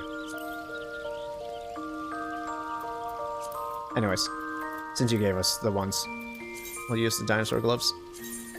I completely forgot the armor was even a thing for a while. I'm gonna be honest with you. Question is, do I want the monocle? I'll keep it on for the glamour, but I can always turn it off in the, well, actually it's off right now. Let's just see real quick. If I turn on visors and stuff. Yeah, it's just a little too much, yeah? It's a little too ornate, if you will. Do I have a regular monocle?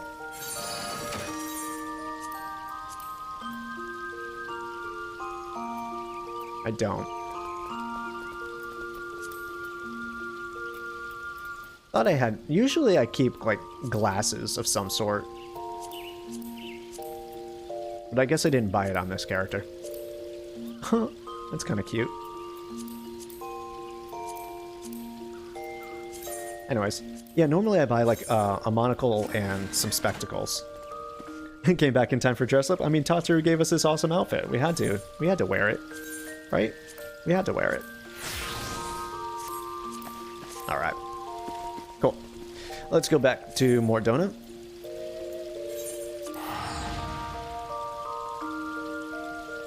Yeah, I generally don't use that spectacles, those monocles. The other glasses work better for me. Yeah, they're less intrusive. And I feel like the glare on the glass was a little too much, right?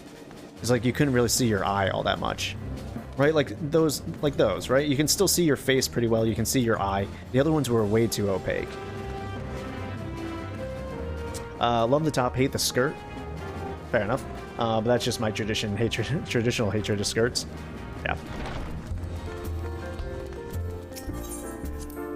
I don't know, it depends on the skirt. In the game, it's got to look like the right one. This one looks, I don't know, looks a little, I don't know, like streetwear, if you will. Almost like industrial. It's not my favorite skirt, but because Tataru made it, and because it's story armor, I'll wear it for now.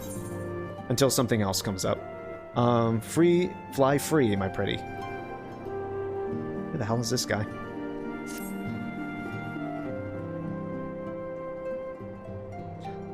So we have to wake Omega up, right? When do we start? Ida, are you sure that's... I'm sure, yes. I won't lie and say I'm completely fine, but I'll feel a lot better if I'm doing something useful. Very well. I will remain here and continue coordinating our efforts with the Alliance. Alfino, perhaps you could return to Gridania and assist Yustola in Cryle. A fine suggestion. The rest of us will form the Cartano Expedition Party. Nero and I will focus on rousing Omega, while Morna, Yida, and our Doman friends take care of security.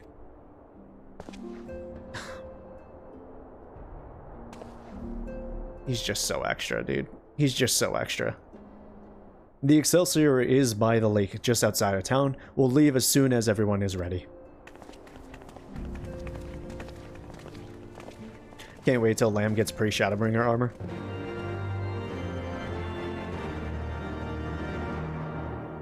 eventually.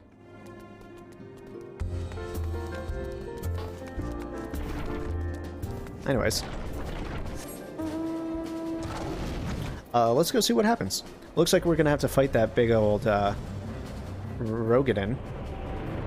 He seems like he was not gonna be happy about us being there. Yo, I actually do wonder if the Enterprise here is gonna change its name every single expansion. We haven't far to go. With any luck, we'll be in Katano before Gosetsu graces the deck with his dinner. Once there, however, we had best be on our guard. Given that Elaine Rolane was still active when Omega was discovered, we can be sure that the Empire has long been aware of its existence, and if Nero deemed it the obvious solution to the threat posed by the new Primal, it is not impossible that Garlemald might do the same. Have your weapons ready and your wits about you. Something tells me we're flying into a fight. No, I should be fine. Never mind. What? Oh. Bye.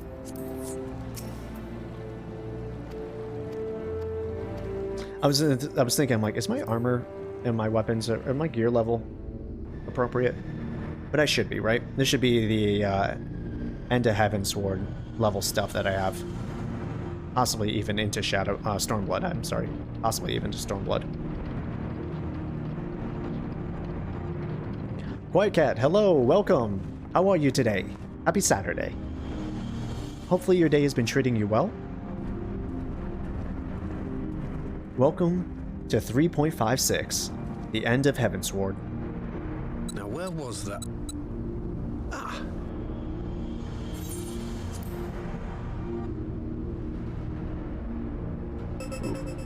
Losing power, not fun.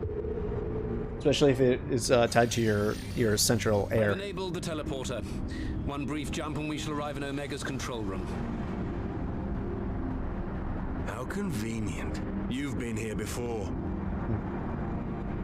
Of course. It was no easy task threading a path through all the skirmishes. But how could I ignore the existence of such a fascinating toy? You may trust that my preliminary examination was suitably thorough. Trust? Aye. I trust your appetite for technology. Yeah, I'm sorry to hear that, Quiet Cat. It's not fun. I chased down a suspect airship, and who should I find but the traitor, Sid Garland.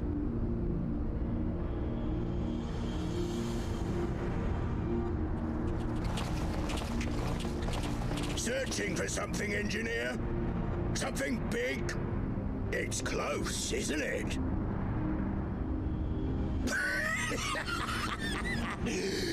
It's like all my name days have come at once.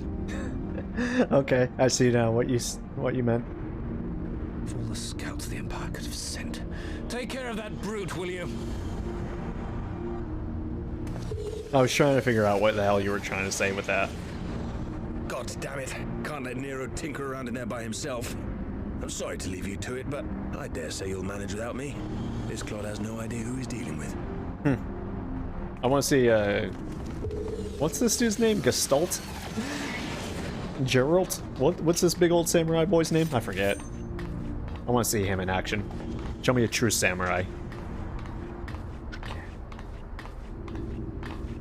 I am Gosetsu. Gosetsu, okay. Samurai of Doma. You will rue your choice of opponent this day. I'm gonna forget his name every time. He'll be Gestalt from now on. The Black Blade. Let's go.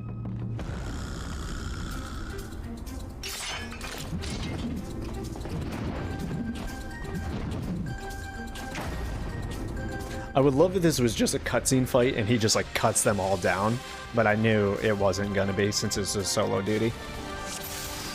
Really, one of your favorite side male characters. I'm hesitant. He's a lot right now. Anyways, we'll see what happens. I probably should... Oh, are we fighting him one-on-one? Oh, okay. We're not even like doing a fair fight. That's weird. Wasn't expecting that.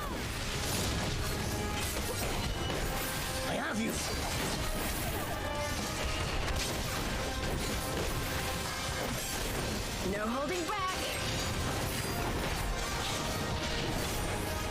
I mean, I guess he is powerful enough, but still. I'm also not reading any of this. What are you dropping out? Don't just stand there. Captain's in danger. Alright, now these guys are all coming. How many of them are there? I guess they would come in naturally anyway, so we should probably just get them like this. Oh, they're just gonna keep on summoning, boys. Great.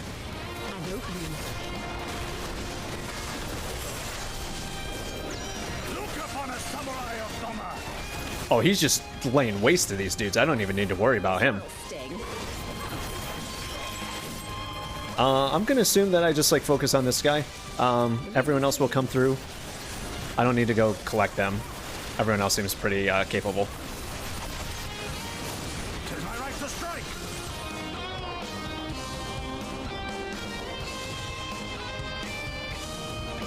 I'm sure he'll be a great character, but he's just loud. I don't really like loud characters.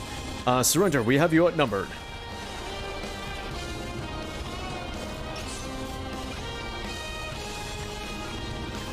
Wouldn't be the first time.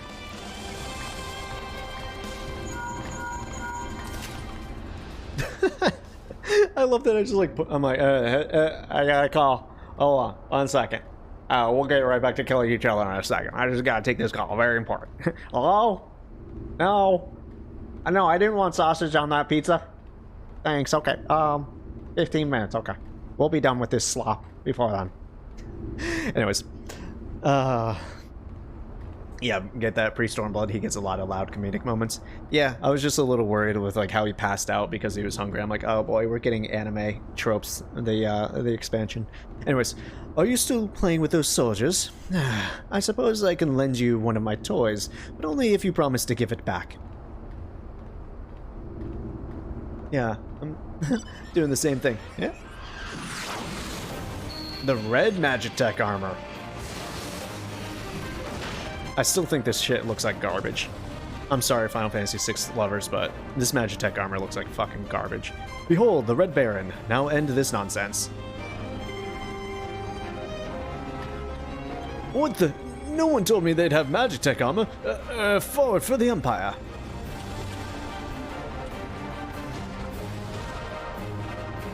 The honorless cur think to abandon his men. I shall see that he shares their fate. Pray attend to the rest of his minions. Nah, dude, it looks like shit. I'm sorry, it's the dumbest looking fucking thing in Final Fantasy. You cannot convince me otherwise. It may have looked somewhat okay in like Pixel 6, but like in 3D, this thing looks like hot fucking garbage, bro.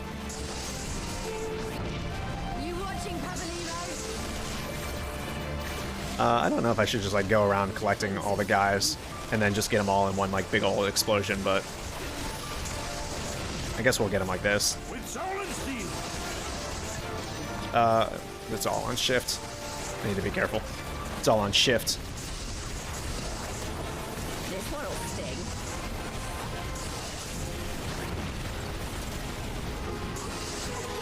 No retreat. No surrender. One day you'll buy that $1,200 Terra statue. Oh, it's $12,000? Holy shit. I cannot imagine a world where any of that is worth it. Like, how big is it? It better be like 8 feet tall. I don't care about the quality. That thing better be like 8 fucking feet tall.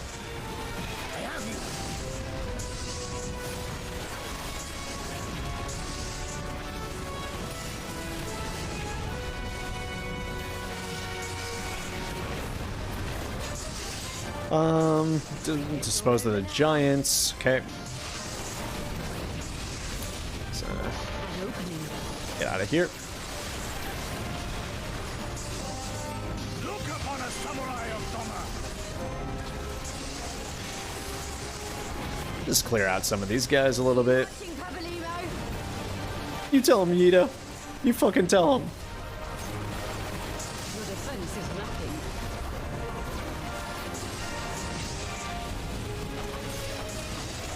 More Titans. Alright, cool. This one'll sting.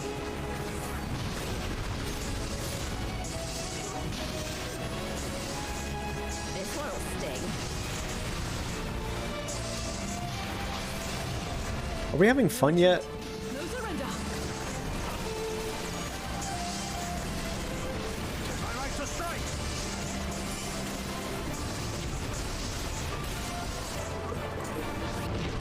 There we go. Thank God. Get me the fuck out of that thing. Bye! Deserting battle is punishable by death. I order you to stand your ground and come back here now, please. Please? Please? You bring this fate upon yourself. Damn it, all the 7 hells. Kill you bastards. No holding back. Leave this to me.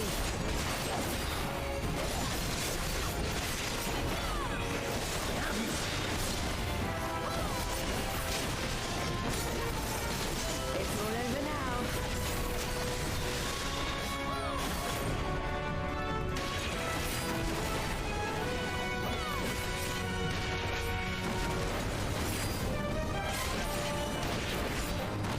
Is he just gonna keep on doing this shit? Oh my god, bro.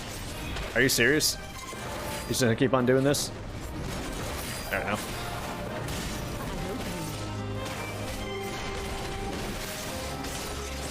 Yo, his AoEs need to fucking stop.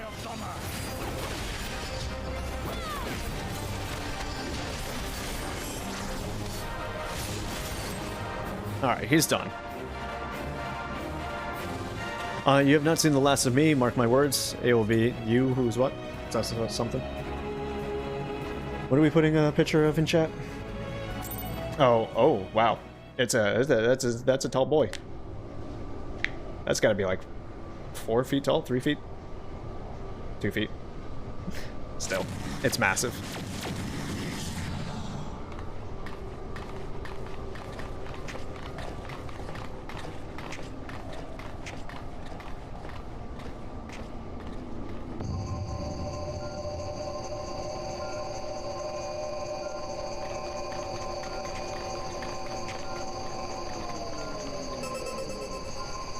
Temporal stasis disengaged. All systems operational. Garland?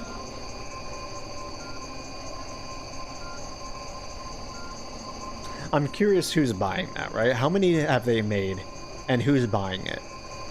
Who's got 12 grand they're gonna spend on this shit? Like, I could understand maybe $500 for some stuff, right? Even that I find really ridiculous. 12,000? It's too much. It's just too much. And I need to figure out who the hell is buying it. It's crazy. It's crazy to me.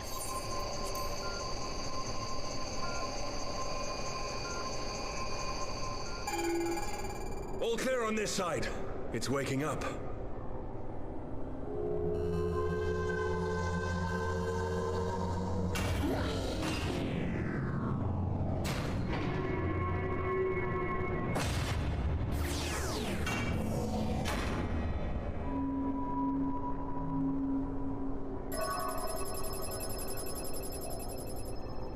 Remarkable. Omega sensors immediately detected the presence of the cocoon, even at this distance. They must have been set to scan for sources of energy exceeding certain magnitudes. I still don't see any means to control the machine directly. It seems to have been designed to act wholly autonomously. Uh-oh. That's not good. Once we release Omega, we can be fairly certain it will attempt to capture the Primal at Belsar's Wall. Assuming its mission is successful, our only option at that point will be to re-engage its stasis system and put it back to sleep. And should the machine happen to misbehave, we'll simply initiate an emergency shutdown. I confess we don't yet have a complete grasp of its capabilities, but I'm certain the details will not elude us for long. It's fine. Well, I understood less than half of that. So, my question to you is, are we doing the right thing? Probably not.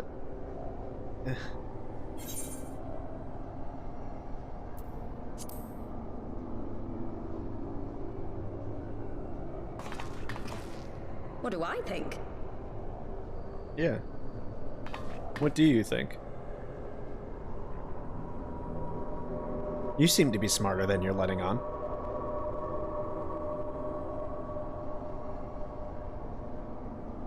All right. Step aside, Sid. Is this the thing I need to press? I wonder how that cutscene would have changed if I chose the other option. That's the one.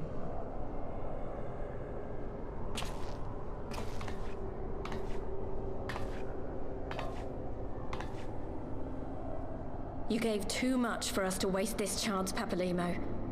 So this is for you. And me. Oh. I just want to see Yida happy.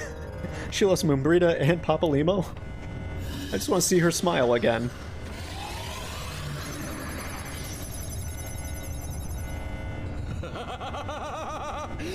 Yes! Fly free, my pretty!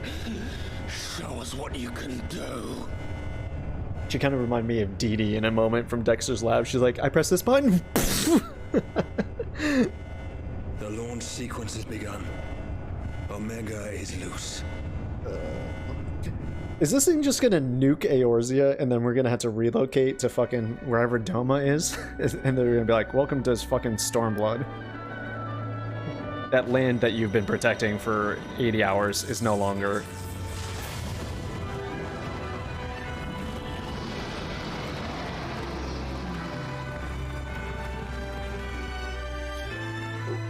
Hello, Kara.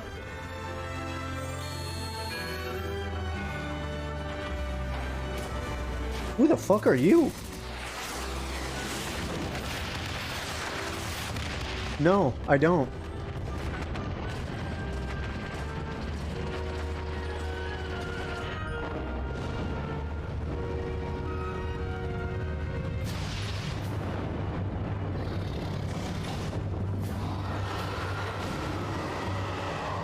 No, like, legitimately, I don't.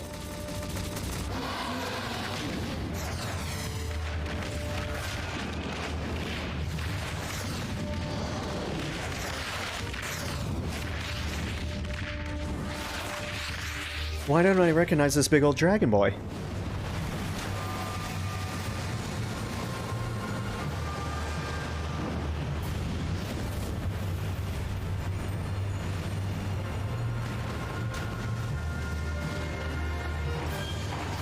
No, why would I recognize Nova Dragon? Who the fuck is that? You told me to remember like 1, 4, 5, and 9, 10, and 11. I don't remember a Nova Dragon in any of those. Maybe I'm just being a big old idiot, but I really don't remember Nova Dragon. Boston ones? Nah, I don't remember that shit, dude.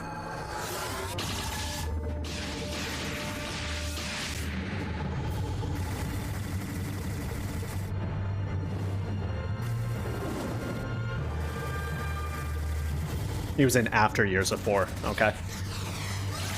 Yeah, didn't do the After Years.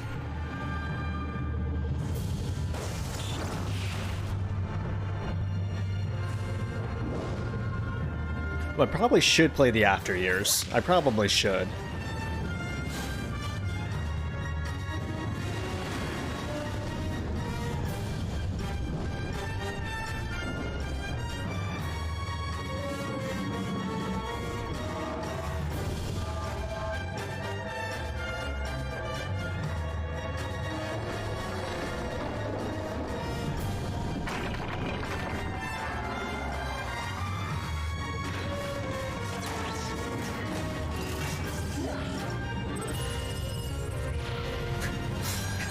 These two just did, you fool, this wasn't even my final form!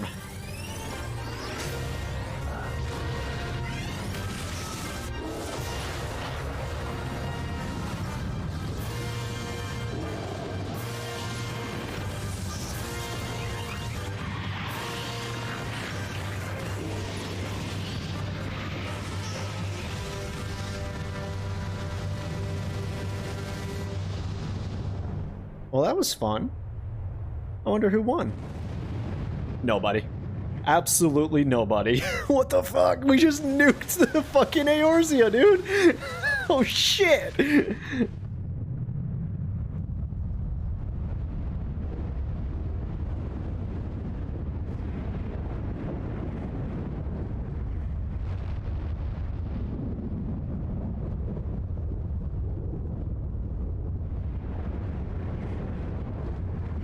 I can fix that.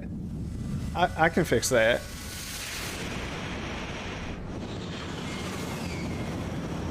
Okay.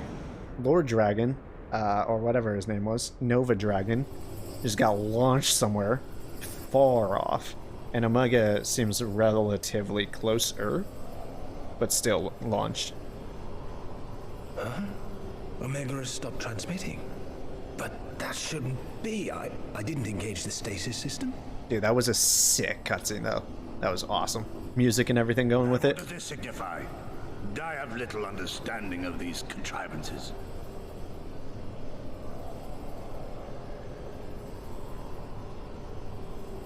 The launch went exactly to plan, but all signals emanating from Omega have ceased. This may indicate any number of things, but we will need to join the Scions out in the field if we are to ascertain which one.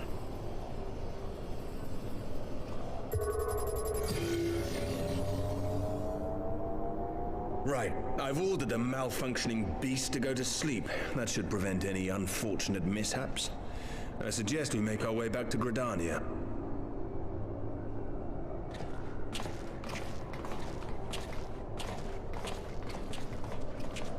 I'm gonna have to clean up that mess, aren't I? Shit.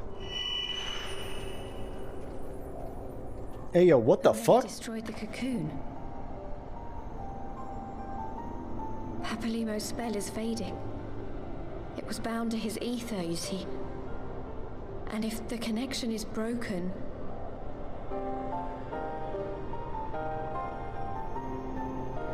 She got Papalimo's little symbol? That's why she had 2 on her neck? Oh shit. Or at least I thought she had 2. Oh boy.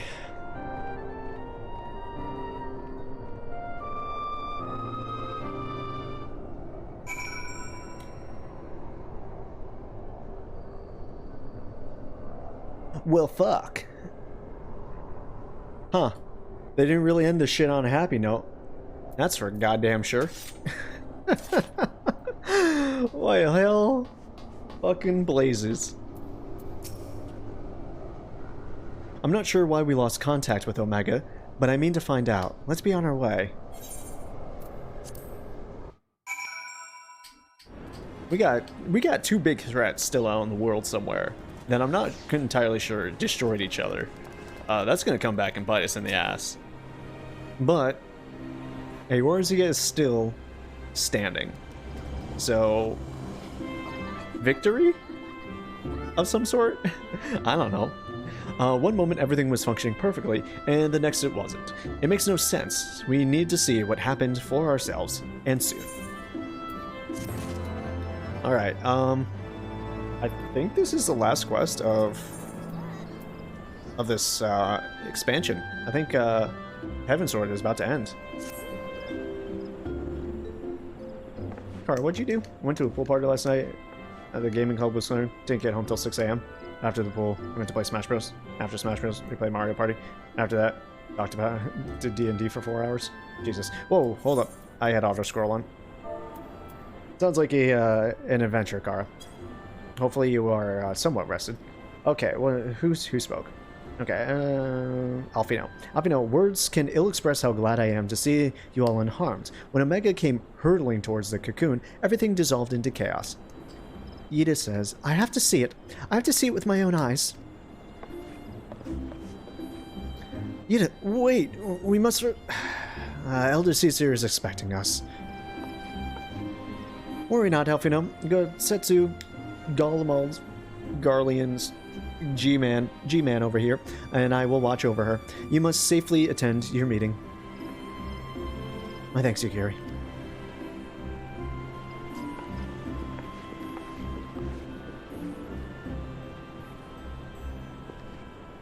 The council reconvened a short while ago. Let us make haste for the Lotus Stand. All there are eager to hear your testimony. It's not going to be good. Let me tell you that much. It ain't going to be a good testimony. I guess we stopped the thing, but it's somewhere else now where we can't track it.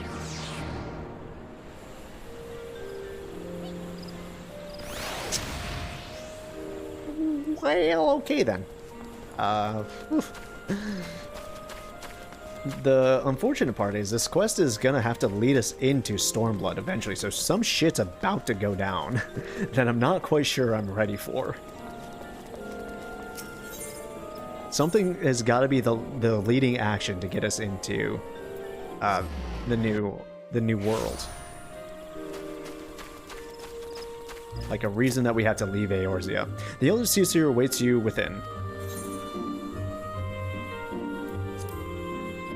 Lamb, what do you think just happened? What do you mean, what do I think just happened? We just watched what happened. We just launched Omega out, and they kind of tied, and they got launched somewhere. Oh, we have to go chase them, don't we? We gotta go chase them. This was the connection to it. Yeah, for some reason I think they were gonna lie dormant, right? I did say it earlier, that the Lord Dragon looked like he got launched out far away. Fair enough. We gotta go stop those two. Ah, boy. Okay.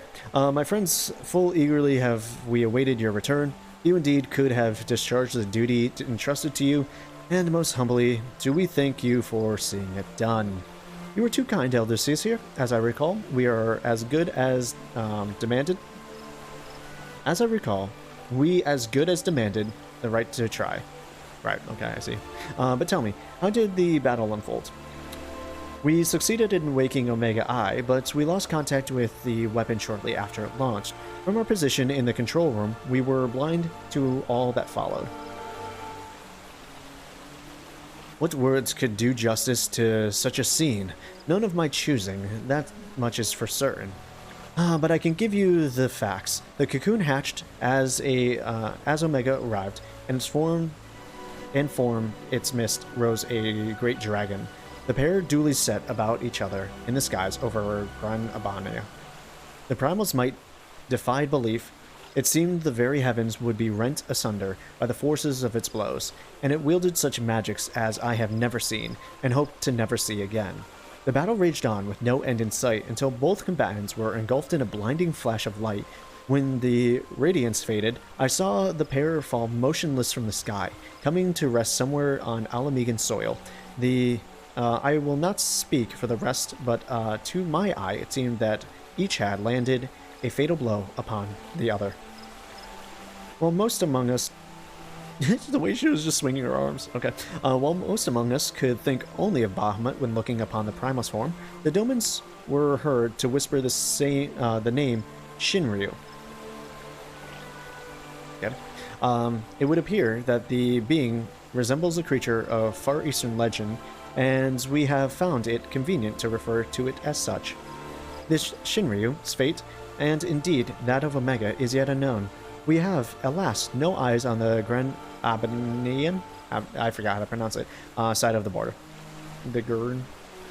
What's up, Clem? How you doing today? How are you? Welcome to the stream on a Saturday. Which is why we have sent our main forces, under the command of Marshal Tarapin, to capture the wall. With the Imperials in disarray, we have the perfect opportunity to secure Gridanian's border and assess the aftermath of the impact. I myself will join the Marshal and his men when the council is adjourned. Yeah, I don't care.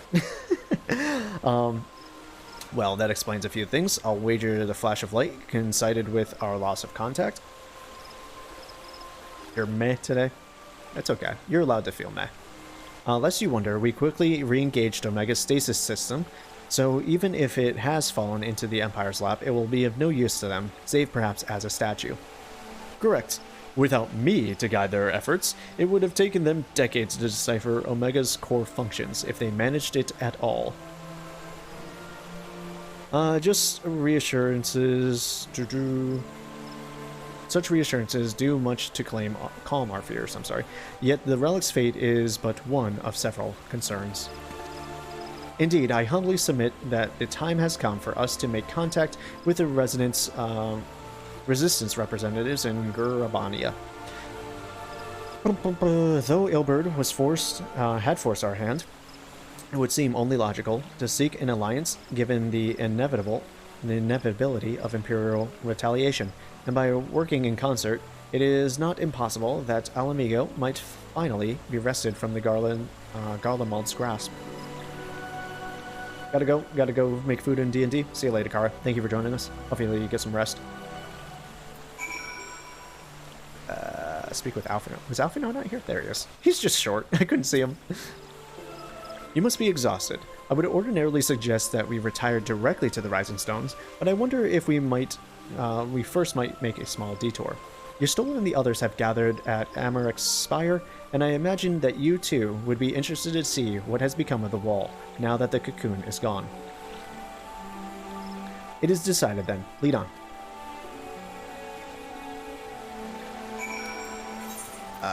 Okay.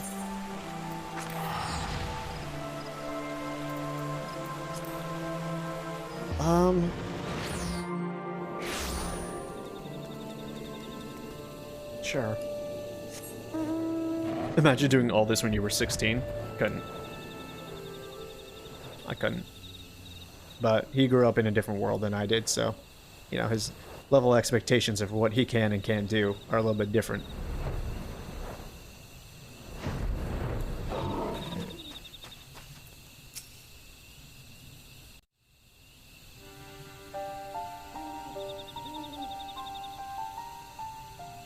My friends, I cannot well express how glad I am to see you both unharmed. They say that Omega's clash with the Primal shook the very firmament.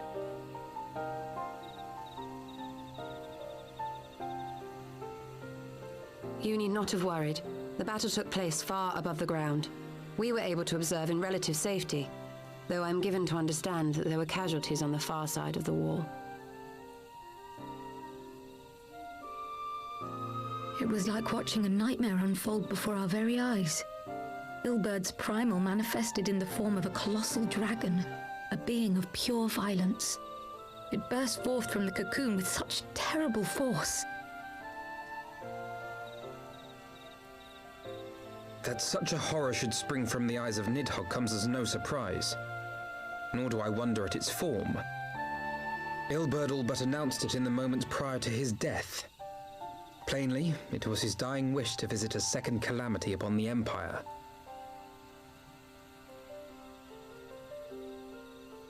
And I am quite certain the abomination would have obliged had it not found itself outmatched by Omega. Gods! I am no stranger to the works of Alag, but even I was unprepared for the machine's furiosity. It beggared belief.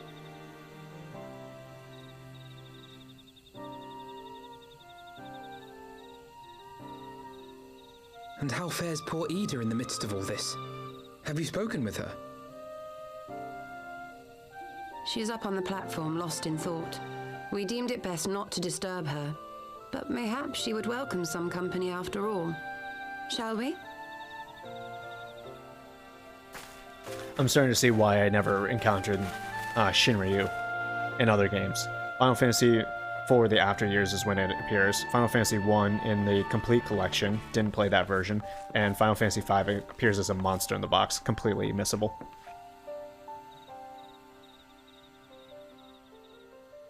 The light's gone. It was all we had left of him.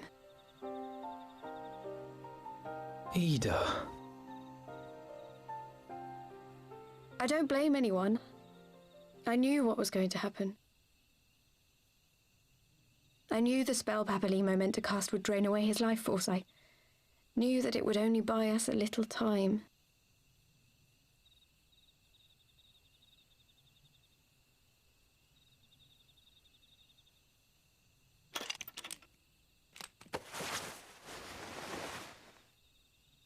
She has long hair.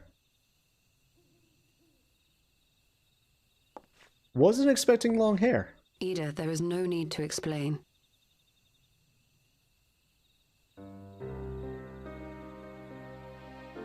But there is. I can't hide in Papalimo's little shadow anymore, and I shouldn't hide behind my sister's mask. Sister? 20 years ago, on the day the Empire marched into Alamigo, I was still just a child, not even 5 summers old. My father had been one of the leaders of the revolution. He had fought to overthrow the Mad King, Theodoric. And my sister had fought alongside him. But she was strong and kind, and always knew what to do.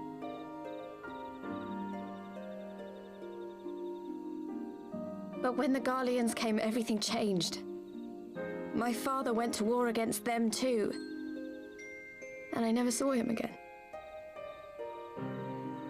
After that, I remember a lot of running. My sister dragged me for malms and malms until we came to the city of Charlian. That was where she met Master Louis Soir. He introduced her to the Circle of Knowing, and she eventually became an Archon. She was your inspiration. Is that not why you took up her mask and her name? I was gonna say, that's not Simply Yida to anymore. Continue what she had started. Yida was the sister, and this has been someone else the entire time. You've known all along, haven't you? That I wasn't Ida. How would anyone not know? She would be much older. Of course. We all recognized you at once. 'Twas Papalimo who persuaded us to maintain the charade. I would be the only one who wouldn't know. Like, what? It was silly to think I could fool you. I knew that even then, but I sort of decided not to know. What kind of Japanese bullshit where you can just cover this much of your face and everyone's like, that's her. Yup, no questions asked. Personality, nothing else changes. It's just like, put a little masquerade mask. No one knows who you are anymore. Like, what the fuck? No, she was only 5. This girl was only 5 when the really Yida dragged her away from Garlemald. Well, not Garlemald, the Garleans and Alamigo. So she had an older sister. How do you not know? Actually, okay, so were they the same age, and like one was just more mature? Correct me if I'm wrong. Then maybe I missed what she actually said because I was just dumbfounded. But it seemed like she had an older sister that she tried to take. I don't know about that. I just looked up Yida from 1.0 and it looks exactly the same. Keep going. Yeah. All right.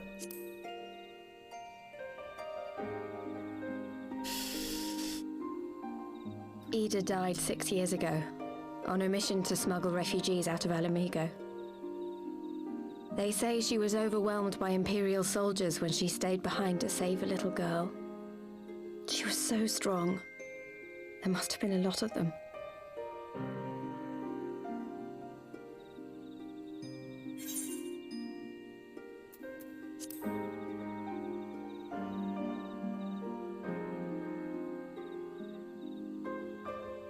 I'm sorry for lying to you. My real name is Lise. When Papalimo brought me Ida's mask, it was meant as a keepsake, but I decided I wanted to be his new partner, to keep alive all the good that she had done. I didn't want to become Ida, exactly. At the time, though, I still didn't know who I was myself, and it almost seemed easier to play the role. Papalimo agreed to help, of course, but it was never what he wanted for me. He wanted me to walk my own path, and those were his final words to me.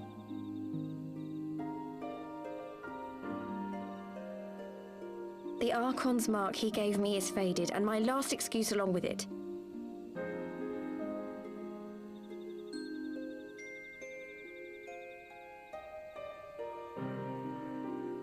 So this is it. Whatever I choose to do from now on, I do as Lise. And I choose to continue my family's fight.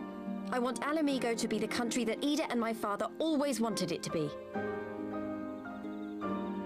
So our Warrior of Light never met Ida, right? Because about 5 or 6 years ago, all this has taken place less than 5 years. So we've never met Ida. Technically. War is upon us once more. Do you regret standing against the Empire? Would you have chosen a different road, knowing what you know now? To claim that I never doubted the decision would be a lie. But I made my choice, and I have defended it with blade in hand ever since.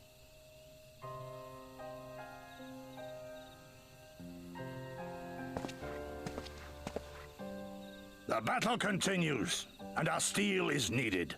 Come, Shadow Walker, we leave for the east, for Doma.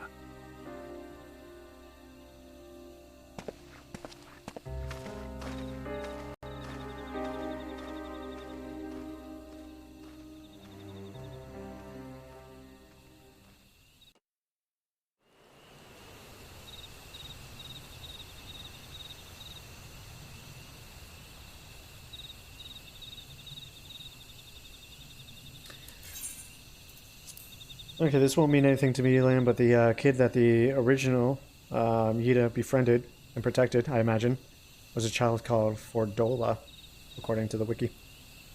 It was brave of Lise to remove her mask after so long. Though she has scarce begun to come to terms with Papalim's loss, that one act made plain her determination to move forward. And should she ever falter, we shall be there to support her on this road she has resolved to walk.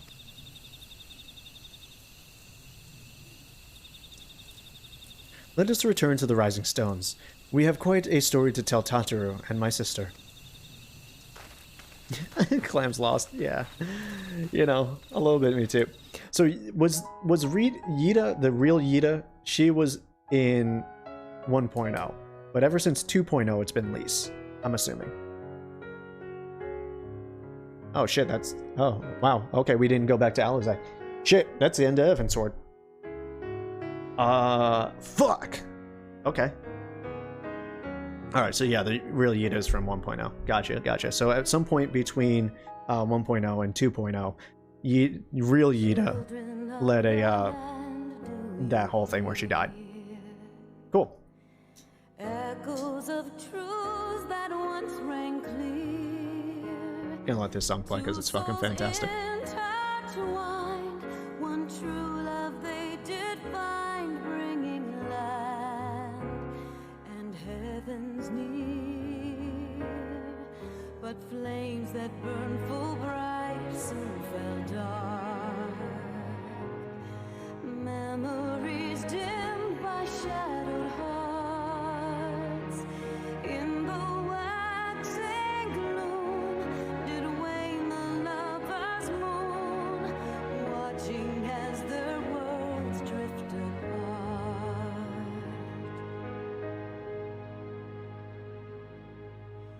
One soul's cry, a passion welling within.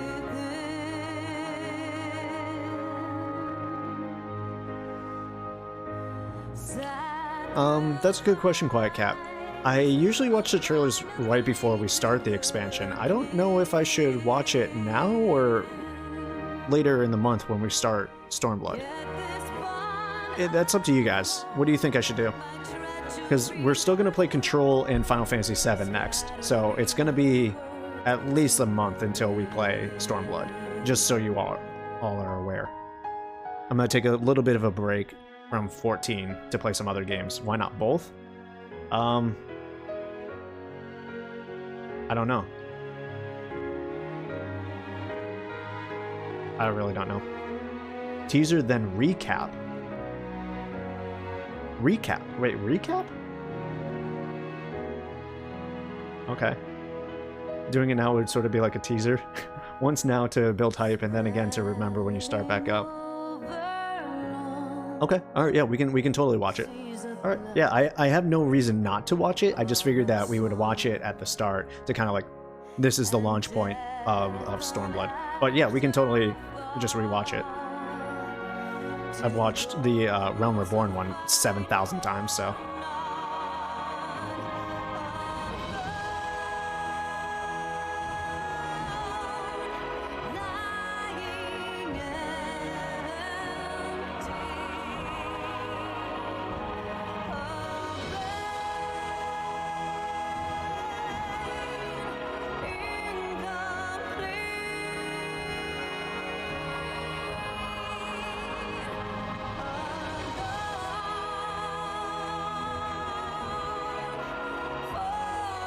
God, this song is just so good. Is this the same girl who sang the answers? Or did they get a different singer? Does anyone happen to know that?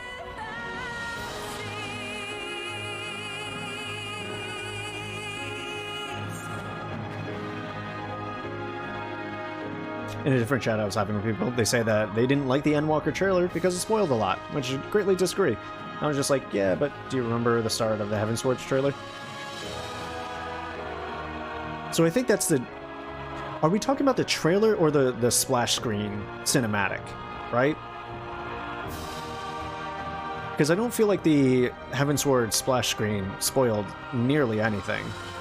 Unless I just completely forgot about it. Heavensward trailer started with a banquet. That's true. Yeah, it did. Yeah, totally. But that was a recap of what happened. That shouldn't have been a spoiler.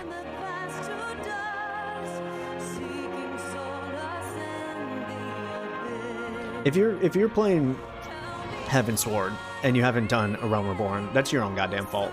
That's like jumping into Harry Potter 4 and not understanding what's going on. I don't have sympathy for people like that.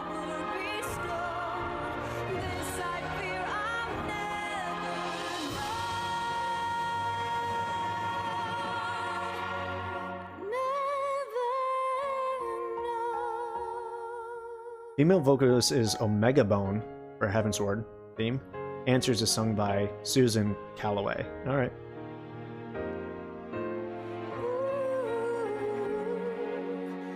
I'm a little disappointed. Actually, no. So the throughout these last two patches, or even possibly three, Papa Lima was narrating the game in a way, but like they didn't close it off like they did Edward de Fontaine. I was kind of hoping that like right before Papa Limo did his thing, and they'd be like, "From the Diaries of Papa Limo," but I guess they didn't. So either it's a different person or Papa Limo's not dead. Realistically, let's be real, it's Japanese media. No. So we'll have to see what happens here. Let's speed this up just to see if anything else happens.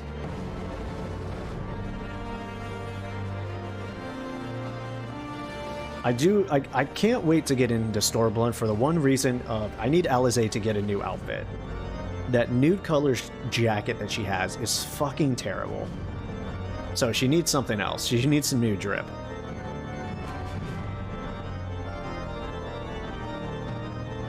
Yeah, that's true. Yeah, I guess Papa Limo wasn't. I think it would just hit harder for the moment of like losing Papa Limo. At that moment, like right before he fades, it's just like, from the Journal of Papa Limo. And you're like, ah, no. It's the same thing that like when I said at the end of 3.3, when I'm like, oh, it was super nice to see Haurchefant and Giselle grab the eyes. But imagine if like Amric came through, and Melanian, and Tutorial, and Edward de Fortons, and like every character came to like pull the eyes apart, and then finally you get Haurchefant and Giselle. It's just like, kick me in the fucking nuts, dude, with my feelings. Don't spare me. Make me a blubbering mess.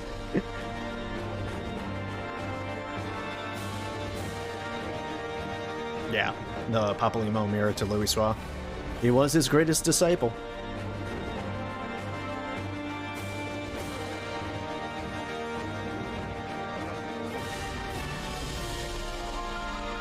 And like realistically with this whole like stinger, right, that we're about to watch, I'm gonna forget it. Like, my memory isn't that good. I'm gonna forget all the little details and shit. It's not gonna mean anything to me because I'm not gonna know who these characters are and shit. So it'll be perfectly fine at the end of the day. Because I'll have 2 new games under my belt. It'll be about a month until I get back into Stormblood. So I'm not too worried about it. You ever get around to the raid? I was thinking Monday we would do them, right? If you guys are available. Because you said there would be about like 4 hours-ish, or pretty good amount of time, same amount of time as Coils of Bahamut. I was thinking if you guys were available on Monday, maybe we just do it then. Because there's no way I'm gonna make it. It's 6 right now. I mean, we could try it. How long do you think it's gonna take, realistically? Alexander.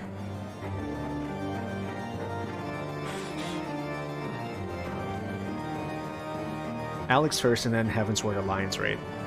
Like, realistically, if we were just to run it tonight, how long do you think that would take? 2 hours, 4 hours, 6 hours, 40 minutes? Because I'm gonna be honest with you guys, I'm really fucking tired. Like, I got like 3 hours of sleep before streaming. And it's been a difficult time to keep my eyes open and pay attention to a lot of stuff. But I can't really go to bed right now. Like, it's just way too early for me to go to bed. Alex, some cutscenes, save it for Monday. Okay. Save it. Alright. 6 p.m. on Monday, that's when we'll do Alex. And then on Tuesday, we will start, if we have time, if we've done everything that we need, we'll start Control on Tuesday. Oh, Shadows of Mach save for another day after Alex. So Tuesday, that's when we'll do it? Oh, shit, okay. So Alex is one full-ass thing, and then Shadows of Mach is a completely other full-ass thing. And I'm assuming the Shadows of Mach are the Alliance raids, right? Gotcha. Okay, fair enough. For rounds, you could join for Alexander. Should be, yeah. Alliance raids are like the Crystal Tower. They have their own quest line. Take a bit to complete. Yeah, definitely. Okay, cool, cool, cool. Yeah. If it's like Crystal Tower, yeah, it's gonna definitely take us a while to get through that, for sure. Thank you for the heads up. I appreciate that so much. I appreciate that so much. I like just generally knowing the time frame of how long I have till the end of a thing, right? I don't need to know, like, oh, you're 20 minutes away. Oh, you're like 5 minutes away. Oh, you got one more quest. But, like, just knowing that, like, Control is going to take me about, give or take, 20 hours to complete, 15 hours to complete, 10 hours to complete. It just gives me a time frame and lets me set my expectations. It's almost like, imagine walking into a movie theater not knowing how long the movie's going to last. You're like, it could be a 3-hour Batman movie, or it could be a 90-minute, rom-com. So, who fucking knows? Anyways. Mach is the Alliance, Alex is the 8-man. Can't wait till you also suffer through Dark Apocalypse, every streamer's best friend. Gotta make sure we have you go caster for that one. Or melee, really? I gotta go, DPS, okay. Well, I have Summoner, so I should be alright.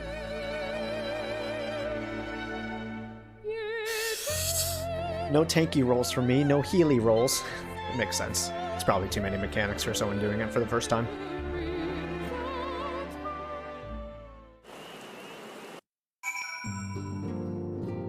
Alright, let's finish this off.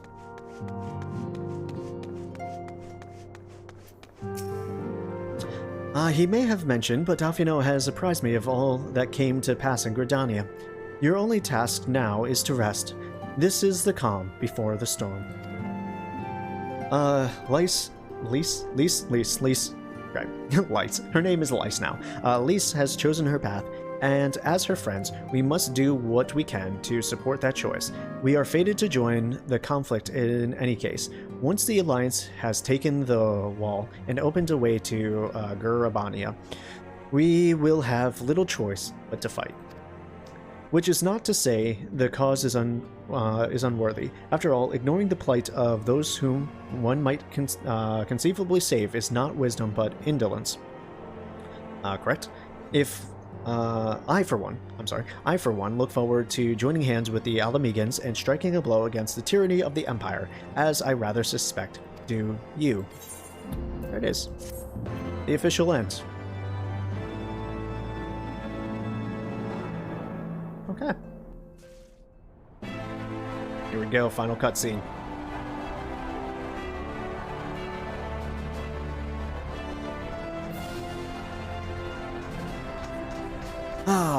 Quick, march! The Imperials will soon come to their senses, and we must be ready to face their retribution.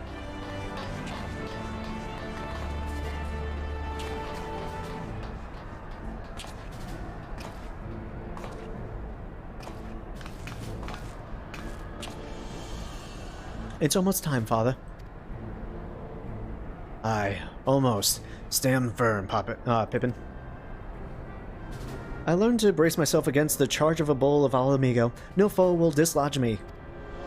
Yo, what a badass. Ebbs, you don't respect Pippin either? He's not one of the Lalafels that you respect? He seems pretty trustworthy.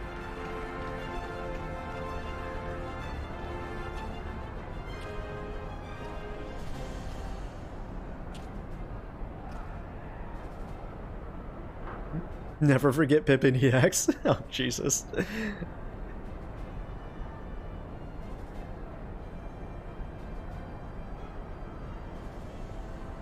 Very well, Hilbert. I will take our homeland back. For the both of us.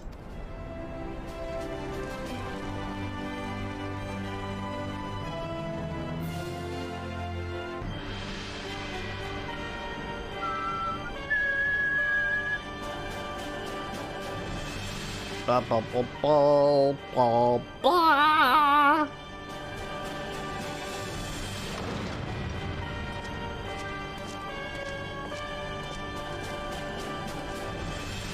Get a new fucking theme song.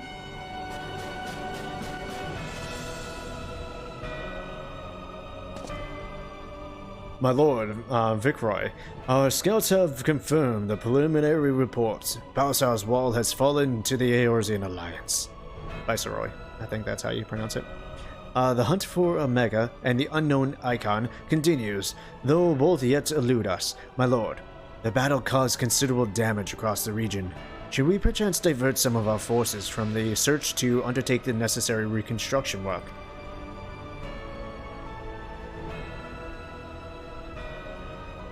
Ew. What an awful helmet. Forgive me, my lord. I did not intend... Your will be done.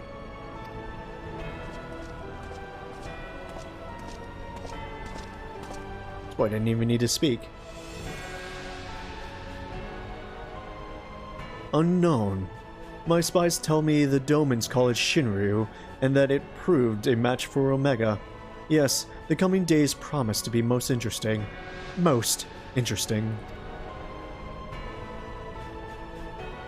Like, they either have really cool fucking...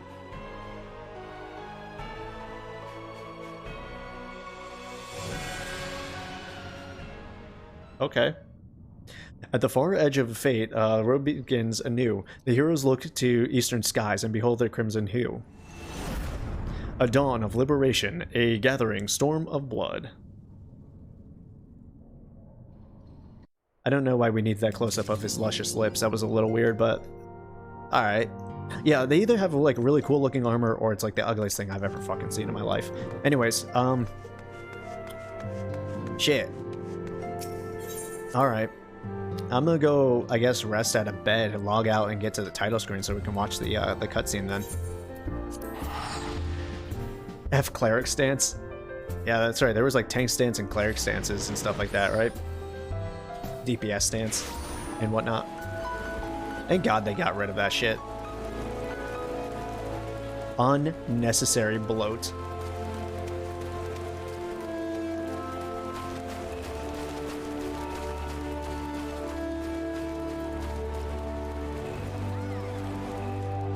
Alright. Here we go. Rest up.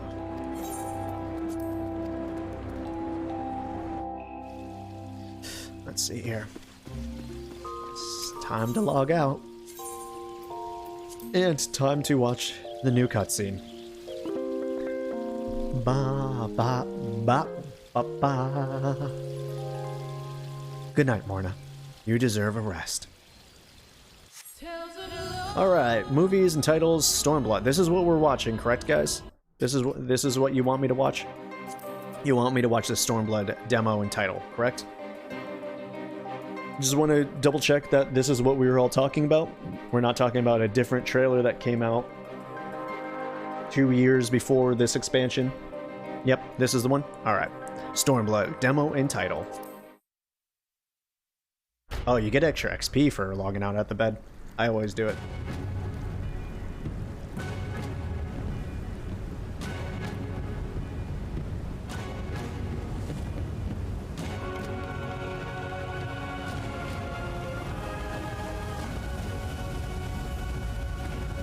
Interesting version. Okay. Oof. Screen tearing. Oh my god. It's so bad. Oh my god, the screen tearing though. What the fuck?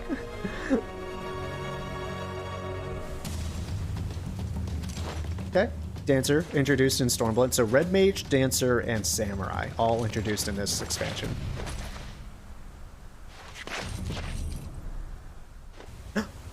Oh, she becomes a dancer. Lyce is no longer a monk.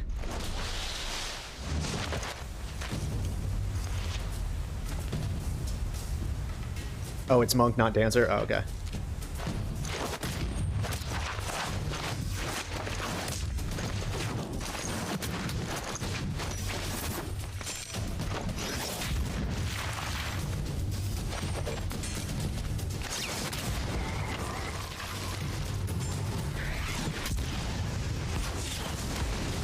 Yo. Give me more of that. That shit was hot, though. I love me some martial arts movies. Bullshit.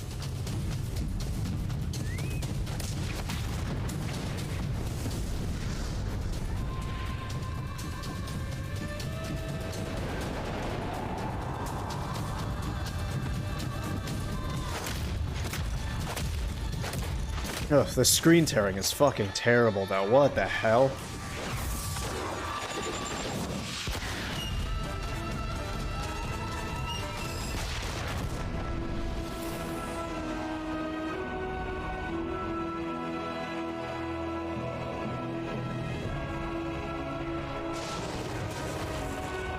Yeah, it's definitely a local issue, I know. I was thinking of just loading up the YouTube video.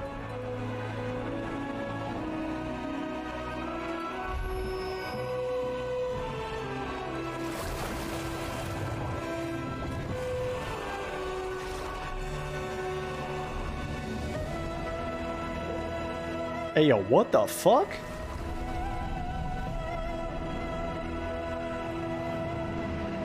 We're going to Lost City Atlantis? Yo, alright, hold on. We gotta bounce, bro. I guess I'll just bump it down to 50. Maybe 50 hertz will be fine.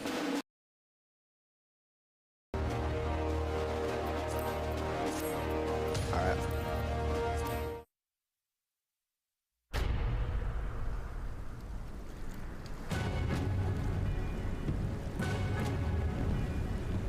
Yeah, looking better already.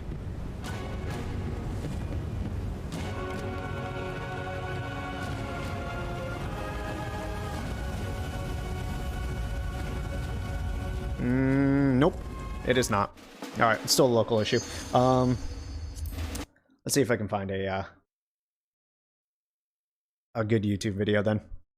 Not gonna subject myself nor all y'all to that. That's some garbage. Final.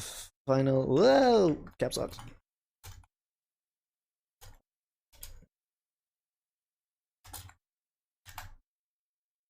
Alright, let's watch it.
I wonder how many people chose to switch over to monks for this expansion alone.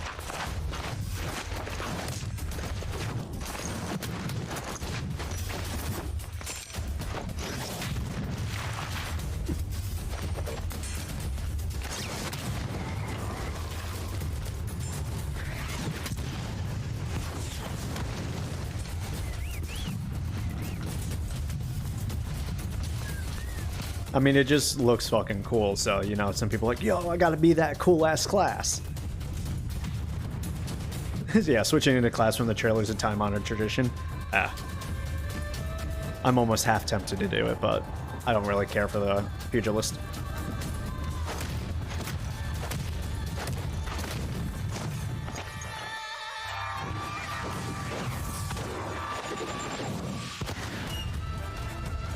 If only the class was actually that cool.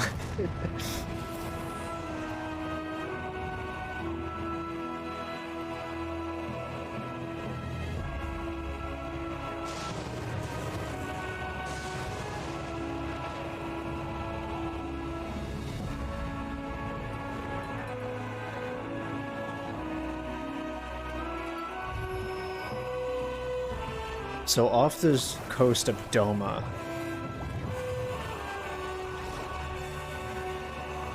lies this underwater eastern city. Or just a castle.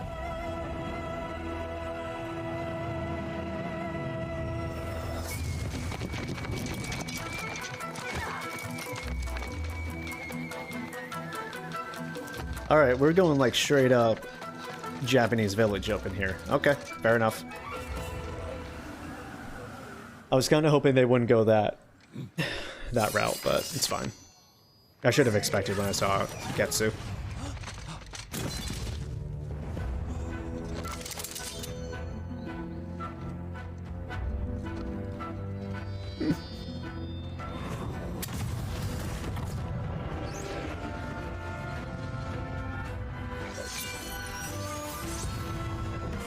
Yeah, the Eastern Garlean armor definitely looks a lot better. Like, leagues better. Straight up Orin vibes, bro. So fucking cool.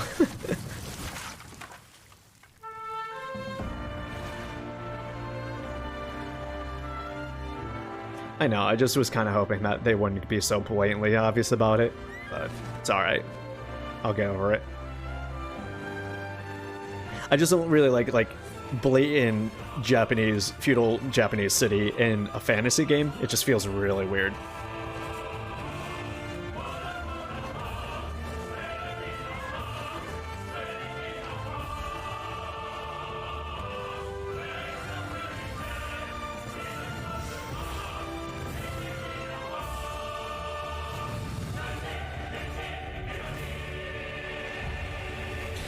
Okay, I'm gonna be honest with you. I'm tired of this. June 20th. All right, nice. These stingers suck. I'm gonna be fucking honest with you. How does A Realm Reborn have the best stinger of all time, and everything else after that has just been kind of worse and worse? So far, it's A Realm Reborn, it's fucking Heavensward after that, and then Stormblood. Stormblood was garbage, bro. The song wasn't even good. No, like, good singing on that one. I guess the fight was the highlight, but, like, even then, it's... whatever. Whatever. Cool. I guess. I'm actually disappointed. I'm gonna be honest with you. I'm not even gonna front. I didn't even like that. It was, like, cool for the half a second, but, like, everything else about it kind of sucked. Anyways, that's it for stream. 5 hours, 30 minutes of streaming. We did it. I'm gonna go rest now because I feel like I'm about to pass out in this chair. But y'all, thank you so much for being here, keeping me honest, telling me when I have the worst theories and crackpot ideas of existence, answering whatever fan theories, whatever I got. It's been a ride. Thank you for joining me. If I was doing dungeons or trials or whatever it was, you guys have definitely helped me get through this and made it more fun than I think I've ever had in 14 so far. So I mean, we're not really technically going anywhere. We're gonna be going through Shadowbringers, or I'm sorry, Stormblood, sometime in May, I'm assuming, whenever we get done with Final Fantasy VII. So when we come back on Monday, we're going to do, I'm assuming, the Alexander raid, and then on Tuesday we're gonna do the Mock Alliance. That's what I'm assuming is the plan there. If Kit, Quiet, Epps, you're all available. Whoever else wants to join in, obviously. Old 7. Remakes come in way later. We play remake after we finish 15. We're going in pretty much release order. So we'll have to figure out the spot for tactics and others, but old 7 for sure. Anyways, yeah. I should probably switch over to my big boy. I was just talking. You guys are looking at that screen for no reason. As per usual, I'll be around, but someone may have to poke me. All right, I'll remember. I'll try to remember. Yeah, post work. Okay, yeah, I can definitely understand that. Tactics before Shadowbringers. Yeah. All right, guys. Thank you for joining me. I hope you enjoy the rest of your Saturday and the rest of your weekend, your Sunday as well. I will see you on Monday, 6 p.m. Eastern Standard Time. That's when we will start up on either Alexander or the mock raids, whatever kind of the the group consensus I should do first. Other than that, I ain't got much else for you. See you later. Peace out. Much love to you. Bye.